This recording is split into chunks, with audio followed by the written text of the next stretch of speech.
Jay, that's strangely close to Daniel Jones from the Giants. Daniel, is that you? Beat the Chiefs. Show me. If the Broncos and Russell Wilson can show me that they can beat the Chiefs, then I will start believing. The crowd up. And so are this defense, and Kansas City won't snap the ball again. The Denver Broncos have beaten the Kansas City Chiefs. Dave Montgomery on the Lions, former Bear, gonna make this his revenge game for sure. David Montgomery gets the touchdown that ices the game. No!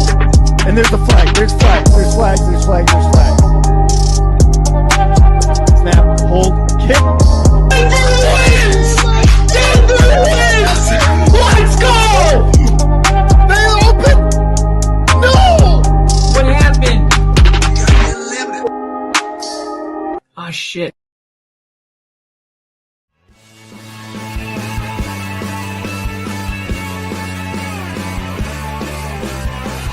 America is football. Football America is is football. Football is America.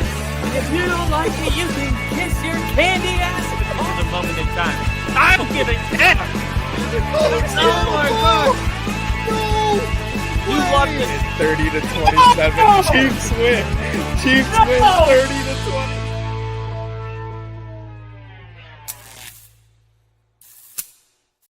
Woo! Let's go! Bear down, baby. Bear down. Let's go. It's time. It is time. What is up, everybody? We got Richard already in the chat. Crafty, will Rick be returning? I'm right here in the flesh, everybody. Lil E in the chat. We're going to see, Rick, there's literally years of only football finally coming to fruition. Woo! Let's go, boys and girls. Let's go, boys and girls. It is playoff football for the Chicago Bears, the 2 seed in the NFC for the first time since 2020. Rick, I just probably woke up my neighbors, or they thought I was being first off, because of that, obviously I haven't been on the stream for a bit. So first of all, thank you guys for being here. I appreciate it. It is awesome to see all you guys here. I got the score up. Last couple streams, last couple games, I wanted to stream that last Bears-Packers game. And man, what a game it was, right? Richard, you know. So, and we got Daniel Barry in the chat. What up, what up, what up? Happy Saturday. I wanted to stream that game. For some reason, I had it set up. Or something was wrong with the setup with StreamYard or my computer or something. And I wanted to do the same thing with the 49ers game. And I think the Lions game as well. There was just something up with my computer. I had to fix it. So I finally fixed it. I talked to Kyle about it. And you know, we're finally here. Fix it for the playoffs, of course. I've got the stream going. We got the game starting here in a few minutes. It's going to be Bears, baby. It's going to be Bears. Let's go, baby. This is the first time since 2020, like I was saying, that the Bears are going to be in the playoffs. Kaiju, that's right. That's right. Go Bears, beat the cheese. So this is an exciting Saturday night. 3 times we saw that we're going to see the Packers 3 times this year, and in the playoffs being one of them. So it's going to be an exciting game. I used to joke about what would happen on Only Football if we ever got a Broncos Bears Super Bowl. Now we're closer than ever to that. I know. I was thinking about that too, because obviously the Bears needed to beat the Niners and then the Lions, and then the Seahawks needed to lose a game to get the 1 seed. Obviously that didn't happen, but I was like, can you imagine the Bears and the Broncos getting the 1 seed in the same season? And then, just like how you said, Crafty, that being like a situation that may happen where, you know, the Bears and the Broncos are good and they get through the playoffs and they make it to the Super Bowl. I know that was something that Kyle and I kind of talked about too, where I don't know how we would navigate that type of situation, but you got to get there.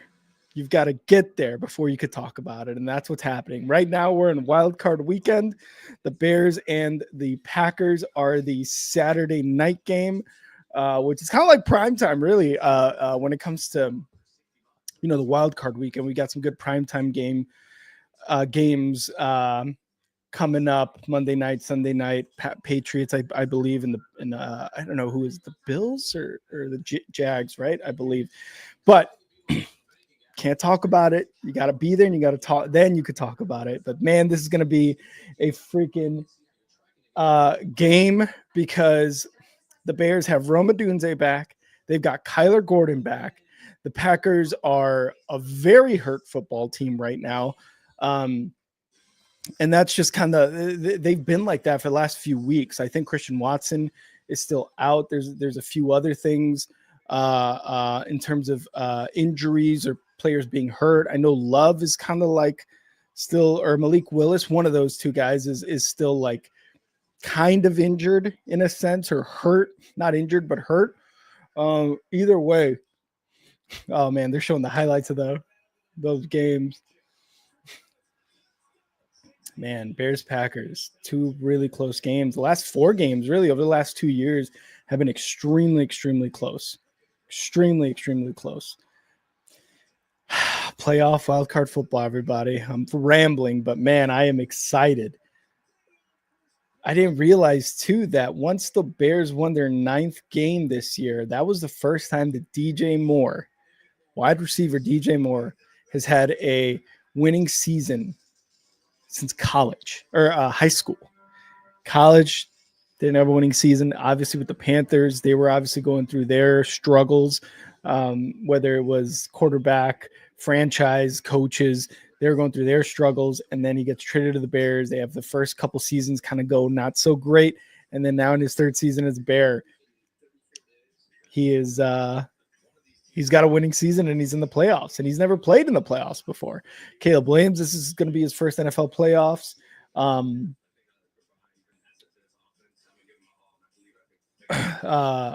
Ben Johnson, his first year as a head coach. We got Ben Johnson, Liam Cohen, Vrabel, who isn't a rookie head coach, but with his first year with the Patriots franchise with Drake May. All these guys made the playoffs. I think, am I missing anybody? Canales, I mean, it's his 2nd year as the Panthers head coach, but he made the playoffs. They just lost. The Panthers just lost. That was a close game. So a lot of young coaches kind of, taking that step, 1st, 2nd, 3rd year, whatever the case may be. And here we go. Here's the Bears coming out. NFC North champion, Chicago Bears, baby. Number 2 seed, Caleb Williams, Ben Johnson, DeAndre Swift, Rome, DJ Moore, Kmet, Luther Burden, Colston Loveland. It's about to be a fucking game, baby. Let's go. In Chicago, I think there was supposed to be snow, but there is not right now. Or at least not that I've seen. But here we go. The Bears win tonight, and I win 726 from my 4-pick bet parlay. I'm buying a fucking Bear. Let's go. Packers have their starting right tackle out and their punt returner out. Who's their punt returner? I feel like I know who that is. I just can't remember. Bear down, baby. Bear down. Let's go. Love is starting, so Packers will be making the mistake of starting their inferior quarterback again. Man, Malik Willis in those games was wild. He was slinging the ball. He was doing really, really well in that game that he started against the Bears. I mean, it was scary how good he was playing, but it is what it is. He's still a young quarterback. I mean, he was supposed to take over Tannehill as quarterback of the Titans a few years ago when Kyle and I first started the podcast about 4 years ago now. And I mean, this guy's 27, 28 years old, something like that, a little younger than Jordan Love, I forget. But he's still a young guy. He could still do it. So he's and when you pair him up with a guy like LaFleur, then it's that guy. That's the kind of guy that can make just make these players really, really good. Who's more washed, Kelsey or Al Michaels? I think Al Michaels has been washed for a couple seasons now. I mean, his Thursday night football stuff, there's times where Kyle and I were doing this. We're doing the show for Thursday night football back when it was just dog shit football. And you could tell in Al Michaels' voice that he was just like, he was not in it. You know what I mean? So I think it's him. At least Kelsey could still move. At least he's still a tight end in the league. You know what I mean? He's still doing it. So, oh, man. If we win this game, guys, oh, my God. I hope to God we can win this game. Man, what a game that Panthers and Rams game was, though.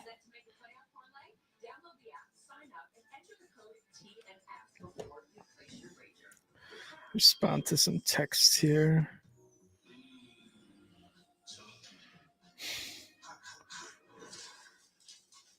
Dude, set up 3 with protein to tackle every craving. Chunky is soup that eats like a meal. Why do you have your uniform on? So people recognize me. My health is my focus. And my body is nobody's business. But mine.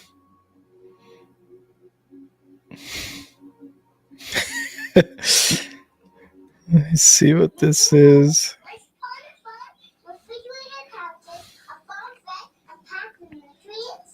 did. They use pineapples, bananas. Oh, don't forget dragon fruit and spinach.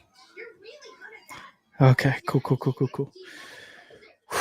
Commercials, then we're gonna kick off the coin toss. On a side note, you ever listen to Seven Dust? No, I have not, Lily. I have not. Is that a band or a song? Hawks fans must be furious at Panthers for blowing that final lead. Yeah, because the Rams were 6 seed or 5. Who ended up with the worst record? Them or the Niners? Because it's them, the Niners, and the Packers were the wild card. The Bears, the Panthers, the Seahawks, and the Eagles were the division winners. But yeah, I know. I think that I don't know if Seahawks fans either want to see like any NFC West teams. I mean, they would have definitely preferred to have played the Panthers, obviously, if they're the lowest seed remaining for next weekend. But that was a close game.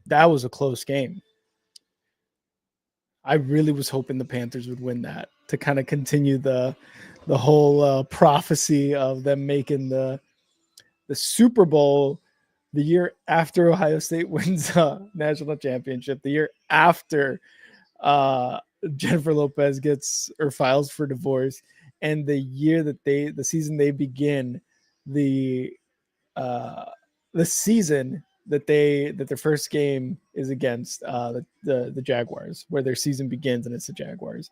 So I really wanted that to continue, but is what it is.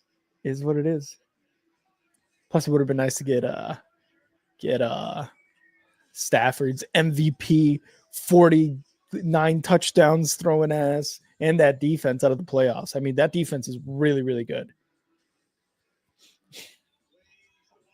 All right.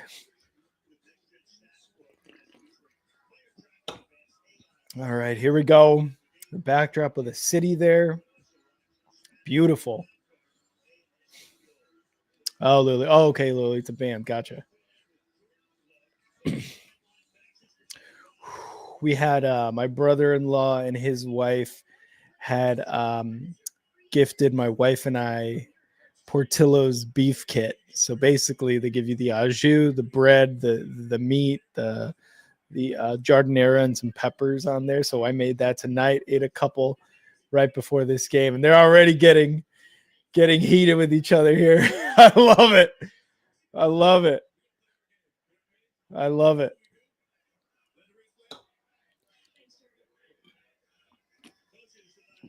I will say I noticed my wife actually told me something about YouTube TV where you can actually decrease the latency or the lag that the stream receives.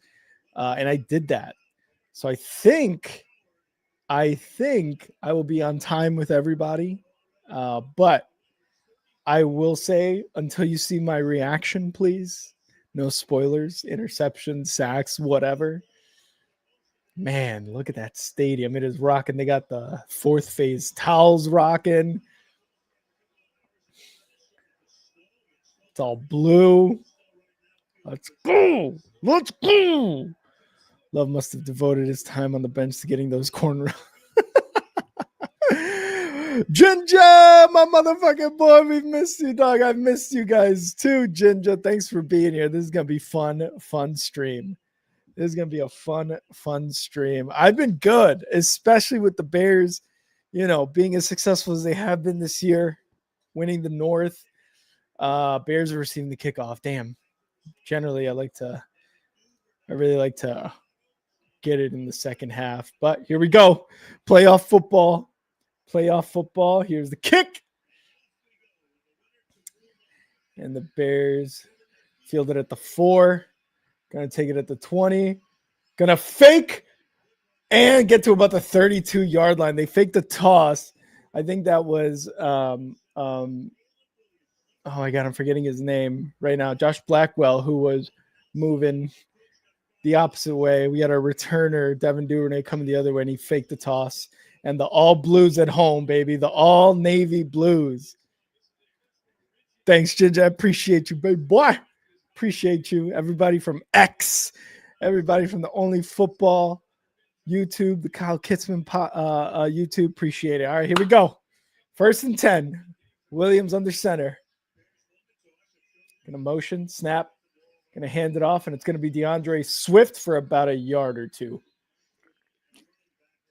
No Michael Parsons for the Packers.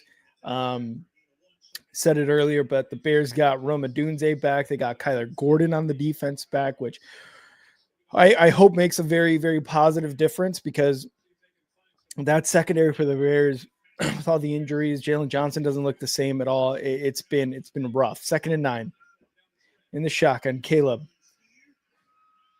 the motion. He's going to snap. He's looking. Quick one to DJ Moore over the middle on a slant. It gets about 6 or 7 yards. Should be a 3rd and short coming up. Come on, let's go. Let's get it. Let's get first down, baby. First down.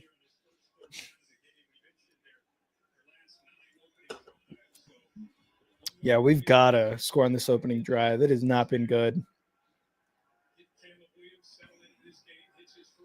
And that's that, man, the Bears, because I was noticing that they were struggling to score in their opening drives. That's in the first 3-4 weeks or more of the season. They were actually scoring a lot in the first quarter. They were ranked up there in terms of points in the first quarter. Caleb, shotgun, snap, looking, over the middle, caught. First down, Luther Burden, baby. First down. Oh.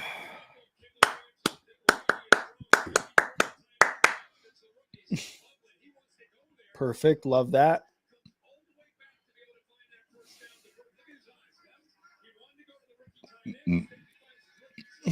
Third and Colston.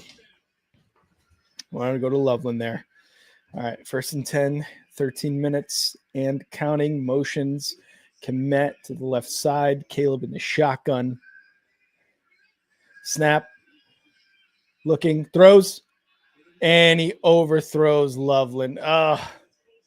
You want that one back.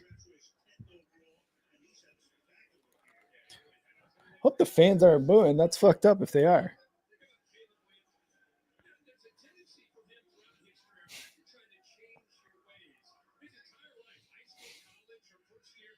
Come on. 2nd and 10. Caleb going to hand it off. And Swift goes to the right middle, and he's going to get about 3 yards. So it's going to be a 3rd and 7 coming up.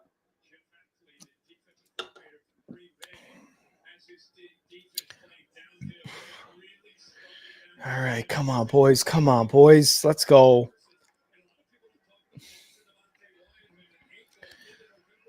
Come on, 3rd and 8. That was only a 2-yard gain? Let's go. Caleb back Quick throw. Burden. Left side. He's got a lead blocker. DJ Moore first down. Let's go. Burden on the wide receiver screen.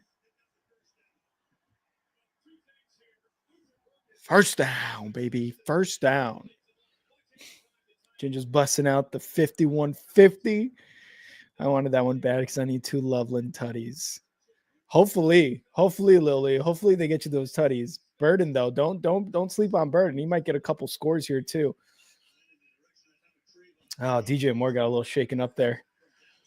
And they're gonna hand it off. Swift, 9 yards, 8 to 9 yards, close to a first down. Man, he breaks that. That's a touchdown run.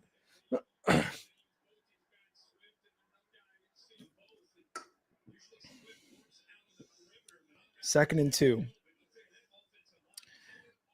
DeAndre Swift this year, 1,087 yards, career high, as well as 9 touchdowns. Almost a 5-yard average. All career high. Well, not the average, but the touchdowns and the yards were all career averages. And that's what we lacked in the first couple of weeks. That was the Ben Johnson effect, man. Caleb under center. He's going to hand it off. Going to be a quick toss. Is Loveland going to pass it? No, he's going to take it himself, and he's going to be close to a first down. I think he was going to try to get it to Cole on or Cole was trying to get it to Loveland on a pass. A little trickery. There you go. Got it to him, and then he was looking for Loveland, and Caleb even has his body in there on a block. I think he's going to be just a little bit short. Yeah, 3rd and inches. Here we go. 3rd and inches. Caleb, snap. No snap. Motion, takes a snap. Hands it off. First down, baby. First down.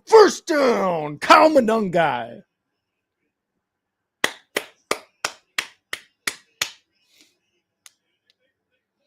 Yeah, Ginger, the Rams did win. Rams won. I did want the Panthers to win, but the Rams did end up winning 34-31, I believe. It was 34-31, yeah. 1st and 10 at the 24-yard line of the Packers. Caleb motion, snap, fakes a toss, gets it to Burden on a kind of like a little loop around that goes nowhere. It's actually going to lose yardage. That one was rough. That was a rough one. So it's 2nd and 14 now. Panthers D fell asleep after that last. Go ahead. Yeah. Yeah, the Kobe ISO. Yeah, that is a sick first down celebration.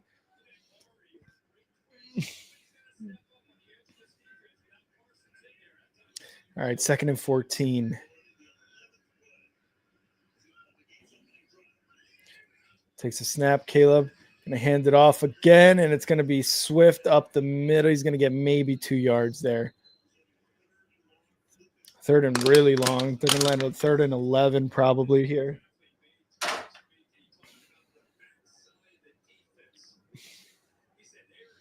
Third and 12.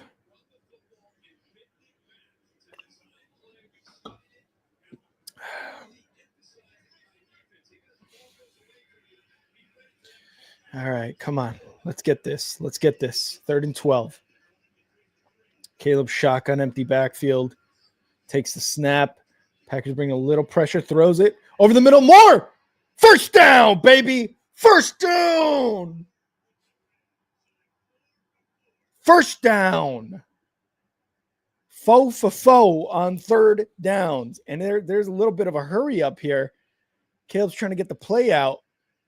We got plenty of time, but I wonder if they're trying to keep the Packers on their heels here. Caleb looking, throws it out of reach. No, it was close to Rome. He actually got a fingertip on it.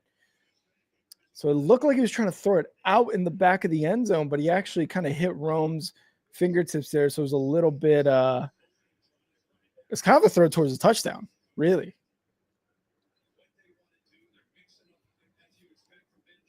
All right, come on. Come on, boys. Come on. The all navy blue is a good, hot look. 2nd and 10. Got to get to about the 4-yard line. Going to hand it off. Swift up the middle.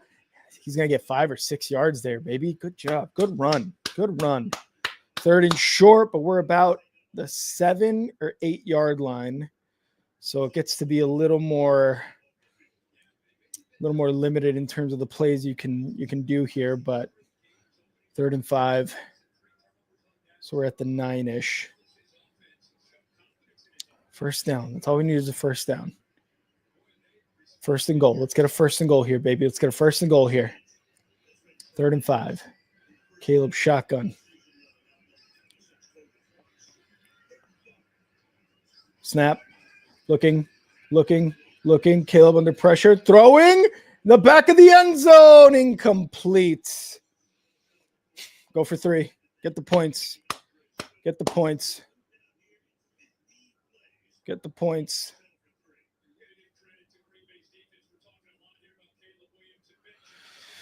Here comes Cairo. It looks like it is cold in Chicago. Looks like it's windy. They're showing the flag waving.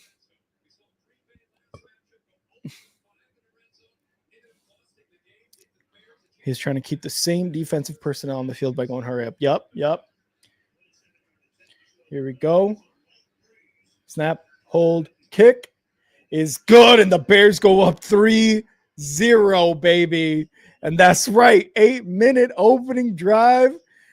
We want a touchdown, but a field goal, points on the board is just as good. Now it's up to the defense. The defense is the biggest wild card here for the Bears team. Defense needs to do its fucking job tonight. It needs to do its job. It can't be like it was against San Francisco, just giving up all those points, yards, plays. Wish we would have ended with a touchdown there. But again, points are points. As long as you keep getting points, that's all that matters. That's all that matters. So 3-0 Bears, 8-minute drive, 7 minutes, 2 seconds left in this first quarter. Mixed it with some runs, had some trickery plays. It was good. It was good.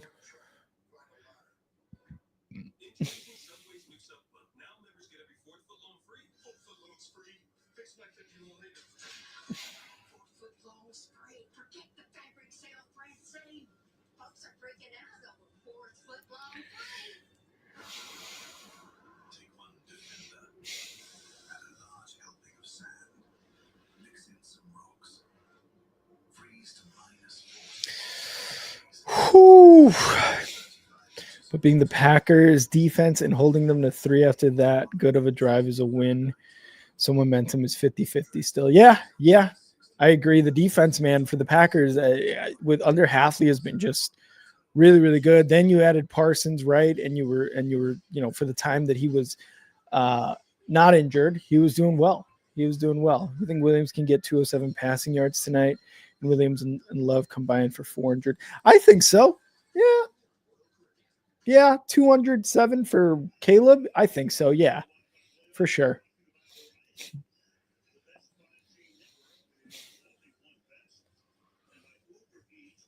Man, that onside kick recovery to get us back into that dub against the Packers.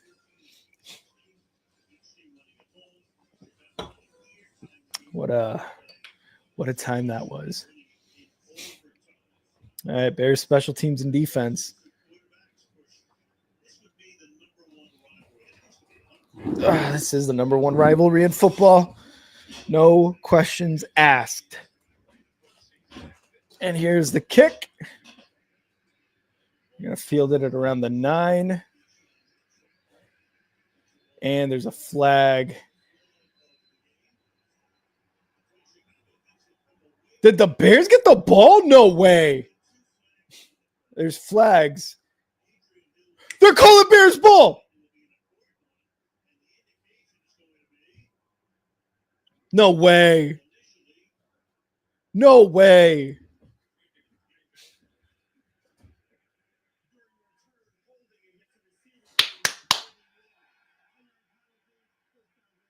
Oh, it's Bears ball. Or Packers ball. Damn, the way he was doing the arm, I think he was signaling that it was the holding penalty on that kick return was on the Packers. I thought he was saying Bears ball. All right, crowd's getting into it. Crowd is getting into it. Let's go.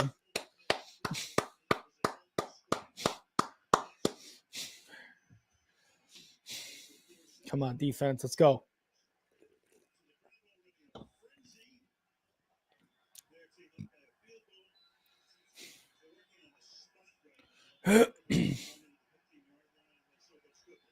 First and 10, Love under center at their own 15-yard line. Jacobs is in the backfield. They're going to hand it off to number 11 is Golden Man on a quick end around, and Brisker's going to take him out of bounds after about a 13-yard penalty. And there's a little bit of extra curriculars going on there on the Packers sidelines with Brisker. It was a good first play. I will say, caught the Bears off guard completely. Man, TJ Edwards was there, almost there on the tackle.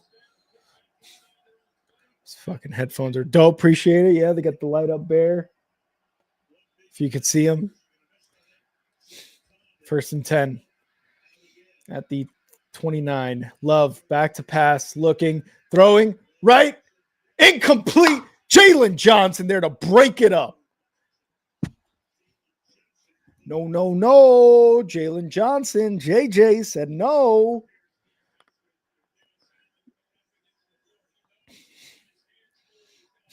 Second and 10. Dennis Allen, let's get some multiple picks, some multiple turnovers here.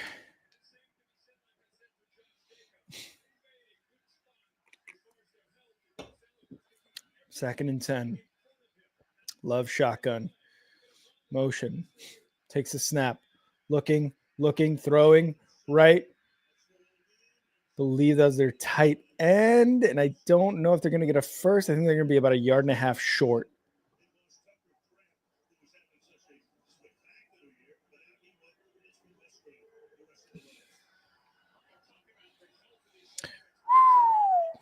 We got E-Dub in the chat.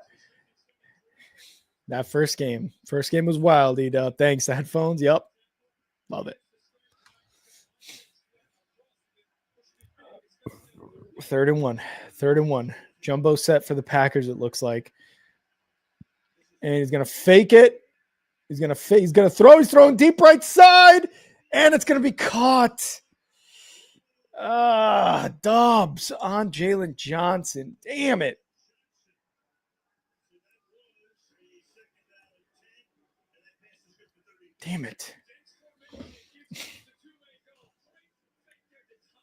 Man, Jalen Johnson got beat, man. That's rough. I wish Jalen Johnson was healthy all year.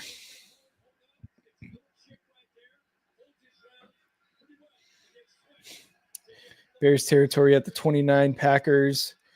Love under center. Snap. It's going to toss right side. Man, what is going on with our defense? They cannot stop anything. Like Josh Jacobs, like he is a very, very good running back. Don't get me wrong. But like, he's not like elite by any means. It's just insane. Second and inches.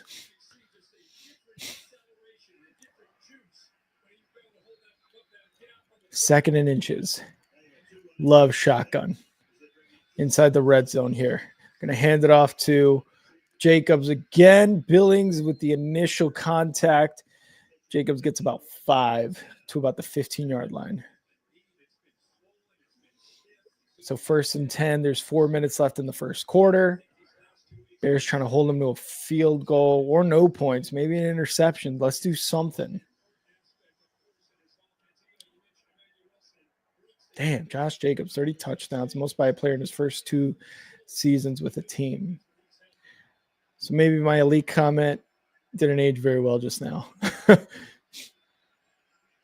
Here we go. Love. Going to hand it off again, and it's Jacobs, and he finds left side opening, and he's going to get about 4 to 5 yards before he gets tackled. Oh, God damn it. Second down, and it looks like 5 or 4 yards left. I think a first down would be at the 5. So 2nd and 5 here. They need to get to the 5 for a 1st and goal situation.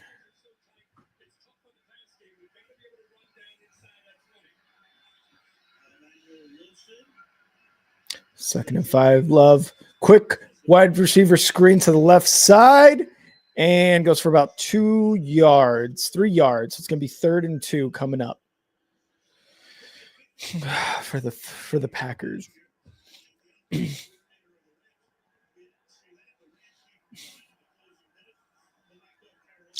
2.5 minutes left in this first quarter.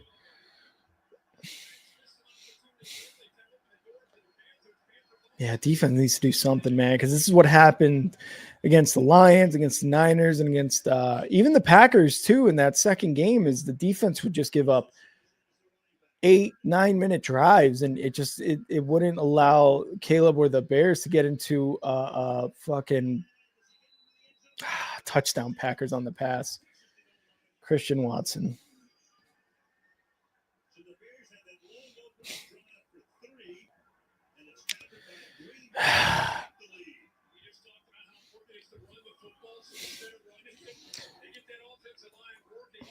Obviously, I have, hopes for this team, but the defense is such a huge liability.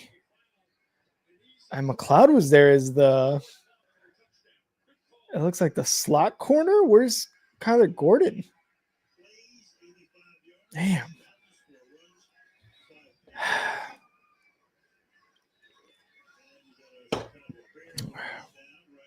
And it's Brisker who's down. Oh, no. Healthy all year for the first time in his career, and now the playoffs hit.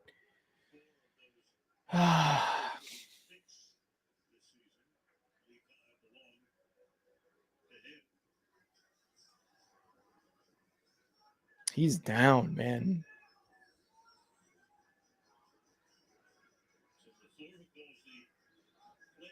Oh, my God. He was so much sought after for a couple of years. The rumor was he had a chance to get the Washington job. He passed on that. He waited for the right opportunity. I think he took one look at Caleb Williams and he said, maybe this is 2 minutes, 6 seconds. They still got to line up to kick the extra point. And Jaquan Brisker's walking off the field on himself. Surrounded by some training personnel. Hopefully he's fine. Hopefully nothing happens. Philip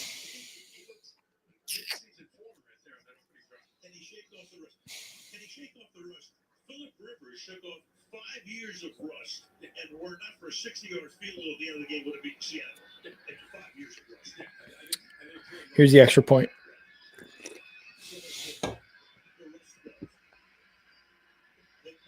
Snap, hold, and the kick is good. So the Packers, unfortunately, take the lead here.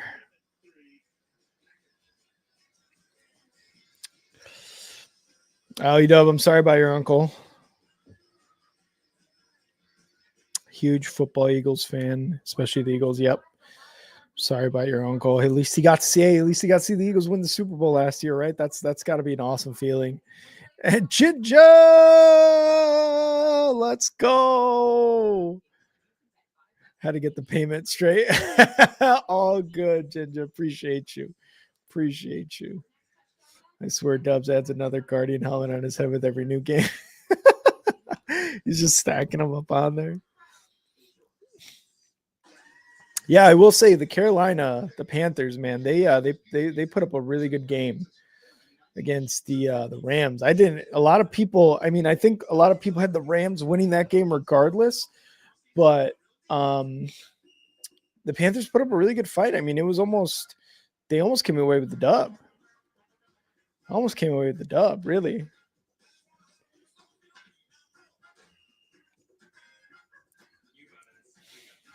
When your phone plan's as good as Visible, you've got to tell your people. I just switched to Visible unlimited data, $25 a month. You should join. Whew.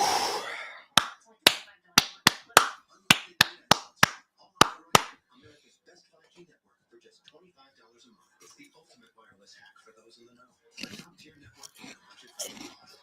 Now, for immediate time, get Visible for $19 a month for 26 months. Visible. Live in the know. Introducing luxury's most wanted. The first ever Infinity QX80. Nervous is an understatement right now, guys. Make the perfect getaway with exceptional offers on the new Infinity Sport model. Bears defense has to come up with takeaways. They have to come up with stops, something, because they just can't keep letting up these like 5, 6, 7 minute drives. And the offense too. I'm not leaving out any blame for them because that should have been a touchdown drive, not a field goal drive. There were a couple plays there that were like, I will say in this first year of Ben Johnson, there's been a few things that he's done that have annoyed me. And that's, sometimes it's like those trick plays that it's just like run the ball, man, run the ball, quick pass, something. But you don't got to do something crazy every single play in every single situation, right? So that's something that I've been annoyed with, but like 99 to 99.9% of the rest has been outstanding. I mean, he put the Bears in like the top 10 in several offensive categories. Caleb Williams was 50 plus yards or so away from 4K, 58 yards away from 4,000, but he has a record for the team now for most passing yards in a season. Like it's like there's tons of good things that Ben Johnson has done. It's just little annoying things in game situations where you're just like, I don't know about that one.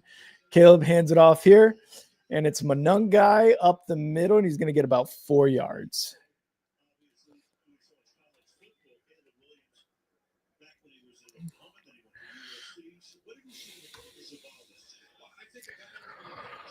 Oh, man.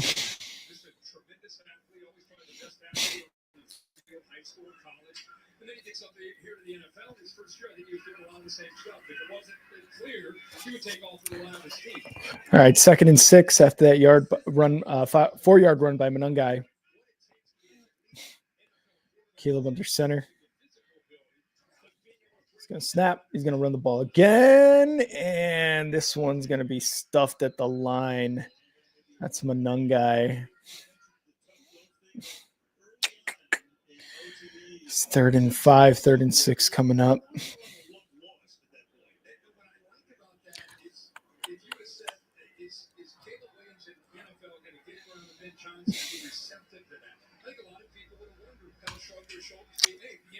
Third and 5. Less than a minute left. Shotgun. Packers showing pressure. Caleb snap. And Walker's getting through Caleb. And he's going to throw it to DJ Moore. It's caught, but it's going to be 2 yards short.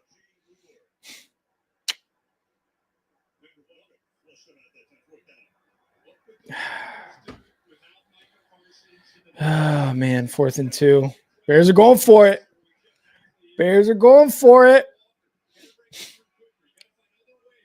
See if they're going to go for it or if maybe they're going to try to get them to jump off.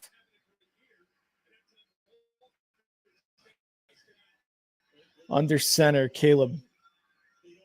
Motions, Loveland to the right side. Oh, man, the Packers almost jumped. Oh. So close. And that's the end of the first. Packers up 7-3.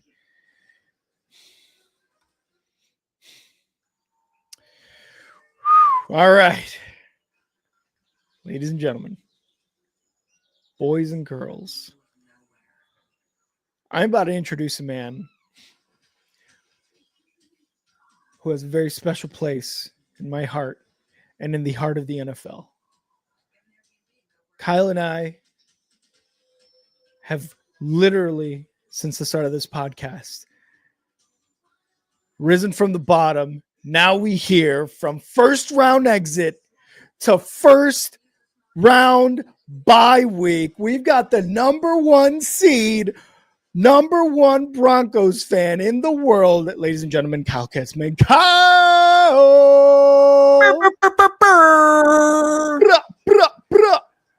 I just want to say for everybody that is listening right now that shut up, dude. me and Rick have come a long way, and I just want to. Okay. Hold on. Thank you. Thank you for that. But seriously, I know Rick right now is. I don't know. Can you hear it? Because I can feel it. Rick, I gotta say, this is to me the best game easily in Wild Card. Not because I grew up in Wisconsin and I can respect the Bears-Packers rivalry more than most, but because we haven't seen this game, if I'm not mistaken, since 2007? Close, 2010. 2010? NFC Championship game. Okay, and then what was the one where the Bears made it to the Super Bowl and played the Colts? 06. It was 06 season. That's what I was thinking of. Okay. Yeah. Anyway, so what? 15 years since we've seen this game? Yeah. In the playoffs. The other thing, say what you want. I believe that the Packers outplayed the Bears when they played. And I know, I get it.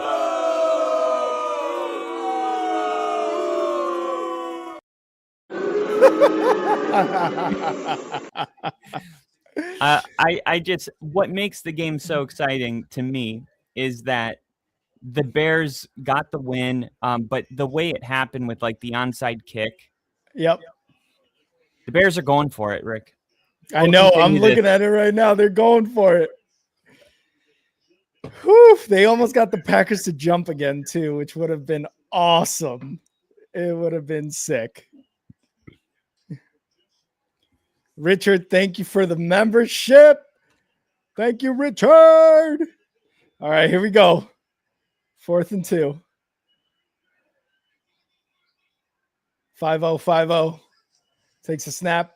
Caleb looking. Quick throw over the middle, and it's caught. Yes, first down, DJ Moore, baby. Love the aggression by Chicago here. Love that. Love that. I think even considering the Super Bowl, I don't think both these coaches want to win another game as bad as this one. Yes, I could not agree more. I mean, the first year of Ben Johnson and what he said about Matt LaFleur and beating him twice a year as DeAndre Swift goes left for about 3 yards, and then they meet in the playoffs, have 2 outstanding matchups during the season. And for it to all come down to this, man, it's like it's the script writers. It's the script writers getting it right. You're damn right, Crafty. Packers in lowercase on the scoreboard. That's right. All right, let me know when they snap the ball. And snap. Caleb, quick throw to the right. DJ Moore with a bit of an opening, and he just slides. 2nd and 6. All right. Like that. C25. Matt LaFleur. And Matt LaFleur. Ben Johnson. And Packers. All right. Yeah. So like the way that last game went, and if I'm not mistaken, was it even Jordan Love? It was Malik. It was Malik Willis basically like 3/4 of that game, because there was I think he was in concussion protocol. Love was. They're going to run it. Monungai on 3rd and 6. I don't understand that call. Why are you running it on 3rd and long unless you're going for it on 4th down? I think he is going for it, yeah. But usually you would have to gain at least 2 yards on the run to go for it. I was hoping at least a 4th and 4 or something. All right, here we go again. Second time, going 4 down 4th. Hey, we thought the point of no return was on the 5. It's right here. Yeah. 4th and 6. Caleb moving some guys around in the shotgun. Caleb takes a snap, a little bit of pressure over the left side. Oh my God. And it's intercepted. Where was he throwing that to? He had a wide open tight end. What happened with Burden? Was there miscommunication there? What was the play? Yeah, Caleb's pissed. I think Luther Burden was supposed to cut in. Look at all right, that's not what we want to see. Do you have the ability to rewind? Oh my God. Let me see this. Because Caleb was mad there, and he was kind of like, as he was walking off, he went like this, as if like saying, like, you're supposed to cut in, dude. Like, right. What the hell? No, I totally get that. Should have let it drop. Yeah, Richard, he should have. Let me see. God damn. Why would you pick that on a 4th down? Yeah, that's true. No idea what that was about. Yeah, and I've seen Knicks do this. I've seen every quarterback do this where, when they take a deep shot and it goes and it works out, it's like, wow, that took balls. What a throw, Yeah. But then when it doesn't work out, you're like, why did you go for the home run? And look, this is what I was going to show you, which I looked up. And as long as I only show a picture, I can't get in trouble. That's right. So here's a picture of where I thought he would go with the ball. You see this, right here, is that, I don't know if that's Loveland, but I'm like, yeah, I don't know either. I'm like, bro, this is like 4th down. But it's a long game, and I actually like the aggression. I just think once you run the ball and you don't get any yards, you got to punt.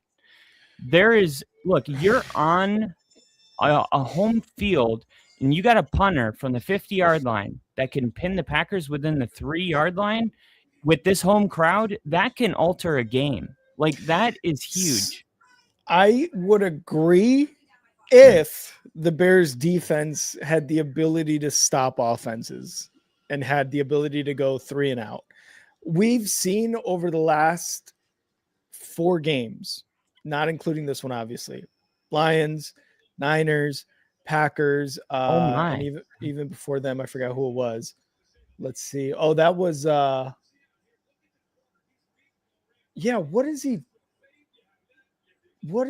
what's going on there? What are you looking at? Well, they were showing the replay now, and I don't know where Caleb threw that, actually. I don't know if he was supposed to cut in or not. All right, well, the Packers going to start off with a run here, and Josh Jacobs gets 8 yards. Like, I just missed it. Like, that's what I'm talking about, dude. Let's see what Caleb. It's a long game. I don't know what he said. I think he said, do your job or something right now. They're showing Caleb in his frustration on the sideline. Do your job? I don't know what he said. Throw.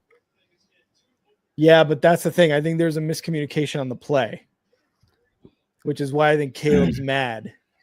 But, like, if he would have thrown it where Caleb wanted to throw it, it's like you're throwing him into coverage. Like, why would you want to throw him inside? Oh, my God. Can you guys tackle? Can we tackle, please? Can we tackle? Oh my God. See, and this is why I think Ben Johnson in this game specifically is going for it on 4th downs like all the time, because look at our defense, dude. They can't stop anything. Like, Josh, there was a play the first Packers game where Josh Jacobs was 4 yards behind the line of scrimmage with 3 or 4 Bears defenders within 2-3 yards, and he still got a first down. Like, how does that happen? Just get the ball. That might be a sack. We'll see if it's an incomplete pass or what, but it looks like it's going to be an incomplete pass, but Booker's down.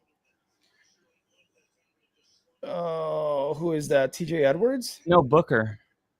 Oh, Booker. He kind of put his body on Love, too, at the end of this. Look like when he goes down. Let's see. Nowadays, he almost got to him. No, I never got to like all 3 things I was going to say, but my third thing was that, like, of course, Jordan Love wasn't really in that game. And then the third thing was Josh Jacobs. Everybody knows he's a really good running back, and you can't really like simulate this offense without him in a way that's like true to what it is with him. But I don't think people really understand Matt LaFleur specifically. If you look up his run to pass balance, it's 50-50. Yeah, I heard about that. Yep. He is one of those guys where Josh Jacobs is the most important person, maybe more than Love, because we saw Malik Willis come into the game, and it's like, hey, we can still manage as long as we have a running game. And the backup, Emmanuel was running the ball pretty well, Emmanuel Wilson. And so like the one thing they really need is a running game. And Josh Jacobs taking 2 weeks off and then coming back, and all the reports all week were he's as healthy as he's been all year. And I'm like, that is the biggest deal that no one's talking about. And like, I know Colin Cowherd, I don't know if it's because he moved to Chicago or he loves Caleb Williams, but like everybody's really been pounding the Bears, even though the Packers were the favorite. It's not the national favorite. And I think these teams are kind of in a different place. Like the Packers lose like 4 of their last 5 and get in. And then the Bears are like, winning their games with the exception of, did they lose one last of their games? 2? They lost the last 2 games. Niners and Lions. It's not even as memorable. Like the Niners loss was, in a way, it was cool. It was that was a really good game. Yeah, it was like when the Bills lost to the Chiefs in that overtime game. It was like that was a good loss. Yeah. So, I felt like when we got back to this game, I thought, man, if Jordan Love's healthy and Josh Jacobs is truly like healthier than he's ever been, based on what I've seen only in the regular season, I do think it's going to be a field goal game, but I do lean Green Bay just because, oh no, he's got the air cast on. He broke it, dude. Oh, I'm just seeing that now. Fuck. Oh, that is Edwards. No. Oh, they showed Booker up on the screen. Oh my God. He's been injured. He's probably played 6 games this year. That's the second time Al Michaels got the player wrong.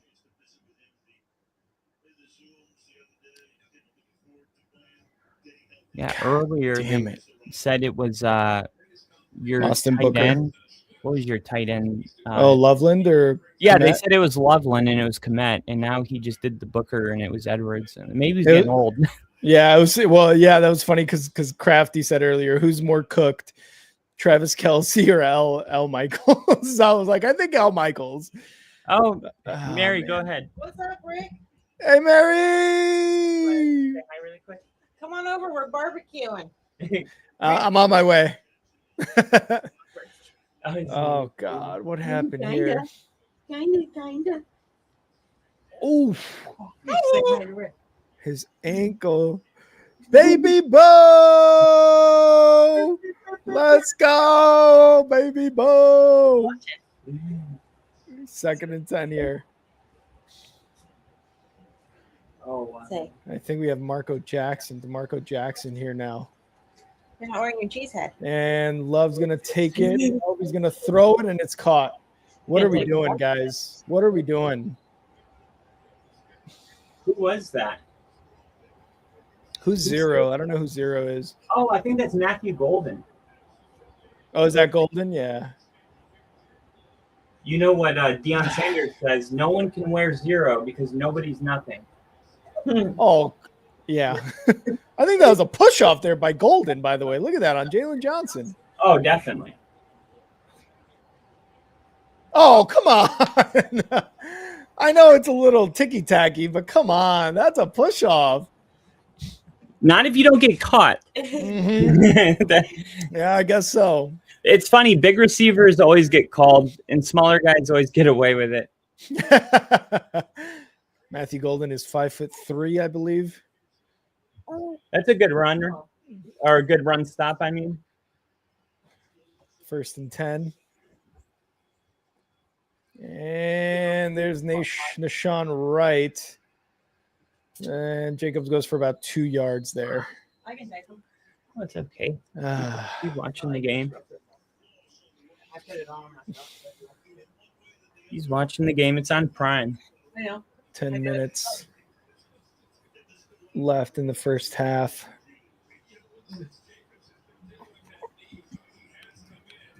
Come on, Dennis. Come on, Dennis Allen. Let's cook up a good defense here. Love, snap, looking, under bit of pressure, gets sacked, launched. Austin Booker, baby. Nom, nom, nom, nom, nom, nom, nom. He said, remember me? Remember me?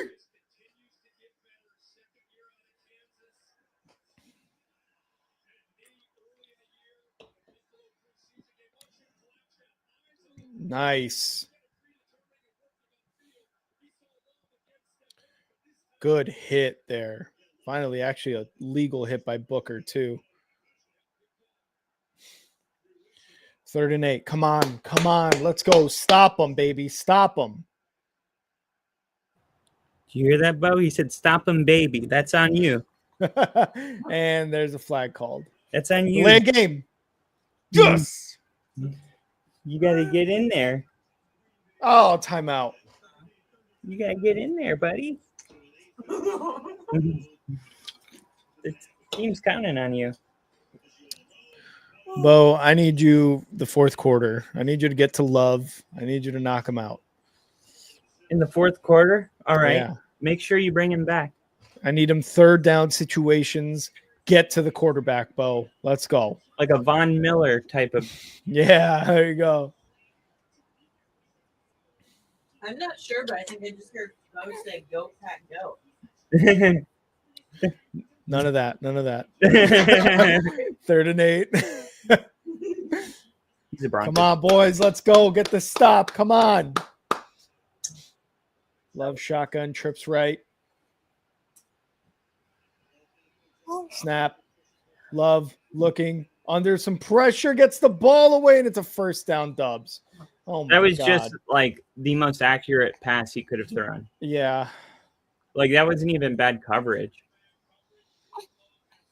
Oh, man. Nashawn Wright is a ball Hit or hawk, miss. but he is just not a good coverage corner. I mean, for the most part, I mean, like you said, that's the best coverage you could ask for, and that was just the best throw What were you thinking about? that you could make in that situation. 1st and 10 inside the red zone. Love going to hand it off, and Jacobs gets tackled. Line of scrimmage, maybe a yard.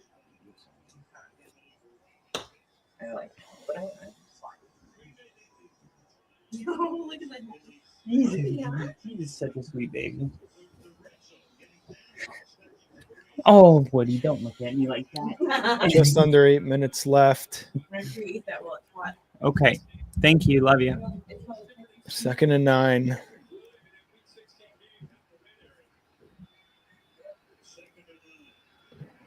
There you go. Now you're playing. All right. Let me know when that plays over. Love hands it off. Lost, baby. Lost. There we go. 2nd and 10. Let me know when in 7:18. 7:20, 7:19, 7:18. All right. Sick. Okay. Big third Third down down. here. 14-3 and 10-3 is 2 different worlds. Yep. I can't believe there's 7 minutes in the second quarter. I know, dude. This game is flying. It's like been 2 possessions. Yep. Yeah. This is the Packers' second possession. Second. Yeah. Love shotgun. 5 wide snap. 4-man rush by the Bears. Booker almost got there, and he's going to float it for a touchdown. What the fuck? We had a 4-man rush. 4-man rush. Where's the coverage?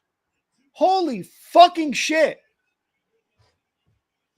God damn it. This defense is such hot dog shit. You guys lead the NFL in takeaways, right? And the Packers don't get any. So you could get some takeaways. Oh my God. Why do we have Tremaine Edmonds on a wide receiver? Oh, it's the worst. That's our linebacker. God. Oh my fucking God, dude. If I had $1 for every time I was having a tantrum because my linebacker was covering a wide receiver. Dude, we'd be rich. So rich. Jesus Christ, That's man. why it's so important to draft fast and good coverage linebackers, because there are times schematically where you need your linebackers to drop, but sometimes teams just don't have a good coverage linebacker and they don't address it. And that is what I can't handle. I don't know what defense that was, because we had Tremaine. I think it was a zone. It was probably a 5-3 zone, whatever it was.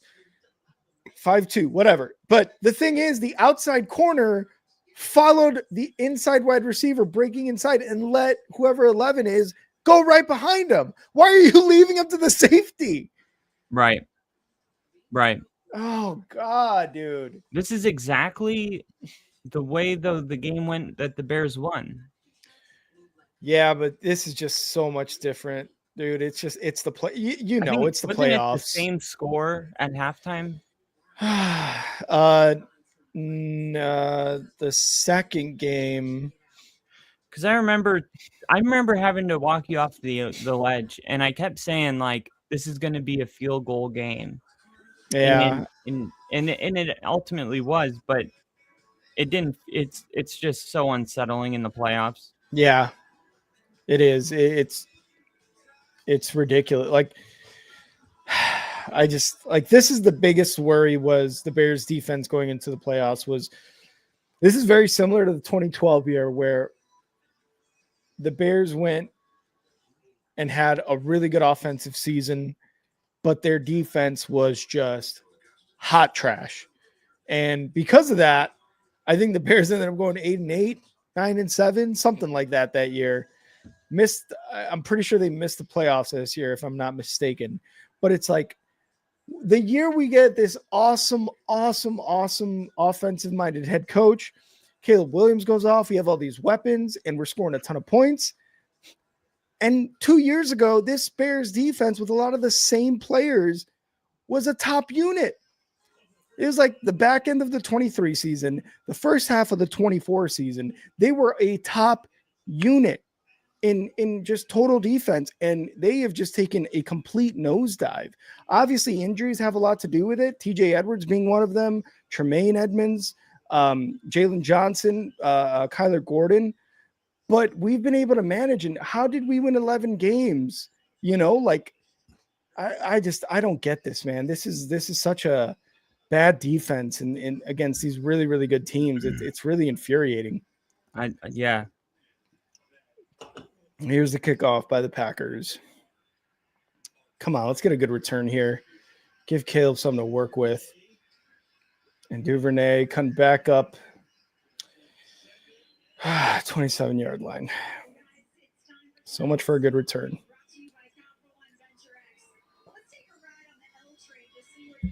Oh my God. Okay. Well, the Bears need to score points. This needs to be may turn out to be like a 49ers game where they have to go back to back and just touchdowns and just scoring. Not going to win this game with field goals. That's for fucking sure. Although, if the Bears got in field goal range, I would be a very big proponent of kicking that field goal. Yeah, I when the Bears got to the first field goal, I was just like, take the points. Yeah, you don't want to get desperate when you could kick a field goal and make it a one possession game. Mm-hmm. Next thing you know, you go for it, don't get it, Packers score, and it's over. Yeah. Why did Hafley have to get hired? Jackass. It's actually only been one quarterback to throw for 4 touchdown passes against him ever. It was Bo Nix. I'm just kidding. No, I'm serious. But look, this was the 14-3. That was the score at halftime. 14-3. The Packers scored 14 in the second quarter, and the Bears scored 3. Oh, okay. It's hard to see because of the chat, but yeah, there right it is. So I knew this felt familiar.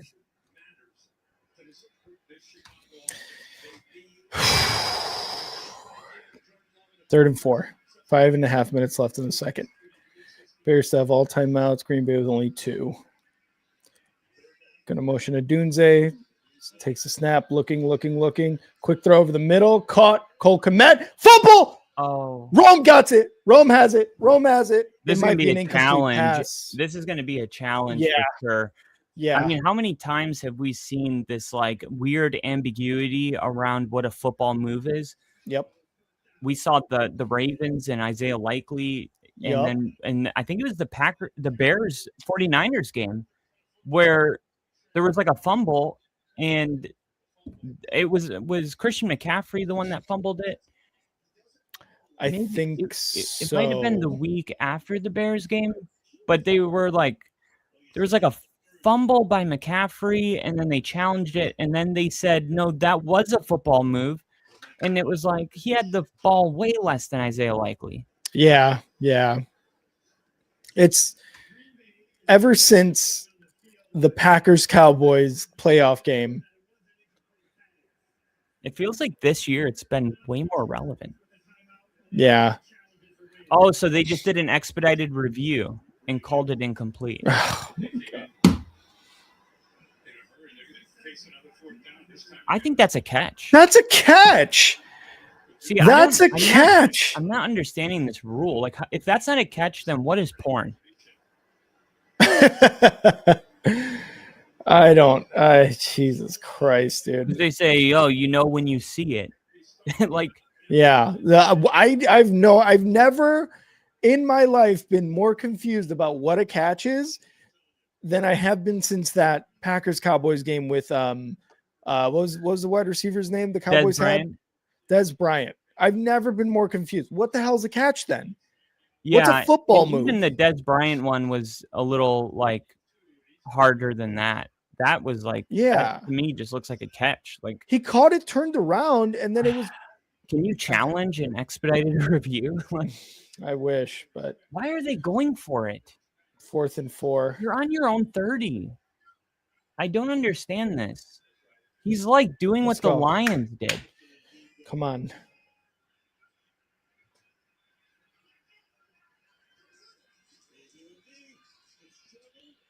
Oh my God. Why are you doing this? Are you just self-sabotaging right now? Right, the defense isn't playing great. That doesn't mean you just stop punting it when you're on your own 30. Like, it's a long game. If it was the fourth quarter, I would. Oh my God. Seriously, like, that's the only time it would make sense if it was the fourth quarter right now. I don't understand this. Everything that I could have imagined going wrong in this game is happening. And this was exactly what everybody was saying. Every podcast I listened to. The Bears can't start off as slow as they have been in these first halves because they're just going to get beat. And that's exactly what they're doing again. Like, they are who tackle them. God, Billings, what do we pay you for? To get hurt? Now you're keeping your defense on the field. Guy can't make a tackle, gets hurt trying to make a tackle. Jesus Christ. And that's your run stop package guy. And that was Billings was the guy who last year, when he got injured, the Bears could not stop the run at all. And now he's been healthy all year. Still can't stop the run. I cannot just this defense is. I was saying this, like, if Ryan Poles and Dennis Allen don't go defensive edge, defensive tackle, defensive edge, defensive tackle on a loop during this draft, we have all the offensive weapons we have. We have them. Don't fucking worry about the offense. That's why I never understood the Luther Burden draft pick. As great as he is, it's like, okay, that's really your biggest need right now? And look how clutch he's been, right? Yeah, and the point is like the guy that you didn't draft would have also been clutch, but on your defense. And you know why? Because Ryan Poles made an offseason acquisition of Dio Odengbo and Grady Jarrett. Grady Jarrett has been okay. Yeah, he's been decent these last few games, but like Dio Odengbo got injured like week 6 of the year, was not doing anything during those 6 games, whatever amount of games he played. And then all of our cornerbacks get hurt. We tried our best. We got Nashawn Wright, pick 6, week 1, and he's had a couple of picks. We brought in CJ Gardner-Johnson. For the most part, his first few games, he was a spark plug. But like, you bring Jalen Johnson back too soon, he gets injured again against Detroit. Kyler Gordon hasn't been healthy all season, gets injured on a pregame warm-up before a game. I don't understand, man. I like these defensive moves. That's why they didn't go defense those first couple rounds. He's an offensive dude. You know what I mean? Like, he's an offensive guy. Yeah. You know, like defensive guys draft defensive guys. Yep. Offensive guys draft offense. I mean, it'll definitely get addressed. Like, he's not a moron. You know what I mean? Like, yeah. And these things take time. Remember, at the beginning of the season, like, it was all about starting a winning culture. And, like, the Bears are the second winningest team in the NFC. I mean, yeah, it's not perfect, but, man, you come a long way from, like, where this fucking organization's been. Yeah. And I think it makes this rivalry, I mean, it's kind of been dead for a while. Like, I mean, it's never dead because it's Packers-Bears, but it's just like been on Green Bay dominating. Yeah, and it's not supposed to be like good rivalries don't really do that. No. And Kyler Gordon's in there. There we go. And second and 3, they get about 2 to 2.5 yards there on that run. Big third down here. This is called a Texas Twinkie. It's bacon, jalapeno, and like cream cheese. Oh, I've heard of that. Yeah, those are pretty good. This is my first bite. Oh, never mind. That's like mayo and ranch or something. 3rd and 1. Oh, it's brisket. Brisket. That's amazing. 3rd and 1. Love hands it off. Big stop, baby. Big stop. That's why you punt it. Yeah. Because now who looks comfortable going for it? Yeah. Because, I mean, don't jump. Do not jump. Yeah, I think all those 4th downs that you didn't get it, those are turnovers. Yeah. 4th and 1. Come on, boys. Come on. Snap. Fakes the handoff and wide open. Christian Watson, touchdown. Jesus Christ.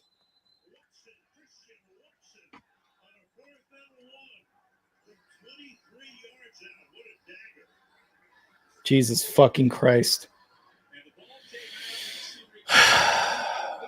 Got to get one before this happens.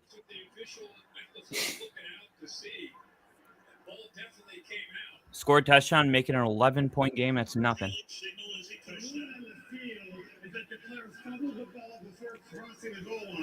Because if it's 4th down, the ball was recovered by his teammate. The ball will come back. Nope. The fumble, it will be 1st down Green Bay. I don't think he fumbled before crossing the goal line. I'm pretty sure he crossed the goal line with the ball. What's going on right now? Let's see. Is this a safety? Oh, yeah, he did fumble it.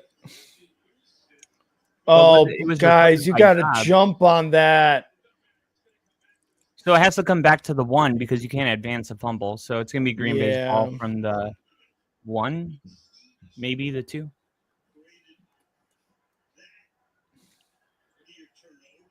That's why they tell you don't jump like that. But if you're going to do it, you got to hold the ball. First and goal. Love, snap, quick throw. Oh, my God. Oof, That was almost the New England, Seattle Super Bowl. Yeah, yeah. Wow. That was way too quick. And in this defense, like, they get turnovers. So, like, think about it. The Bears score and the Packers score here. You'd be down 11. You get the ball on a turnover, score. It's a 3-point game. Like, you just got to keep your head in it. Even if it's 21-3, like, you can't lighten up. Can't get weak. They stopped him, I think. I love that the RPO didn't like blow the whistle. They let that play like continue to develop. Yeah. He wanted to, and then he's like, both guys want the ball. Yeah. 3rd and goal. Man, we fumbled the ball doing that in the Jacksonville game. Really? Running back and Bo Nix both trying to that's right. grab the ball. And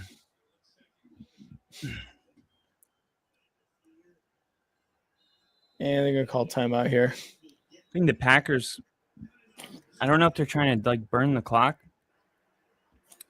I mean, I think they expected to score. Yeah. I'm kind of flabbergasted that Christian Watson didn't just walk in there. I get jumping. I know you want to make a play, you want to make a splash. I don't think he would have got in without jumping. I'm going to be honest. Yeah, I think Tyreek Stevenson would have. Yeah, I think Tyreek Stevenson would have knocked him out there.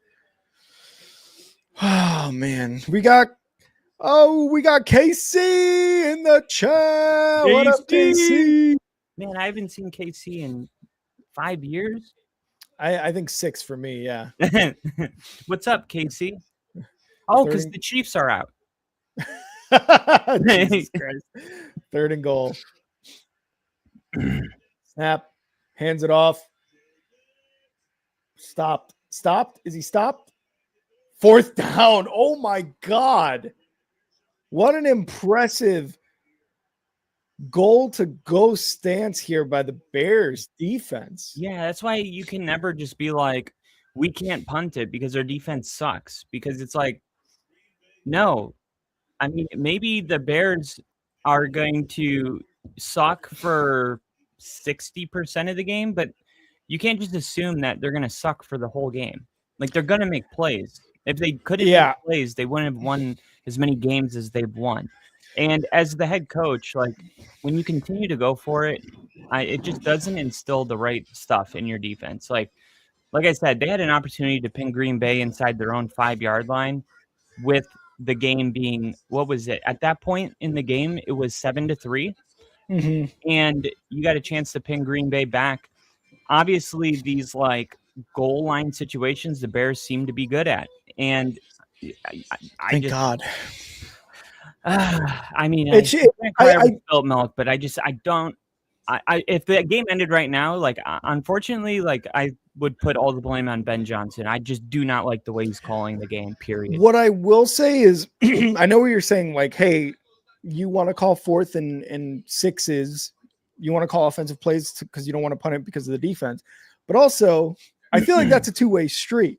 The defense has to prove that they can stop people. And like I was saying, over the last few games, they've shown that they just get run on, they get passed on, and the defense just right now is not the unit that we could trust right now. Honestly, the only unit that I would say as a fan I could trust is the offense, because even the special team sometimes is like really bad during some games. To some games they're very good. The second game against the Packers, they recovered the onside kick. They had really good returns against the Vikings. They blocked the kick against the Raiders in that week 3 game. Like there's things earlier in the season that you could look at and be like, okay, we can trust them. But the defense over the last 3-4 weeks has not been good. They have let up a lot of points. They have let up a lot of yards, and it's just not been good. So I think it's a two-way street, but I also understand what you're saying, because now the defense is proving, look, we can get a stop. So maybe Ben Johnson moving forward, like you're saying, is going to be like, okay, we'll punt the ball on a 4th and 4. We'll punt the ball on a 4th and 3 if it needs to be done. But I think at the beginning of this game, it's already put us in a hole, but I think they were the right calls. And if it wasn't for a batted down pass, the Bears might still be on their own drive. If not, maybe some points on the board. Right. But those are the risks that are involved with that decision, 4th and goal here. They're going to go slant Christian Watson on the left side here. Jesus Christ. How does that happen? How is there no one, not anyone? I mean, a good play call, I guess, but I didn't even see how he got open. The camera didn't really follow it that well. I was looking for someone to cross the field in the end zone. I mean, like it would have been a big moral victory if Chicago could have gotten that stop there, but I mean, this was what the score was going to be when the fumble happened. Like, nothing's changed. You got to score, make it an 11-point game going into half, and trust that the defense that gets the most takeaways in the league is going to come up with one and make it a 3-point game. And for Caleb Williams, like, you got to score every time you touch the ball from now to the end of the game. Yep. It could be 3 or it could be 7, but it has to be something. And for Ben Johnson, like, I get your philosophy, but my philosophy, I saw this in my locker room in high school. It said, treat a man as he is, he remains as he is. Treat a man as what he can become, he'll become it. It's like when you got somebody that's like looking at your phone because they think you're cheating, and it's like, I might as well cheat because you're treating me like a cheater. It's like, yeah, true. I believe, like, you put that energy out there. Like, yeah, we're gonna pin you deep because I know our defense is gonna hold you. And for the defense, it's like, damn, we're sucking it up, and our coach is still like doubling down on us. And yeah, I get what you're saying too. I'm not like naive to how bad the defense has been in the last couple of weeks, but when you're on your own 30-yard line and it's a 2-possession game, there's just certain things that it's a mountain too high to climb. And it's like, if you're on the 50 and you want to play with fire, then like, so be it. But you're nearly in the red zone. I don't. What are you doing? Like, this isn't Madden. Yeah. This is extremely frustrating. Plenty of game left. I know it doesn't feel like it, but yeah, and the Bears. Yeah, and the Bears somehow after halftime. They do this every week. It feels like to me. Yeah. Yes, kneel it. Thank you. What do they call it? Cardiac. The cardiac Bears. Bears. They need to score a touchdown here. It's plain and simple. Some teams need that pressure. Like Bo Nix is like that, and it's frustrating. Yeah. It's like, why do we have to wait for our back to be against the ball for the superstar performance? But hey, it's better than having a quarterback that crumbles under pressure. That's true. That is true. Oh, God. I think, too, the Bears on those long first drives, you've got to score a touchdown. You've got to get some better red zone play calling other than field goals, because that's what's kind of killing you, too. Bears, Caleb, back to pass, looking, quick throw over the middle, caught, and it's Loveland inside Packers territory at the 43-yard line. Here we go. I'm surprised I haven't seen some more chippiness. There was a little bit at the pregame. And then Daquan Brisker made a tackle on the Packers sideline. And I want to see a couple more fights. I wouldn't mind a couple scuffles. That would be good for the Bears. Yeah. Minute 24 and counting. Caleb back to pass, looking, Looking, Oh. throws, Oh, almost picked off. Man, that pressure got there. Did the ball change trajectory, or is he just throwing the ball weird today? I think the ball changed trajectory there. Gary got him. Yeah. Well, Yeah, I think he was going for a roam over the middle. Yeah, I think he was going for roam there. If you see him, he was about to break to the left, almost like a post route. yeah. Yeah, I think that's what he was going for. 2nd and 10. Motion, right side, takes a snap. Caleb looking, throwing over the middle again. Incomplete. You got a very young team that's never played in a playoff game. It's just taken me. Not that I think what's going to happen is good. I don't know what's going to happen, but I do remember my team playing Buffalo last year, and you could tell that it was their first time there. Yeah, man, that's the shitty thing too, is like Ben has been in plenty of playoff games, but yeah, the team, the players themselves have not been in situations like this. There you go. And there's Caleb. Why'd you slide? Go out of bounds. Or cut it back. Got to be like John Elway there. Fucking put your body out there. 4th down now. Less than a minute. What do you think? Did you want Caleb to go out of bounds? I will say this about the one thing I think Caleb's like the worst at in any quarterback in the league is situational awareness. I don't know what his deal is. Like, it's always in these moments. Like, thank God you guys got the onside kick, because he would not get off the field to get the field goal before the 2-minute warning. And I'm like, what are you doing? Like, wait, what do you mean? The Bears-Packers game, like, he's on the field just kind of like barely jogging off the field. And I'm like, you guys all need to be sprinting. It is like the game's on the line if you don't get the field goal off before the 2-minute warning so you can preserve it for when the Packers have the ball. And you're saying like that hurried field goal before the 2 minutes. Yeah. And I'm like, what? I don't know, like, why Caleb's so good at everything besides the situational thing. I didn't see him taking his time to get off the field. Maybe I didn't notice it, but I don't remember seeing that. I definitely saw it because I was freaking out. Looking over the middle. God, come on. Come on. That was 4th down. Better play calls, better decisions. Holy fuck. I thought holy fuck. It was 4th and 15 by the look of that. I'm good right now, but I'll get some after. Thank you. Love you. Love you. I swear, man, like they I know from what all the players say, like during interviews and stuff, that not much is said or there's no rah-rah speech in during halftime. But this coaching staff and these players have to do something. There needs to be a rah-rah speech. There needs to be something, man. Like, this is first drive. Like, I don't understand the Bears.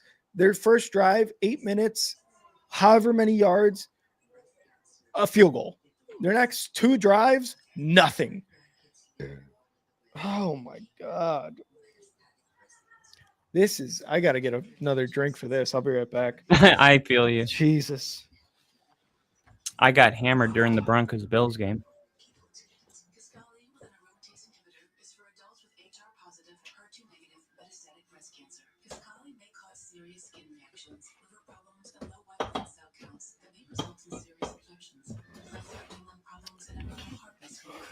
Your doctor should test your heart and blood before and during treatment. Tell your doctor if you have new Tell your doctor all your medical conditions, medicines you take, and if you're breastfeeding, pregnant, or planning to be, as it can harm an unborn baby. I don't understand. God, that's so bad. I was fairly confident that no matter how out of hand this game looked, it was going to come down to the end.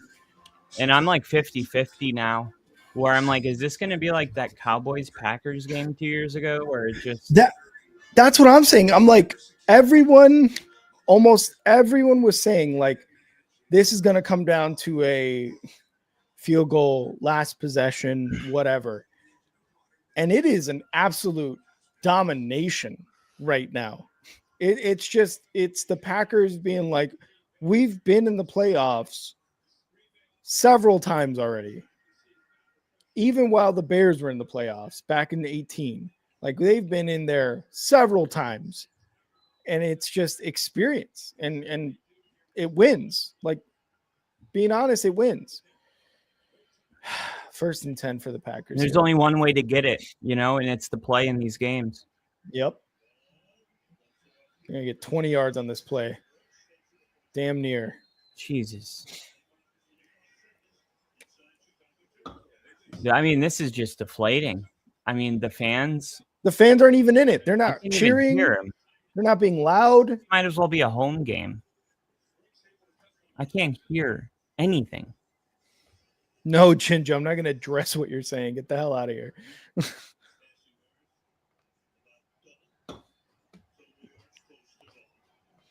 1st and 10, Packers in the shotgun. Going deep, and little too far for Watson there.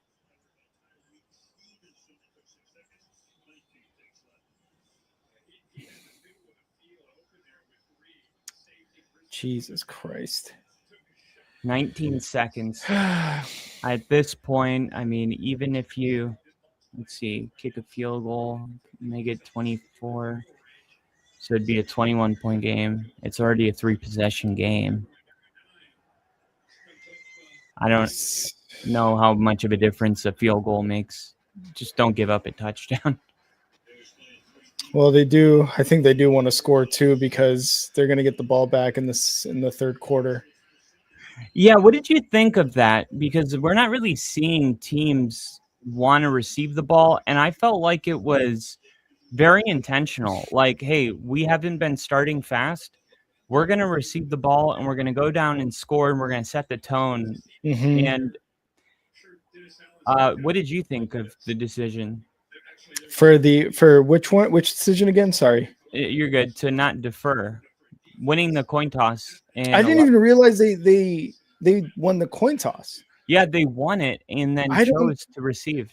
Then I don't get that. I was surprised. I thought they win the coin toss and they defer. But if that wasn't the case, then I don't understand why Ben Johnson said let's get the ball first, because kind of like what KC's saying here, you're right. The Bears came out a bit nervous and flat. The thing too with the Bears in big games like this, and we've seen that in Caleb Williams, like big games against the Packers, his some of his first games in the league. It's just so much adrenaline. Like, he'll overthrow players in like the first drive. The defense will get a little too crazy. There was one point during the Bears-Packers game where the Packers were returning a kick and DeMarco Jackson jumped on top of a pile and got a flag. Like we got to settle down, I think the Bears didn't come out flat. I thought they came out, executed really well. Caleb threw the ball really well. And the Packers got a good red zone stop, but like the Bears had a fantastic drive. 3 points. Everything flat. It really wasn't though, because they kicked that field goal from like the 10-yard line.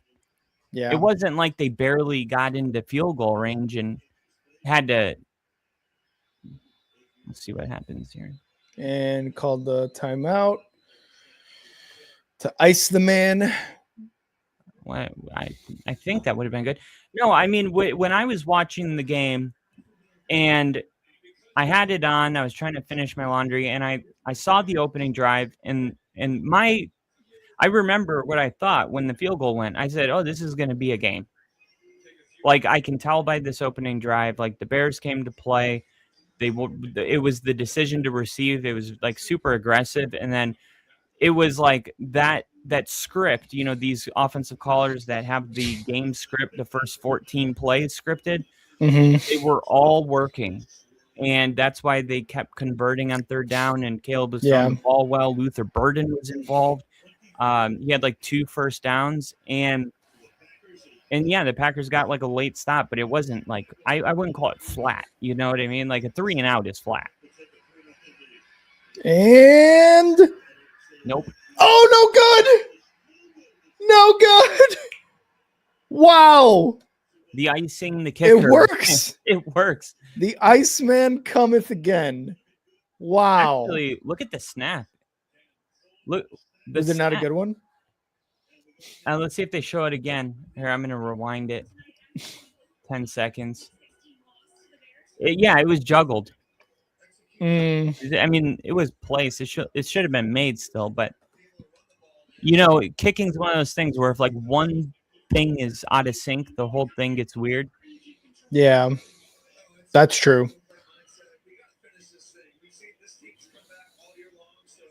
LaFleur said, "We got to finish this thing. We've seen this team. They come back. They're coming back. We're not dumb." Yeah, I mean, they've played twice already. They know. Yeah, and I don't know. I feel like that missed field goal was pretty big because it gives the Bears something when there was nothing. True. Maybe the crowd can be a little lively coming out the gate. You get a 3 and out, score a touchdown, 10-21. All of a sudden, things are happening. But I'm wondering if Ben Johnson couldn't punt the ball in the first quarter. What makes you think he's going to be able to do it in the third quarter? I think because the defense showed some life. Honestly, on that last golden go to go or first and goal to go, whatever it was, they showed he something. Was just waiting for his defense to show him something. Maybe, and maybe he's realizing those decisions are costing the team, and like, hey, maybe I should pivot, and otherwise I'm going to be in a shit ton of trouble with Chicago. Yeah, I was saying at the beginning, like, that there was the 0.01% that annoys me about Ben Johnson is his ability to do cute things, or not cute. I don't want to say cute things because that's demeaning, but creative. Like, he does trick plays in. Oh, I heard you say that. And you said 99% of the time you like it. And I wanted to intervene, but I didn't want to push myself in. But I wanted to be like, well, then you're being unrealistic as a fan because you're not leaving any room for like the defense it just happened to be the perfect defense against this trick play. Because like sometimes you dial up a play in the defense and sometimes it's just coincidence. Like, no, they were just in the perfect defense for that specific play. So if it's really 99% of the time you like it, that's the best it's ever going to be. Like, it's never going to be 100% of the time. It's great. One of the things that really ticked me off was that first Packers game. I believe it was the first or second one. On their first drive, they go all the way down the field. I think it is they're down to the 1 or the 2 yard line. And they do a wildcat formation where Cole Kmet goes in at quarterback. And then what happens is Cole Kmet is under center. He stands up as if to call an audible. Dahlman, our center, snaps it to Manungai, who's in the backfield, and it goes over his head. I know that was probably Dahlman's fault, but he's not a long snapper. yeah, exactly, right. And the thing is, it's like we were running the ball that drive very effectively. Why are we being not broke? Don't fix in a sense, yeah. Like, it's almost one of those situations where it's like, I understand that maybe analytics don't necessarily call for a run, but if we had 6 or 7 of those plays that were runs that were going for 3+ yards, why aren't we running it again? And I agree that first of all, I'm not saying that I don't like the creativity or the trick plays by Ben Johnson, because when they work, it is awesome. The flea flicker, the opposite with fucking Eberflus.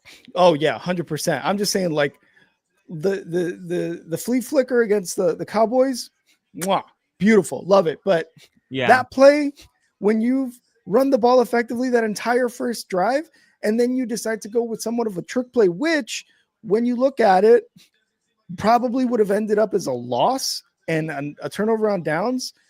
There's situations like that to me, I'm just like, oh my God, why, And Yeah. I also think too, he's also the head coach. Not only is he the play caller, but he's the head coach. So there's a lot more things that are going into going through his mind and going into play calling and going into decision making that probably, in a sense, maybe like cloud his judgment a bit in terms of what to do there. But I don't hate his creativity, and I don't think that the 1% is the thing I hate, which is the creativity. It's just it's the lack of like understanding that the obvious play is more than likely going to work because it was working that entire time. That's just again, that's just me. Yeah, the thing that stands out to me the most is that Chicago comes into this game third in the NFL in rushing yards per game, 144 rushing yards per game. The other teams, Baltimore, which always is there with Lamar, but then Baltimore and Buffalo. Buffalo is like so reliant on their running game that it's kind of ridiculous. Like I mentioned this, they're the number one pass defense in the NFL, but it's not because they have a great pass defense. It's because their opponents average the fewest amount of pass attempts when they play Buffalo. Yeah. Because Buffalo is such a poor run defense that people just pound the ball. So it would be very weird tomorrow if Buffalo went into Jacksonville and decided that they weren't going to run the ball. You know what I mean? Like, it wouldn't make any sense at all. And I'm looking at this game and I'm thinking, like, this isn't even the Bears. It's really not. Like, this is not even. It's not like the Bears are being the Bears and the Packers are just better today. It's like the Bears are being something entirely different. And I think it's not to beat the dead horse with the fourth down thing, but that's a great analogy for the way this game's being called. I feel like from the moment the Bears were down 4, this game has been called like they were down 21. And going 4 down fourth. Yeah. And also not really running the ball. I want to see Kyle Monangai. Where's Monangai? I mean, he's had a couple good rushes, but he's been stuffed on a few of those. But that can't just be like, all right, I agree. We're done. I agree. And I think that has got to be something because, and Sean talks about this all the time, like you have to be very intentional about running the ball when you're losing because everything in you is going to not want to run the ball because you just can't afford another 3 and out. And the easiest way to get one is to run for no gain on first and second down. And now it's 3rd and long. Yep. But if you can get the run game going, then you can get the identity of Chicago offense back because this has never been about Caleb Williams throwing the ball. If it were, he would have cracked 4,000 yards. It's about running the ball for 180 yards per game. And this is very similar to like what's going on with Jacksonville with like, we're going to play really good run defense. You have these identity things that's like, this is how we've won all year. What you don't want to do is get into the postseason and like forget how you got to this point. Yep. And for the defense thing, I get what you're saying. Like, think about this. No team's given up more points per game, like throughout the whole season than Carolina. And here's Carolina going against the best offense in the NFL. And Carolina's defense did great. You know, they still scored 34 on them, but like Carolina's defense answered the call. And when you get into the playoffs, like I feel like you have to, especially when you're at home, like Carolina was, Chicago is, I feel like you lean into what you've done well and you almost ignore what you didn't. You know, it's like, yeah, we weren't good at this all year, but it wasn't a playoff game at home last time we couldn't stop the run. Yeah. And I think that's where I would like to see DJ Moore have, I don't know, one catch. I mean, he's just too good to not have a catch. And the running game really needs to open the running game is like, it's weird to be down this much and think, what's the best way Chicago gets back in the game? Obviously, they get some 3 and outs, they get at least one turnover, and they get the running game going. And they cannot come out here thinking that there's 5 minutes left in the game. Yep. Because if they just score 14 points in the third quarter, think about it. Last time this game happened, the Packers scored 14 points in the second quarter and the Bears scored none. So it's not like it's not possible. This happens all the time. And if the Bears put 14 points up to Green Bay's 0 in the third quarter, and all of a sudden it's 17-21 going in the fourth. And like, you just have to remember, like, this is not some astronomical thing that we can't come back from, and we need to call this game like a regular team. Like, go out there, not like it's 0-0, but go out like it's 0-7 and you're down 7 and call the game like that. 100% couldn't agree, because and that's what, like, I go on Bears Reddit all the time and they're like, can we tell Caleb that he's down 2 score and there's 6 minutes left in the game in the first quarter on their first drive? Because that's when it just seems to be like everything clicks. The passes aren't batted down. The play calls are executed perfectly. It's just these first halves, man, where it is a disaster. And coming into this game, I was like, as long as we play a close game, I'm happy. I love what the Bears have done this year. The offense has been amazing, better than it's been in a really long time, since probably 2018, since that Nagy year.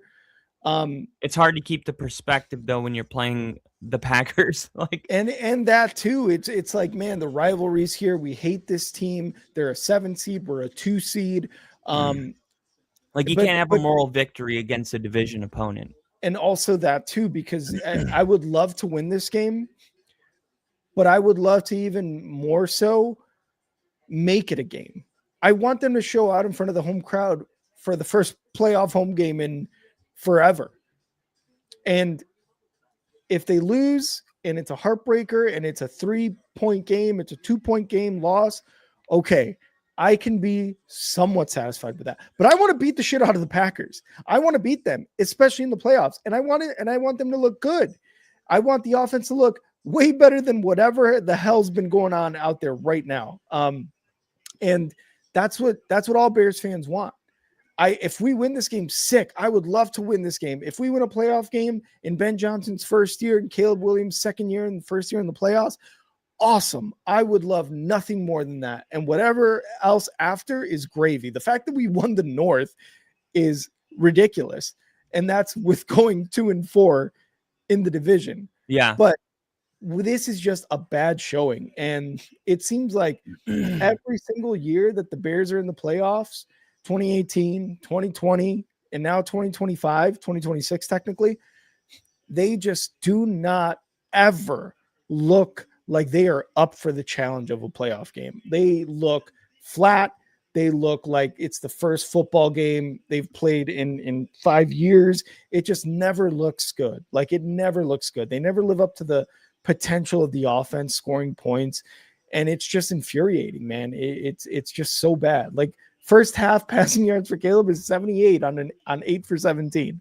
Like, what and are we Love doing? only has 139. The only reason he's got 3 touchdown passes with only 139, you must think, oh, well, they ran it for 150. It's like, nope. And it's like, field position.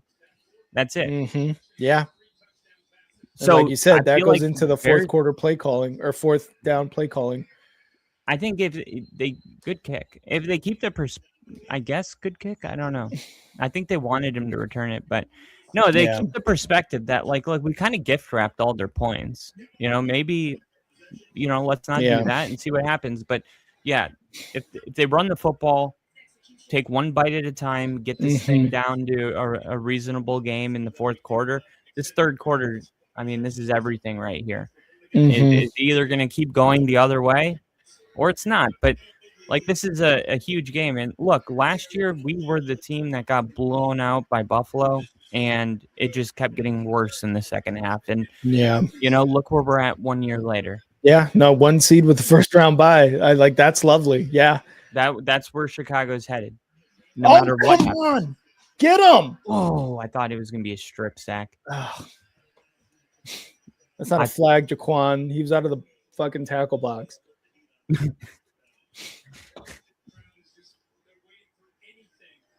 Brisker's like, flag. He was out of the tackle box, dude. Come on. You're like, no. Yeah, just no, dude. I know you're the safety, and you do not have that good the eagle eye vision we have, but come on.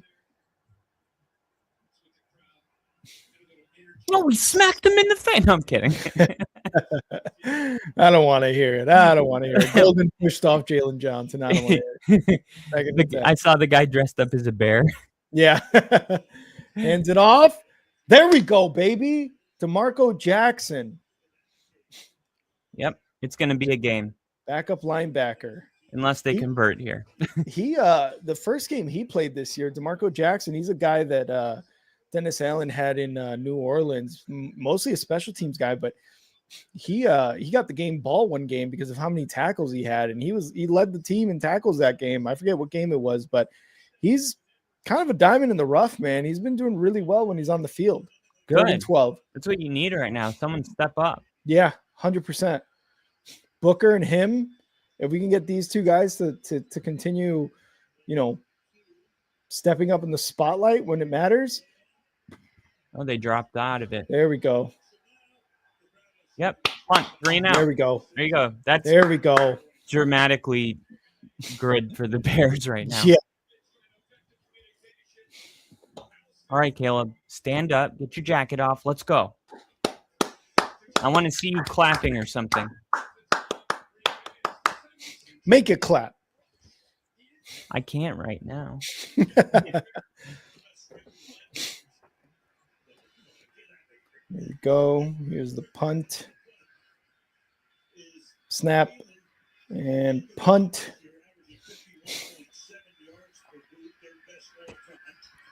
Duvernay fields it at the 30, gets to about the 37-ish yard line. Kyle's about to throw a laser right now.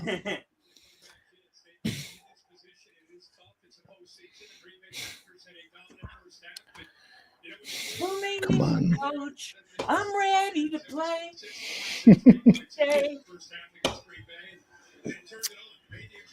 All right, 1st and 10. Just under 14 minutes. Oh, shit. No commercial break? Bears at the 37-yard line. Was not ready. Center. Snap. Hands it off. Manungai, there he is. Yeah. Look at that. 3 I don't yards. care. That's good. Yeah. God, make the defense have to consider sticking with the run package and then go up tempo, keep their run package on and throw it on them. Mm-hmm. Yeah, that was one of the things too that were when I was reading some articles on like CBS or ESPN was that the Bears running game has been one of the biggest reasons as to why they're like a really good offense. It is. Snap. Looking to throw in the pocket. Throws over the middle. Caught. And that is Loveland. Oh, football. No. Come on. Can we hold on to the ball, please, guys? They got it. Oh, Thank my God. Zacchaeus. Dude, that is like a crippling mistake. Like, you can't do that. You can't do that, man. That's his both, second time. That's both tight ends, Kmet and now Loveland, that are fumbling the ball. Is that going to be ruled? Oh, they called it incomplete. Oh, my God. Are the Packers just like ripping it out? Or are they just not? Are they just getting hit? That's a completed pass. Okay, if that's not a completion, I just don't know what we're looking for anymore. What are we doing? How is this? And it's an expedited review, so you can't even challenge it. How can they confirm something that's not true? There we go. Loveland this time actually makes a catch. Holy crap. That was like insanely accurate for how inaccurate I thought that ball was going to be when he threw it. And it wasn't like he wasn't set or anything. He was like moving forward and threw it. Oh, I thought that was going to be like a stupid pass. Me too. I thought that was going to go out of bounds, to be honest. I'm like, oh, here's a dumbass throw. Nice throw. Yeah. Anyways, I was saying great throw and catch there. Love All that right. ability to have those off bounds. 31-yard line. Necessary, but whatever. Fakes the throw. Loveland again inside the 20, inside the 12-yard line, baby. There we go. Let's get a touchdown. Let's get a touchdown here. Come on. Yep. Oh, Packers playing super aggressive here because the Bears are coming out saying, hey, we're going to run the football. yep. And the Packers are like, well, we're going to stop it then. And then the Bears said, psych. JK. It all starts with the running game. You don't end up third in the NFL in rushing yards per game and then think that you could just neglect that. Yeah. Here we go. Under center. Inside the They're going to pitch it to 12-yard the line. left, I think. And it's going to be Munungai running it. Gets about 2 yards, maybe 1.5 yards there on the first down. I haven't seen the Bears really try to get the corner in the running game. No, like those outside pitches Yeah. and all inside stuff. I've noticed that too. There was one Munungai run where he ran right into the pile, and it's obviously a design play call for that, but he had the outside left side of the line wide open. 2nd and 9. Caleb shotgun. Snap. And it's going to be more. Oh my God. At some point, it's like, what's going on right now? Because That's the second time we've tried that. why are we Handoff. trying so hard to run it upside in the inside? Is there a reason for this? Like the Packers are playing the inside. Make them Just untouched. make them Walker have to came in play the untouched. sideline. Test their speed. Pitch that bitch. 3rd and 13. Hold the guard. Get physical. Go fuck Yeah. something up. Caleb looking under pressure, throws right. It's caught by not caught. Jeez, I mean, Get the points. Just none get of the them fucking was. points, Yeah, man. none of them was gonna. That's massive. Oh no. He'll be all right. He's pulling a Mahomes. He's good. He's good. All the greats do this. Mahomes, LeBron. What happened? He just tripped on the guy? No, that one's actually pretty real. Let's see. Oh yeah, he twisted his ankle there a bit. Yeah, I've done that. Well, we get 6. We get 3. Yeah, Is what it that's is. massive because Yeah. not only did you get 3, but you declined any points on the other side. It's a 2-possession game with 10 minutes in the third quarter. Mm-hmm. So we can actually just like be level-headed now and call this thing like a normal person. Yeah, another 3-and-out stop here, or at least a stop in Packers territory Or would a be huge takeaway, for this which we know defense. the Bears are getting a takeaway at some A point. takeaway would be huge. I think that's why he has the confidence to go for it, is because, when you look at the end of the year and you go, like, we have the most takeaways in the NFL, you start thinking, like, hey, we can afford a couple of these to go sideways. But Yeah. I don't like the call. I just- but maybe that's part of his justification for it. I think it could also, it's also wishful thinking because Love does throw interceptions at like crucial moments, and we've seen that in playoff games. We've seen that in big games during the season. Yeah. But there's something about him this year, or at least against the Bears this year, where he's thrown one interception in that first game, and he kind of got it out of the way. Mm-hmm. And they ended up winning that game, obviously, right, on an interception by Nixon. But I don't know, man. It's like this game so far, that first half, and obviously there's an entire half to go, but I don't know. I don't know if we're gonna get that from Love this game. I think we're gonna have to create something. I hear you, because look, whatever it is that you do really well going into the playoffs, like it's gonna be the talking point all week. It's like, hey, like these are the keys to victory. Number one, we can't have turnovers. We can't have them. We got to protect the ball. We got to throw good passes. We can't take any risks. I would rather punt it than throw a 50-50 ball. And you know, that's just been like pounded into his head all week. 100%. And you know, I don't know if he's, even when he went against the Cowboys that year that they basically dominated them. I think that was the year that Trayvon Diggs had the record for most interceptions or most pick sixes in a season. And even then, like, Love still dominated that team, that Cowboys defense. So like you said, I think going into games like this, Matt LaFleur, Jordan Love, they sit down, as well as Malik Willis or whoever the backup QB is, and is like, this guy is picking the ball off at a ridiculous rate and returning it for touchdowns. We can't let them do that. We cannot do that. So like you said, I think it's definitely being like one of those talking points being pounded in his head. Like, don't let the ball go in harm's way. Oh, no flag.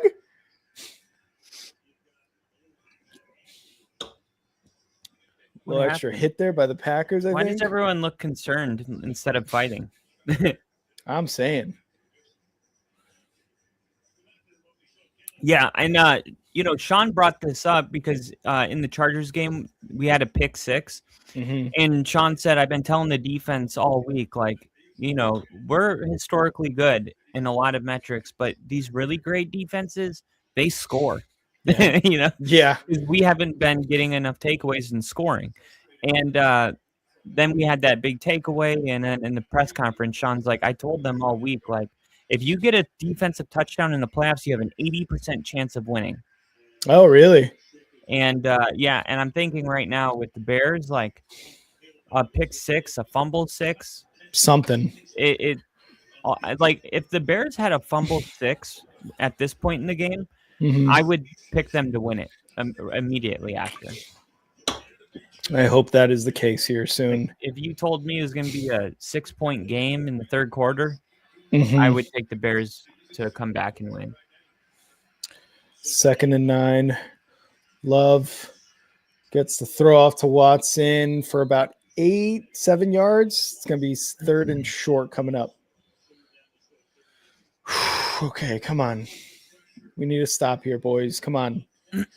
And the thing, too, is after that first half, it just, you know, obviously just now the Bears went for the field goal in that last drive, but LaFleur in that defense, Halfley in that defense, no. Seems like the Bears offense is a little, what's the word?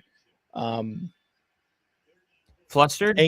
No, not flustered. It's like when you need to make something happen, they're desperate. Yes, they're desperate for a big play, or they're desperate to keep drives going, so they're going to go for it on 4th down, so we have to take advantage of that. I don't think Oh, my God. Stop falling down. There we go. Why wouldn't you just run it? I thought he was going to run it too. I thought we were fucked there. I honestly thought he was going to run it for a 1st down. A little too content to throw that away if you're a Packers fan. Yeah, 2 3 and outs. If they do decide to go for the punt here, I'd be a little nervous as a Packers fan. If Luther Burden gets 13 more receiving yards and Josh Jacobs gets 5 receiving yards, I'll win some money because everything else is already hit.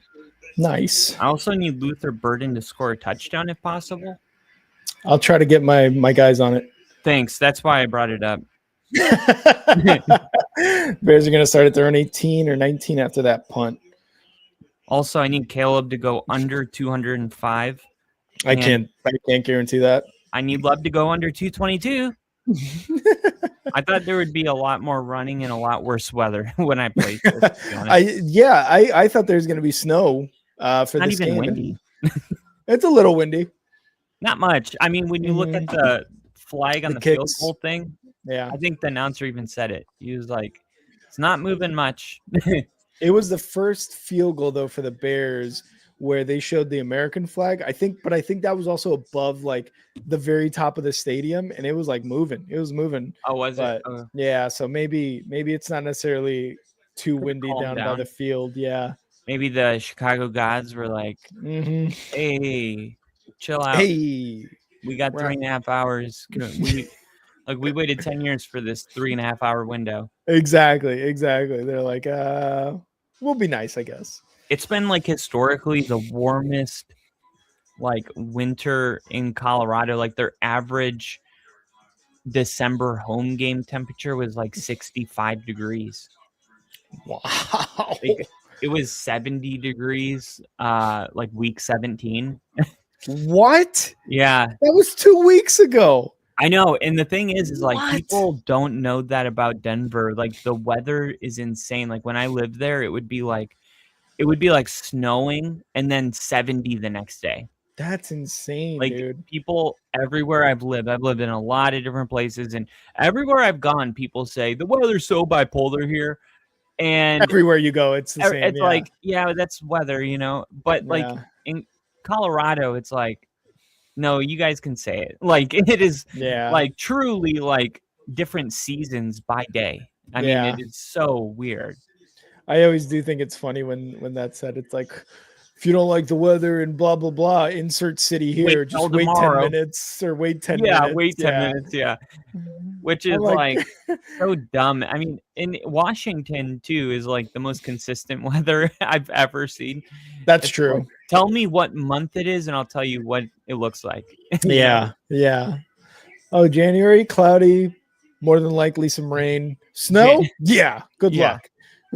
July, 15 hours of sunlight, not a cloud in the sky, 72 degrees, low of 55. Exactly. Besides that one time it snows and that one time it's hot. I will say, moving from the island to the mainland, there's a big difference. Oh, I bet, because there's not that water to regulate the temperature. Caleb, over the middle, Burden. Yes. Let's go to the 44. Needed that. Let's go, baby. Come on. I need Roma Dunze now to have a 15-yard reception. Can we do it? I don't know where Rome's been.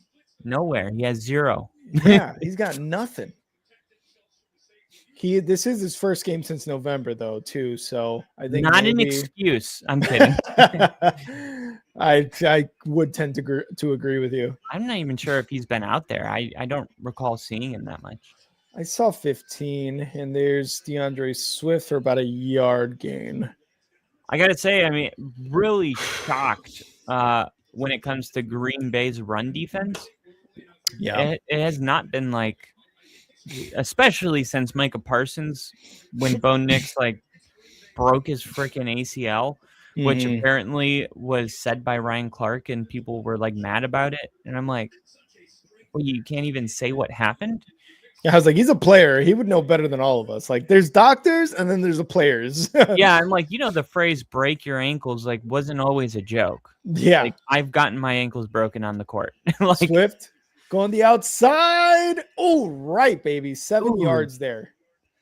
Like, yeah, because like I've been on the court where I've like sprained my ankle so bad because somebody like just got me, like faked me out and literally tried to correct yourself, and then you're fall down and your ankle twisted, and then like people start using that term so lightly, and all of a sudden when you use it in its origin, people are offended. Yeah, you're like, no, this is actually an injury. Yeah. It's not just a way of saying things. There we go. Swift, or I think that was Monungai up the middle. Yes. First down. I like it. And there's a flag. He jumped on the pile. Yeah, bitch. What's wrong with jumping on the pile? I'm saying. Is that a penalty? I think so. When did that start? Oh, maybe. I wonder if they had blown the whistle and then he jumped. Oh, that's a big one. Yeah. Oh, wow. Mm-hmm. Unnecessary roughness. I got to say, I hate the call. So that is exactly what DeMarco Jackson on that kickoff return by the Packers did. Watch, you'll see him right there. He's moving the pile. That's what he did, and then they flagged DeMarco Jackson on for that as well. Now, I think they shouldn't be able to flag it if they listen if the whistle wasn't blown. If the whistle's not blown yet, then the play's alive. Yeah, I think the whistle was blown, though, because he was being pushed back at that point. Yeah, I have the volume kind of low because I don't want it to like go under my mic, so I can't really. But Isaiah McDuffie is hurt, which is kind of the big thing. He's a significant contributor on the defense. He's always near the ball, disrupting plays, making tackles. I think he's the leading tackler. Was he the one on the ground there just now? Oh, okay. High energy, flies around the field. Nixon jumped on the pile at the end. No, it wasn't Bo, KC. He's watching to see who he's gonna play next week. Because you guys play what the lowest seed that remains in the AFC, correct? Yeah. So my goal is that New England, Jacksonville, and Pittsburgh all win at home. So you can play Pittsburgh? So we can play Pittsburgh. Yeah. That would be the easiest matchup, I would say, because you guys would dominate them on defense. It's the playoffs. Like, I mean, people said that about the Panthers. You know, it's like, I mean, I think we would, but like, it's kind of weird because you just never know. Like, yes, you're right. You can always get them at their best, and you're just not at your best that day. And then the break, you know, you take some time off, and sometimes it's great, sometimes it's not. Yep. Rest versus rust is always that conversation, and I don't know. Like, I've never really looked at the numbers, and numbers are always probably talked about when it is time for that one seed who had the bye to play the game. It's like, one seeds who had the first round bye usually are blah, blah, blah, and blah, blah, blah with this winning percentage or losing percentage, whatever. But I don't know. Well, I know since the 7 seed came in, like every Super Bowl is pretty much like the 1 seed versus the 1 seed or the 1 versus the 2. And I mean, I think the biggest advantage of the 1 seed's not even the rest or the opponent. I think it's the elimination game you don't have to play. Like, I think that in the home field too.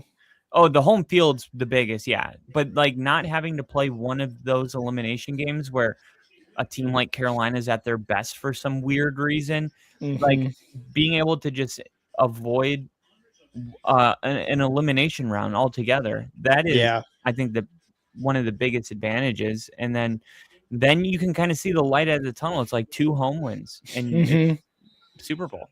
Like, then it's Super Bowl. Yeah, you're right. All right. Bears score here. It's a 7-point game. It's the same thing. 2 touchdowns, and you're on top or tied. At the 30-yard line, motion, takes a snap, fakes the handoff, looking, Caleb in the pocket, moving up, moving left, throws it, and he's going to get it to DeAndre Swift for a first down and more inside. There we go. The red zone, baby. Let's go. Was that really the red zone? Yeah, I think the 20-yard line was a first down, so he got inside the red zone. That was clutch. Now, we're going to see what Green Bay, if we get an update on the defense, this could be a big injury. Also, good for the Bears being able to keep the energy going, and injury sometimes like disrupts the momentum. Yep.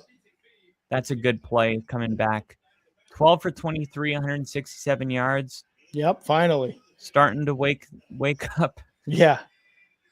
Snap, hands it off. Manungai. No, it's Caleb himself. And he's going to get it for about a yard, which is probably what a Manungai run would have gotten anyway. I mean, I don't know. I feel like they haven't really been running it enough to properly set that up. Yeah, I think there's been 4 run plays this entire third quarter for the Bears so far. 4 to 5. Now we've seen, I mean, I've called games with you where I've said, look, these ends are crashing inside. Caleb needs to pull it. And then they score a touchdown at the end of the game. Yep. But I think that's a play you got to set up, and they called it early.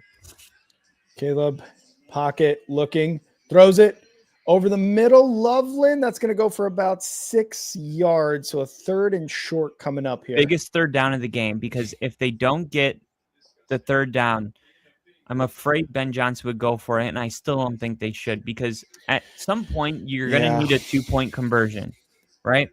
Yeah. If you kick the field goal, you eliminate the 2-point conversion. Not only that, but now 2 touchdowns puts you in the lead by 1. So I think he would go for it, though, and that's what I don't. This is huge. Yeah, we'll see here.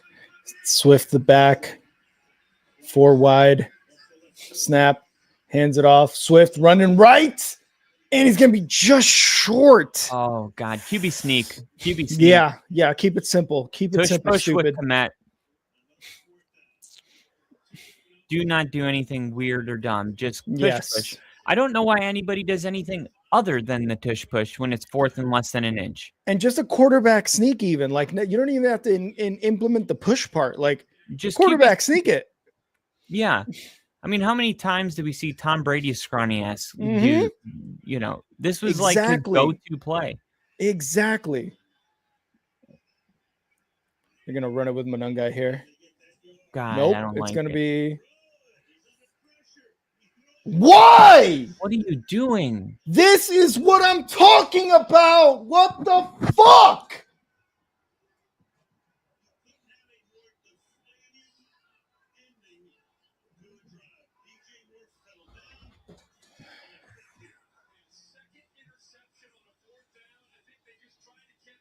Are you fucking kidding me, man? Run the ball. This is the 1%, dude. This is the 0.1% I'm talking about. Is like, you're not going to lose yards with Monungai on an I formation, bringing Komet in to crash the line. Like, oh, fuck. This is the Ben Johnson part that I absolutely cannot stand. Oh, my fucking God.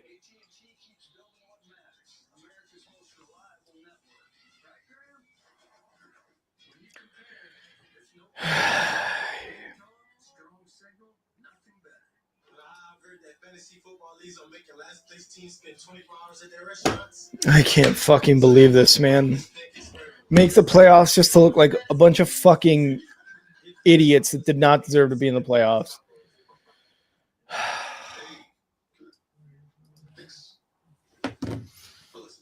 This is such a consistency with Ben, dude.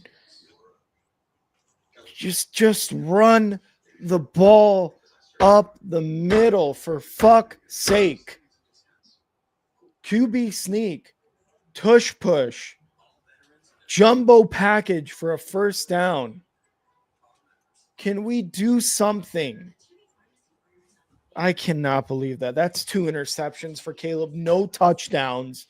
No touchdowns scored through 3 fucking quarters with this fucking team.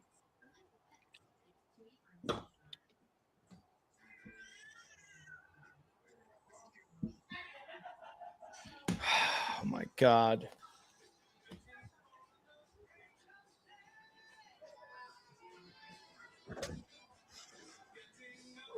This is so deflating. That's 0 for 3, 0 for 4 in the red zone now in this game. Oh God. Just run the ball. Just run the ball. That's all you got to do. Quarterback sneak it. Run the ball. Jumbo I formation. Bring all your fucking tight ends. Bring the fattest fucks on offensive line to push the fucking line forward, Ben. Come on!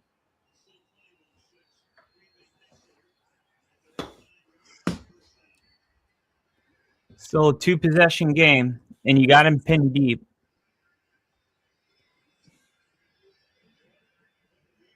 That's Jesus Christ. You got what? Fucking.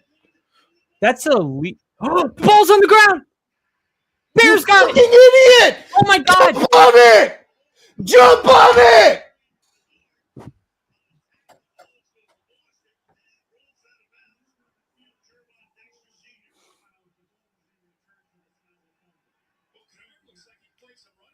Oh my God! Just jump on the ball! Holy shit. Stop trying so fucking hard.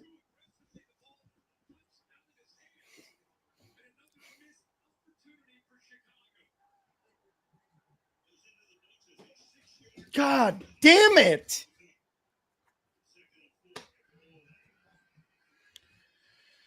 Oh, God.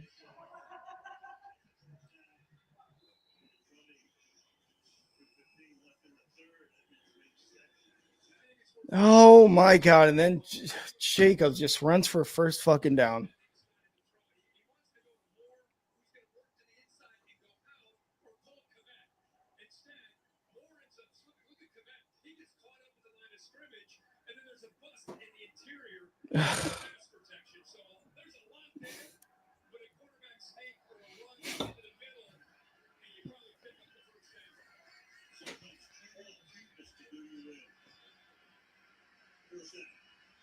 First and 10.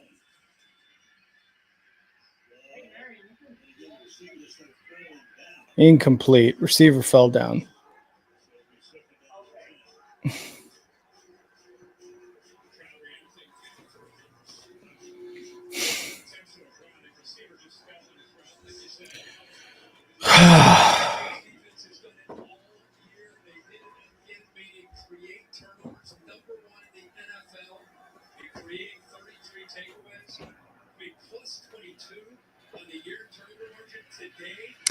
This is so infuriating of a playoff game. Oh, my God.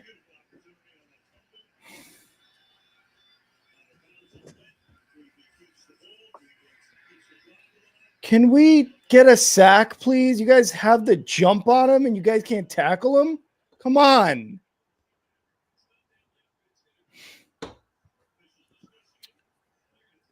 There we go. Intentional grounding. Look, defensively, like they've Bears improved. haven't given up anything. Yeah, they've been a lot better. It only took one half of football like it always does. I feel you on that. Jesus Christ. Look at that. Oh, free lane to the quarterback, and instead just nothing.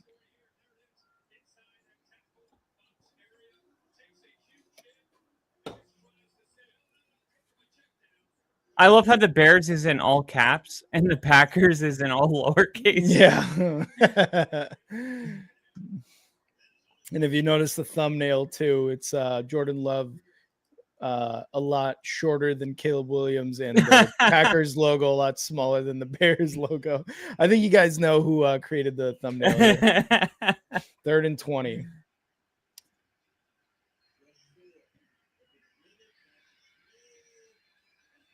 All right, 4th and 8 or something coming up. They'll happily punt this. Mm-hmm. They're like the most important thing is you got no points. We took the rest of the third quarter, and now we're putting you all the way back. Which, if you're Chicago, you have to keep perspective. Like Green Bay's content with what's going on, but like it's a 2-possession game. Mm-hmm. Like, I've seen my team score 33 points in the fourth quarter to win. Mm-hmm. Like exactly. It is not that hard to score 2 touchdowns. Especially when the defense is doing its job. And Duvernay, good return to the 50, to the 40, 35. Let's go. There we go, baby. Come on. Let's go. It's going to be a 1-possession game with 13 minutes left in the fourth quarter. I hope so. I'm calling it right now. Do you think Luther Burden is going to score on this one or the next one? If I'm being honest, dude, I don't know. I don't know. I like Loveland has been the guy who's been reliable. Komet is fumbled, and yes, Loveland fumbled. Technically, not a catch, whatever. Rome is nowhere to be found. DJ Moore, he fell. He's had 1 carry for -4 yards. He's had maybe 1 or 2 catches for probably less than 20 yards. I don't know who's going to score. I really don't. Shotgun, Caleb, snap, fakes the handoff, looking, rolling right, throwing, and it bounces off the ground, or he caught it. Oh, he caught it. Okay. Might be fucking Durham Smythe who scores a touchdown.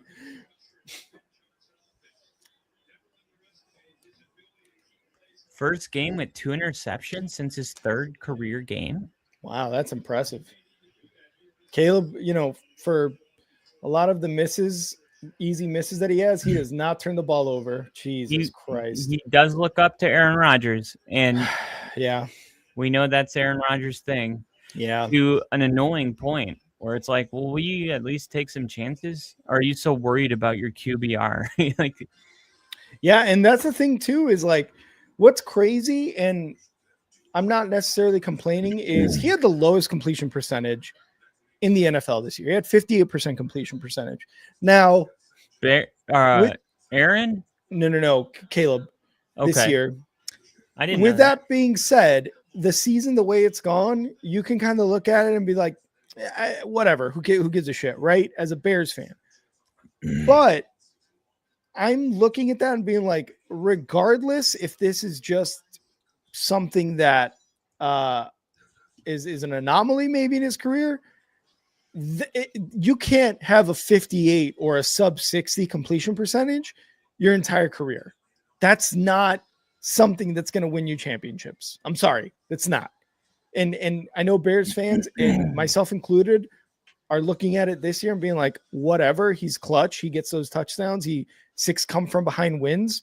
But moving forward, that's got to be something that he works on and has to get those easy completions, because like I said, having a sub 60 and even lower percentage, that's not going to get you to the Super Bowl. It just won't.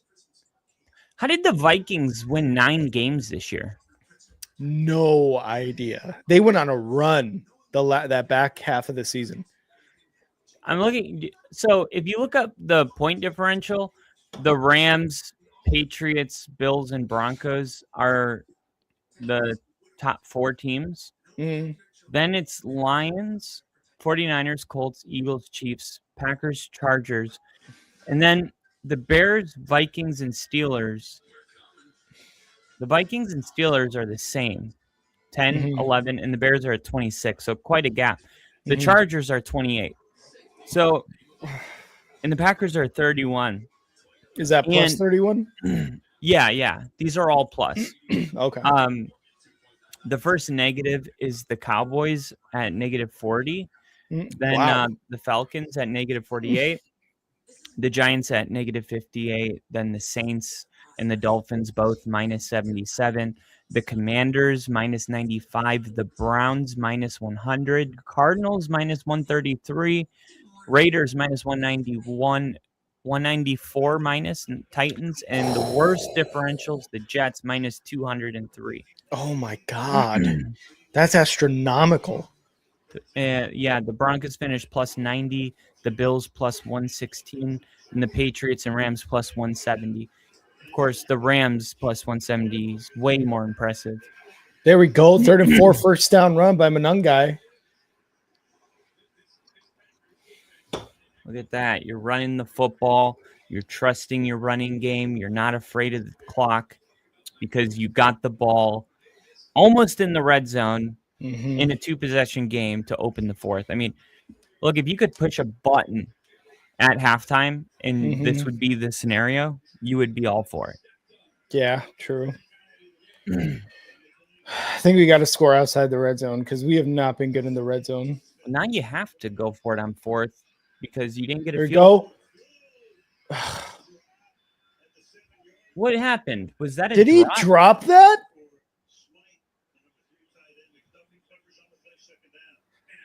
Please tell me that was a knockdown.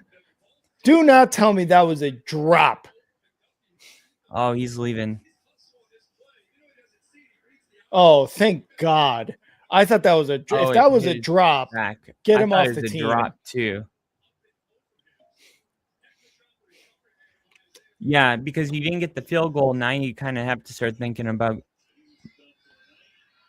There he goes. Williams. Overthrew Rome. Oh my God. 3rd and 10.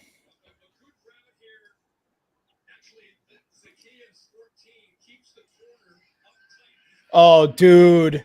Caleb, come on. Lead him to the post. Oh. Why did you throw it to his...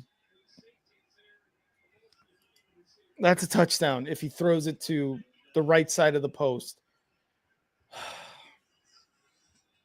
Jeez. Pass.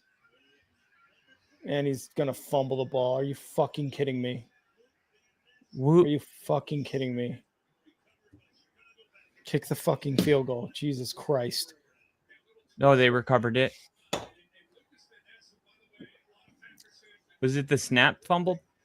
No, Lucas Van Ness hit it out of his hand. And I think that was Trapillo who landed on it.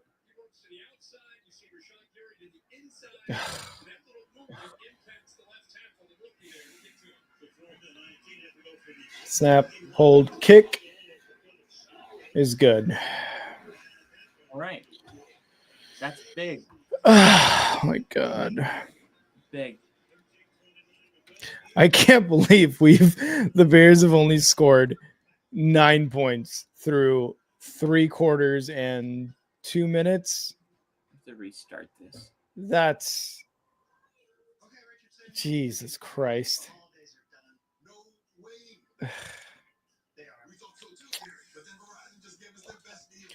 Well, they're down 12, so it's still a 2-possession game.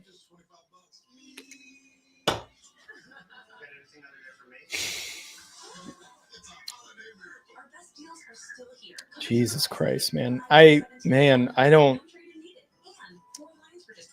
And here's the thing, too, like Ben Johnson's play calling in let's get that 4th and 1, less than 1, 4th and less than 1 situation. Should he have ran it? Should he have QB sneaked it? Yes. What I'm afraid of is like something like that happening again in next season and him just kind of losing all his spark. And Kyle is gone for the sack. But I just I don't want the creativity and the 4th down going for it from Ben to just go away. I just wish that in certain situations, like the one we saw on the last Bears drive, where it's a 4th and less than 1, to just run the fucking ball up the middle, quarterback sneak it, like some very just easy plays that if the defense stops it, then shit, it is what it is at that point. But when you go for passes with a guy in Caleb's face who busted through the offensive line, through the protection, and it goes for a turnover, it's like, what are we doing, man? Just run the ball. Just run it. It's so easy.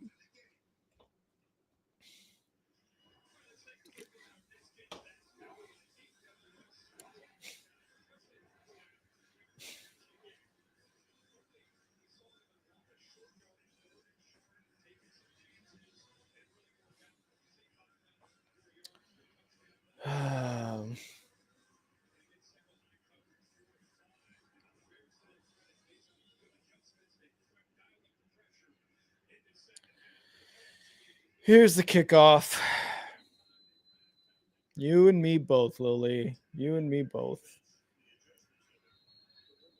And now there's a flag on that kick because Cairo, it landed outside of the 20-yard line.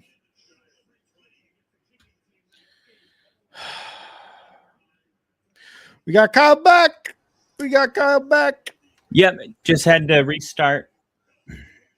And the Cairo kick lands outside of the 20-yard line. So bald his whole life, hair after retirement.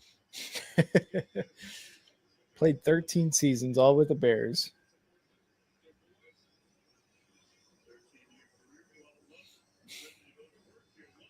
Can I just hate the Packers?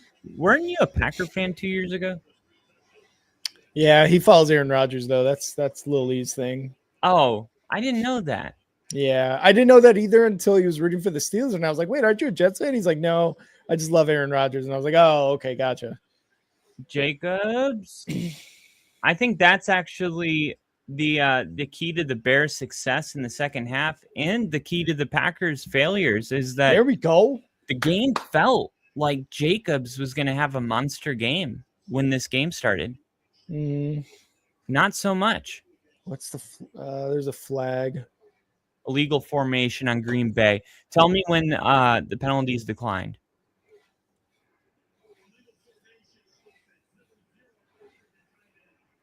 That penalty is declined. Second down. All right. I just figured I Golden wouldn't running let off you the field. stress about it. Appreciate it.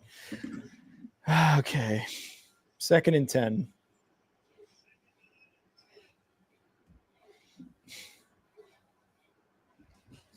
All right. I can hear the Bears now. Yep. They need to get louder, but man, Much louder. Yeah. They'll get there. They need another big stop here. Bring in pressure. Love snap.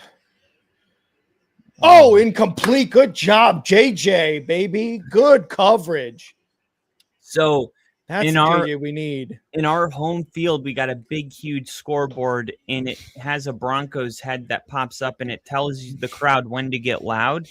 Love it. And Sean told all the fans, do not follow the Broncos head, because the Broncos head doesn't tell you to scream until the quarterback gets to the line of scrimmage. We need you to scream when the quarterback's going in the huddle. Yeah. And that is like a big thing that fans don't realize. Like, you can impact the game if you scream when they're trying to huddle. Here we go. Love all day. Oh my God. So close. Good job on the pressure, baby. Good job, Montez. It's like an entirely different offense. I don't think they've gotten a first down in the second half. I think you're right. There's Montez Sweat. Thank you, Washington. Mm-hmm.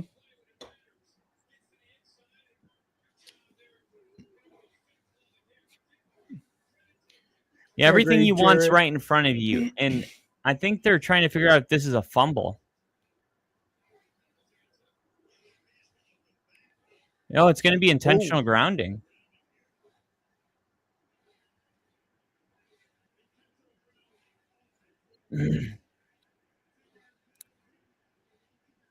Yes. The loss to down is so dumb that they include it. I don't know. It's like, of course it's a loss of down. The play's over. Oh, I see what you're saying.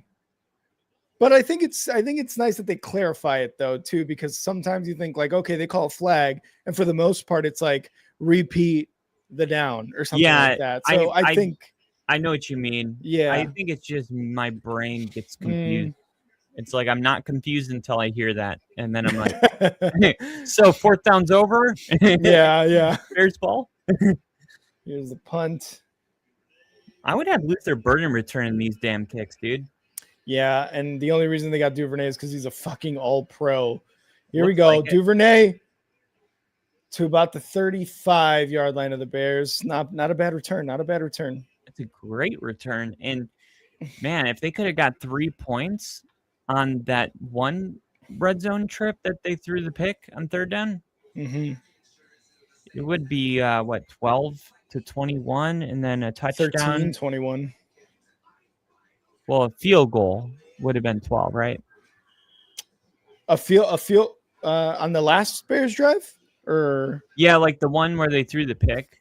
On that 4th down. If you had 3 more points here, and then a touchdown would make it. 13. If you had 12, then you would have 19, and then a field goal would win the game. 22-21. That's why those field goals are important. And I'm glad the Bears let themselves kick a field goal instead of feeling like they had to go for it on that last 4th down. Agreed. Caleb back to pass, looking in the pocket all day. Now rolls right. He's going to run it himself because he's got nobody open. Is and it first really down. like that much time and no one's open? That's ridiculous to me, dude. That is ridiculous All to me. these I was like, how weapons- good is that secondary? I mean, you got 15 seconds back there, Yeah. and you got best weapons and nothing. Nothing. Yeah, but first down's a first down. Yeah, true Caleb that. back to pass, throwing left, caught, and it's Colston Loveland again, baby, at the 35-yard line of the Packers, just like likes that. his tight ends. Thank God, because I'm like, how do we have a two-headed monster with Kmet and Loveland, and we're not getting them more involved? Right. And Loveland has been an absolute monster. There's been a heavy focus on Adunze and DJ Moore. And Yeah. if I was Halfley, my focus would have been all week on the tight ends. Yeah, especially Loveland. Fakes the run, throws right. Are you trying to get it to Adunze there? Now, he had a neck injury, right? Because it looks like he's wearing a brace on his neck. I believe so. I thought it was something else. Not Was it entirely a sure. collarbone or something? I think so. I'm not entirely sure. Maybe 11 and a that's half just, minutes left, 2nd and 10. It looks like he's wearing a neck brace. It looks like it's really thick there, unless it's just to Yeah. warm, but I've never seen him Maybe. wear that. Caleb, motion, snap, fakes the handoff, looking, throws left, caught! Oh. Colston Loveland, baby, let's go. I feel like I've seen that play 7 times today. Didn't he have like a heel injury? Wasn't that what it was? Loveland or who? Adunze. Wasn't it a heel? Let me I'm gonna look it up now because I I'm can also look it up. curious. Are you looking it up? Yeah, I'll look it up. Okay. Thank God. We're moving the ball. Could we get a touchdown now, please? Please, let's get a touchdown. Caleb shotgun. Yeah. Takes a snap. Throw in the end zone. Oh, Loveland just out of reach. He dove for it. Credit to that guy. Credit to the rookie, man. it was a Just foot going injury. all out for it. It was a foot injury. Oh.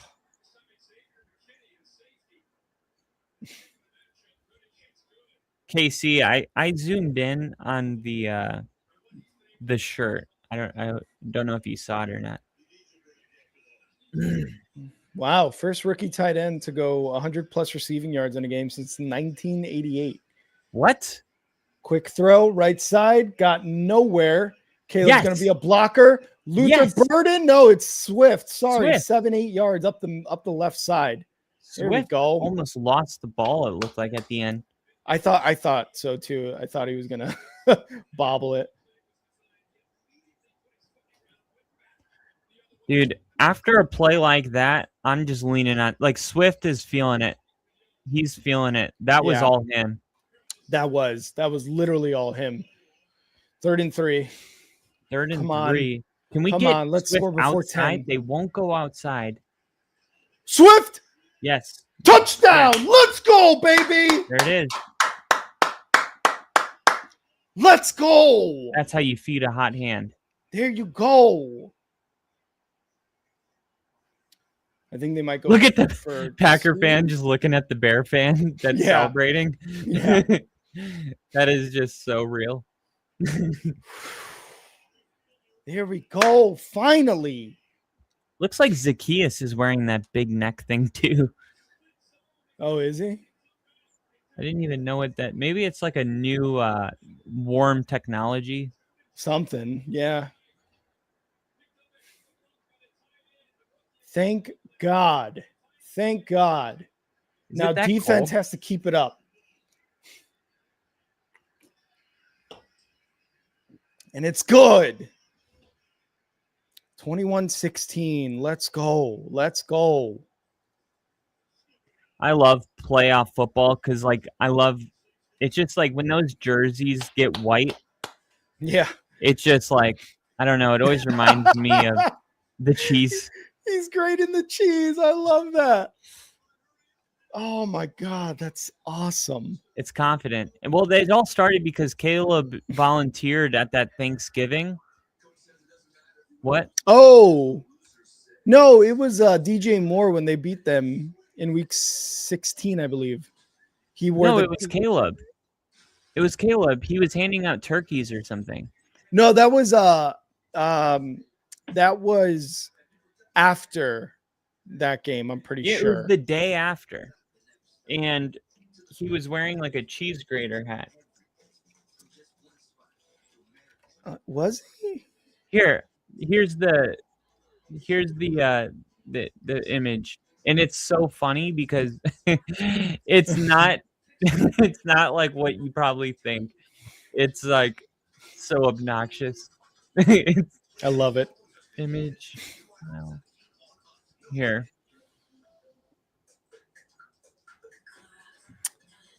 I'm pretty sure that was after the Bears beat them and DJ Moore wore it. This was after the Bears beat them, but that's Caleb Williams. Right. But DJ Moore wore it in the after in the post game locker room speech by Ben Johnson. Oh, so you're just talking about who did it first? Yeah. I'm sorry. I thought that's what we were talking about. Like who wore it first. Gotcha. Oh, not really. I didn't know about the DJ Moore thing. I was just saying Caleb.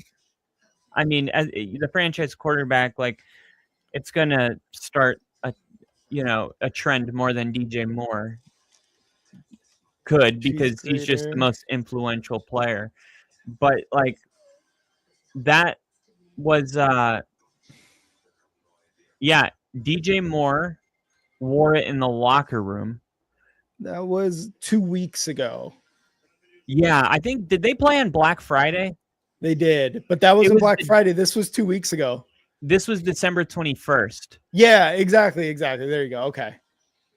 But that was, hours after DJ Moore broke out the cheese grater hat to celebrate the Bears' comeback win against the Packers, Caleb Williams did the same thing doing volunteer work on Sunday. Yeah, there you go. I'm not sure if we were debating. Yeah, me neither. Because what I initially thought was he wore it for Thanksgiving. Ball's out. There's your turnover. Give it to the Bears. Come on, Bears. Come on, baby. Honestly, I thought Green Bay got it, but anything can happen down there. Yeah, they're saying, I think the Green Bay Packers players are pretty confident they have it. Bears fans are confident. Damn it. Yeah, it's Packers ball. Is it? Okay. That was close. Gosh, it's like you need the ball to bounce.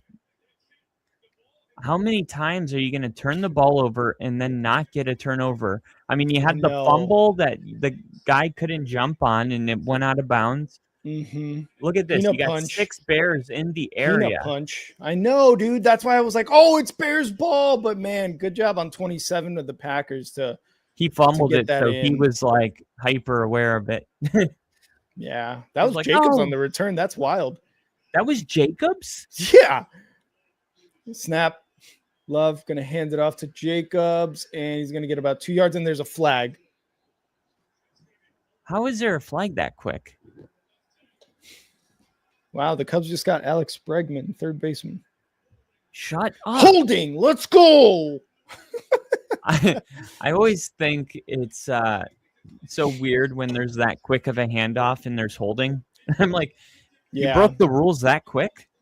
That was literally less than a second and a half. It's like, how impactful is your hold at that point? You know? Yeah. How obvious is it? Yeah.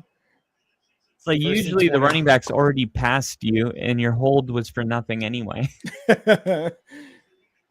Love back to pass, quick pass, left side, and he gets about 9 yards there. Yeah, he's still wearing that diaper.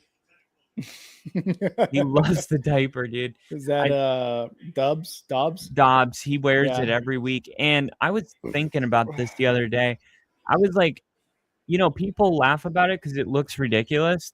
And I wonder, though, like, as a player who played wide receiver, I wonder if, like, when you get hit, it's totally different with that on, Oh, yeah, true. Like, I wonder if it feels so much better. I wonder if it feels different running a route, too, and, like, jumping up for a ball, running a route, cutting, because that's Probably extra not. weight. Well, a little bit. Oh, come on, guys. Dang. At I the was thinking 32. the helmet's pretty heavy. As long as you only give up a field goal here, it'll be a touchdown to tie it. So Yeah. but And a 2-point conversion. and a 2, yeah. But yeah, I'm Man. thinking like with the amount of weight the helmet is, the Mhm. extra quarter of a pound, probably not much. Yeah. But I'm thinking if you get like helmet to helmet, I wonder like if it's pretty effective on absorbing a lot of it. What difference that is. Yeah. They're going to run it with Jacobs, and he gets about a yard on that play. I would keep running it inside on the Bears because they can't. It's unguardable. Yeah. 2nd and 9, under 8 minutes left.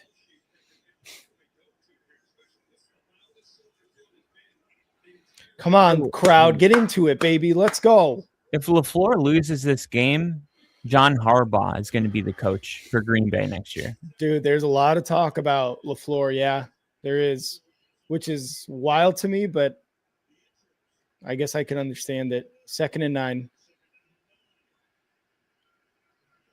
That's a delay. Come on now. Throwing deep right side. Jaden Reed, I think. Woo!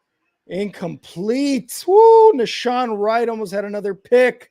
Why are you even throwing that ball? Oh, Nashawn That should be Wright, a back shoulder, not a, hey, we're going to lead Jaden Reed into double coverage.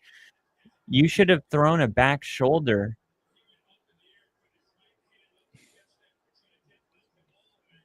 Why are the Bears booing? I don't know.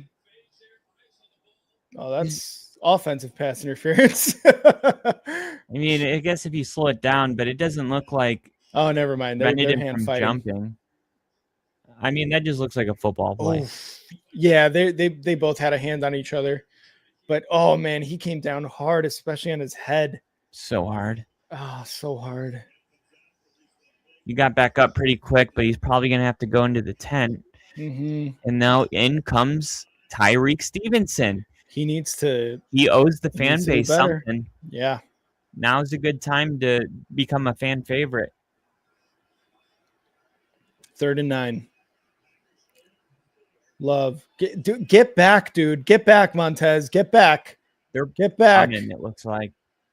Snap. They drop. Love. Ugh, what are we? No, Jaquan Brisker. No, it's not a 4th down, dude. Oh, it actually might be. Holy shit, he might be right. How? That seemed like a terrible first to spot. me. I think so too. That's going to be an expedited review. They're going to call it a first down. That was a first. There's no world that he didn't get this. Yeah, that's a first down. I don't understand that. I don't understand the spot. I don't understand. And I thought Brisker was silly. Oh, they fixed it. Tackle him! Wow. First touchdown of the season is a playoff game against the fucking Bears. That's his first touchdown all year? All year. Wow.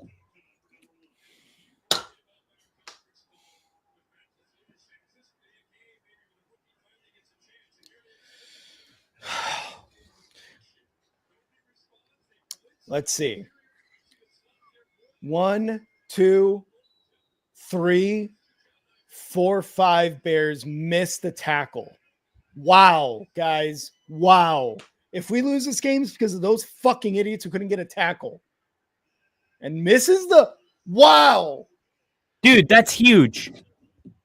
That's huge. Now you don't need the 2-point conversion. Yeah, but we would still need. You have 3 timeouts. You're fine. Yeah, but even if we get a touchdown, don't go for it. That's 27-23. We would still need a touchdown.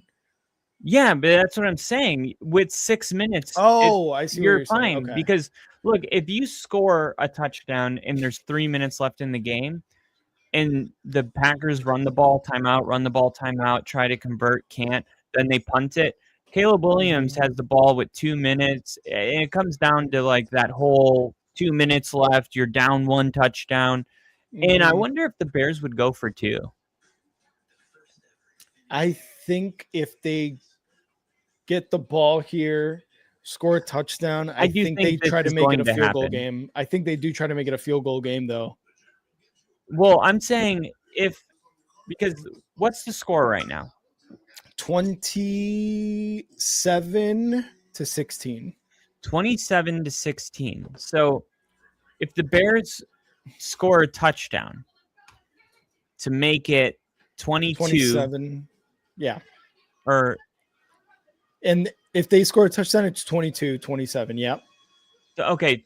And then if they kick the extra point, 22-27 or 23, right?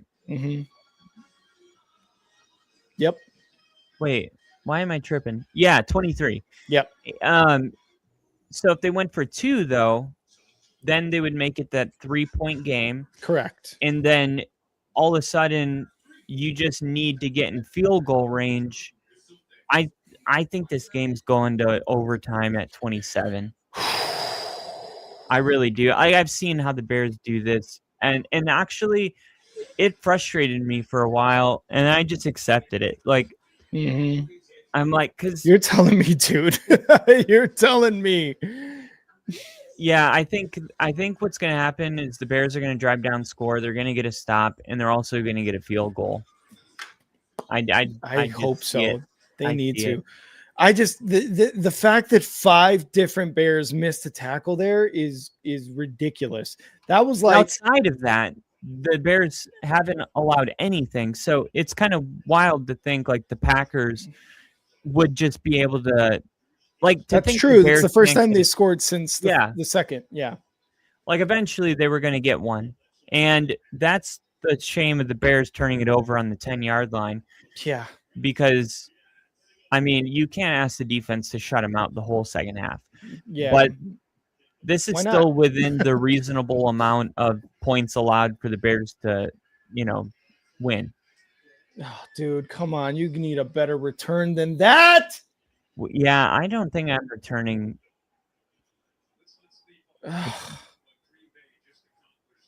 24-yard line guy? Come on. I would have let it bounce. Jesus.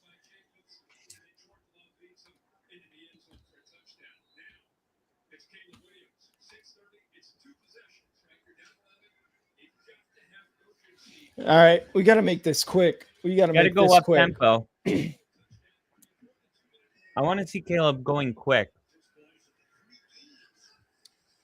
Snap, looking, rolling left, throwing, caught. Romadunze, there he is. Let's go. Come on, speed it up. Throw. Speed it up. Let's go. We don't have all fucking day, boys. Let's go. That throw is insane. Oh, sorry. Why is that still up? There we go. Has that been up that whole time? I don't know, actually. I feel like it just came back up on its own. Okay, come on. Let's go. 6 minutes left. Come on. Gotta go.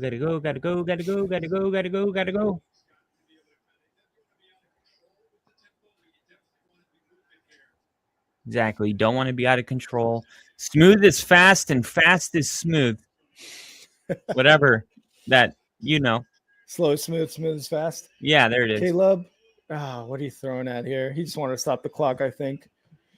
I was going to say, I don't think he wanted to do that, but I think it was best that happened. Yeah. There is plenty of time, and I do think it gets lost on fans how much time is left. Yeah, almost 6 minutes in the fourth quarter is a shit ton of time. Oh man, you remember the Buffalo Chiefs playoff game had 28 points scored in the final 4 minutes. Yeah. DJ Moore motion to the right side. Caleb snap. Throw in over the middle. Oh my God, dude. Come on. Come on.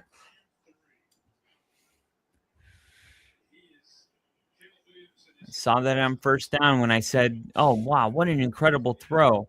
It was an incredible throw. It was also the most challenging throw he could have made of the 3 options. And I think sometimes when it's 3rd and 3, you don't need to go for the hard one. Yeah. Motions right side. What the fuck? What the hell are they doing? False start? and then Are it you snaps kidding over his me? head? Are you kidding me? Well, thank God. It would have been a huge loss. Yeah. What was that Jesus snap? Christ. This was going to be a game breaker. There's no way the Bears would have got back on this. No. Oh my God. That might have been a touchdown.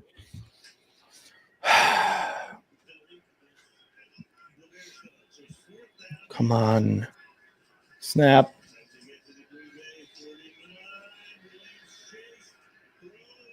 Caught!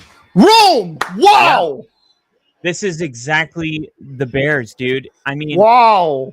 It was like the fact that Caleb didn't run off the field, they couldn't preserve the 2-minute warning, and it forced them to kick an onside, which is how they won. It's like they have this bad snap, but the fact that they false start, like, Jesus. It's so voodoo-ish. Caleb back to pass, throwing over the middle, left side. No, come on. Oh, I thought he had him. It's like the Bears get rewarded when they make a mistake in the final 5 minutes. Oh my God, what a ridiculous throw. That's the second time I've seen Caleb and Rome connect like that on a crucial down. Dude, that is such a hard catch when you're getting hit like that. Yeah. Like, you're getting blasted. Mm-hmm. And you just got to catch it and deal with it. Come on, let's get it before 4 minutes. Come on. And no diaper on his head, and he still took it. Caleb back to pass, looking, rolling right, under pressure, throwing. What are we doing, guys? What are we doing? What are we doing? You know they're gonna stop you going right. That you know that. Yeah, it's like either bail or stay in the pocket, but don't get caught in purgatory. Like, yeah, I'm rolling, I can't. Now I'm out of the pocket, but I'm not out flushed out of the pocket. And he's the most dangerous. People like that's the playbook on Caleb. I will say, like, don't let him roll right because he makes things happen when he rolls to his right. 3rd and 10. Snap, looking, throws over the middle. It's gonna be Manungai. Left, inside the 10. Let's go, roll it. Let's go, roll it. Let's go. Let's go. You got plenty of time now. Yeah, but the less time we waste, the better. No, I hear you. I'm just saying, like, yeah. It is because if the Packers were to get a first down, you don't want that to be the end of the game. Like, leave enough time where you can give up one. Yeah. And still get the ball back. Throwing.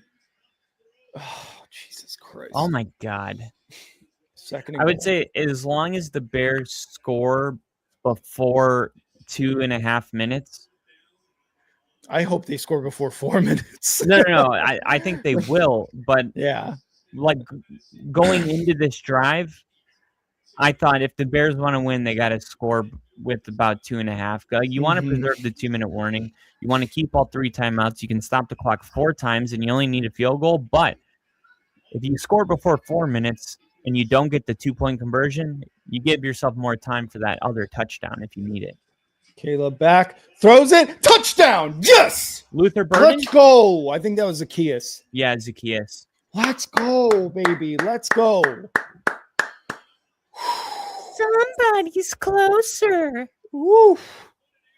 Are they going for 2? They're going for 2. Holy shit.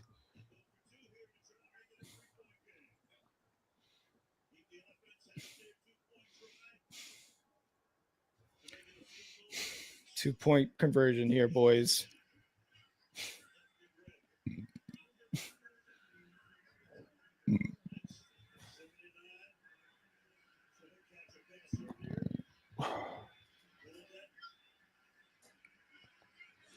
Williams. Like, of course they're going for 2.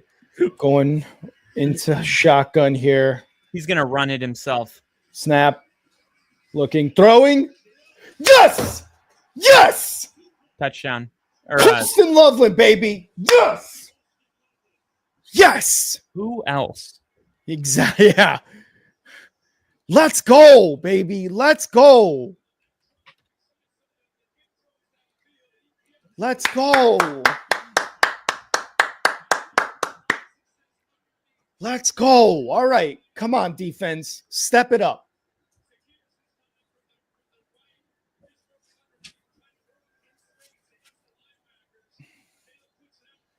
Yes, baby. Yes. 3-point game.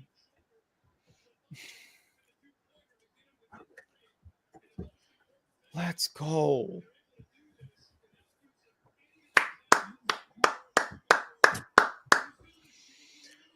Woo. Come on. Crowds into it. Let's go, baby. Defense, make a fucking stop here.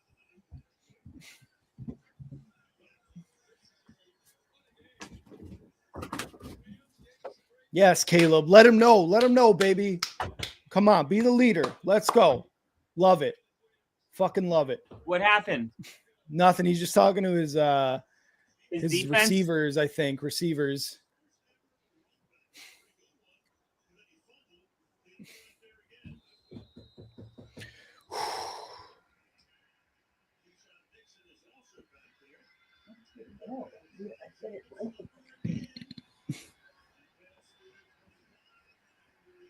It's about the 31 is that kick. What's going on here? Oh, a little bit of chippiness going on. There it is.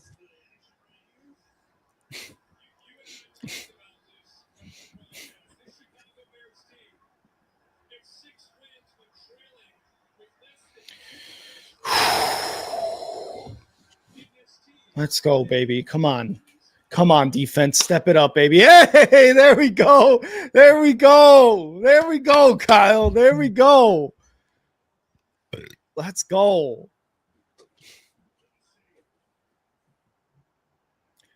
First and 10 at the 31 for the Packers. Snap. Quick throw. Right side. Wide receiver screen goes for about 2 yards. All right, keep it up, baby. Let's go. Keep it up, Gordon. Let's go.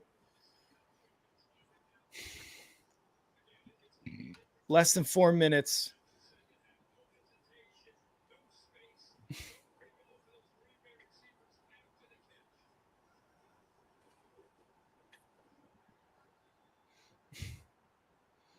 Second and 8. Second and 8. Come on. Let's go, baby. Come on. Stop them. Get that pressure. Stop them.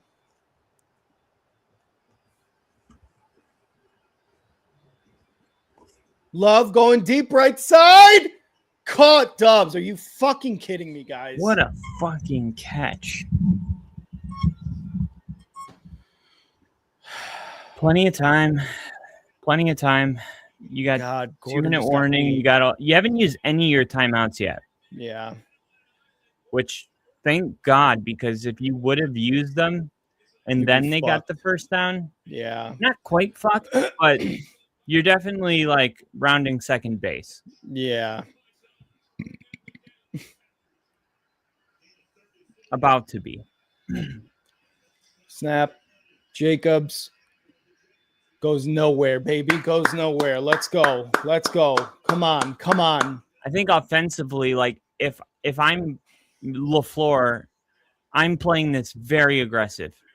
Yeah, I agree. Like, I'm not okay with, first off, my kicker already missed a field goal. I'm going to assume. All right. Yeah, the Bears are going to go ahead and use it. Okay. They're going to try to preserve the 2-minute warning for their offense. Okay. And LaFleur is, hey, this is a vote of confidence on the defense. I mean, look, if you're going to use your timeout, you want to wait till first down. If they pick up 9 or 8 yards on first down, you don't want to use your timeout because you're wasting them. But if they get nothing, which they did, it's the right call, I think. All right, Jordan Love changing the play at the line, it seems like. Changing Snap. his protection, maybe. Throwing, right, caught. Jesus Christ, guys. How is he this wide open? How? At least it didn't happen on third down.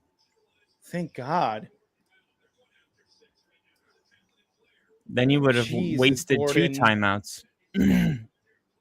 Gordon, come on, man. You got to get on that, dude. We Gotta brought you keep back them to for a field goal.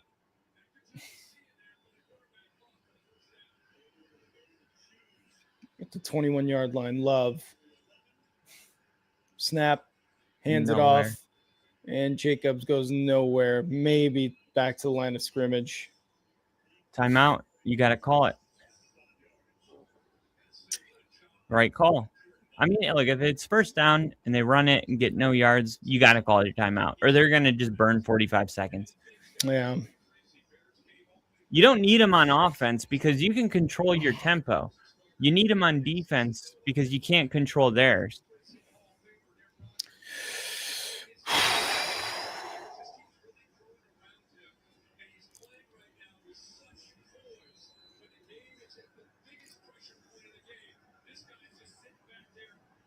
I wonder if Aaron Rodgers is watching.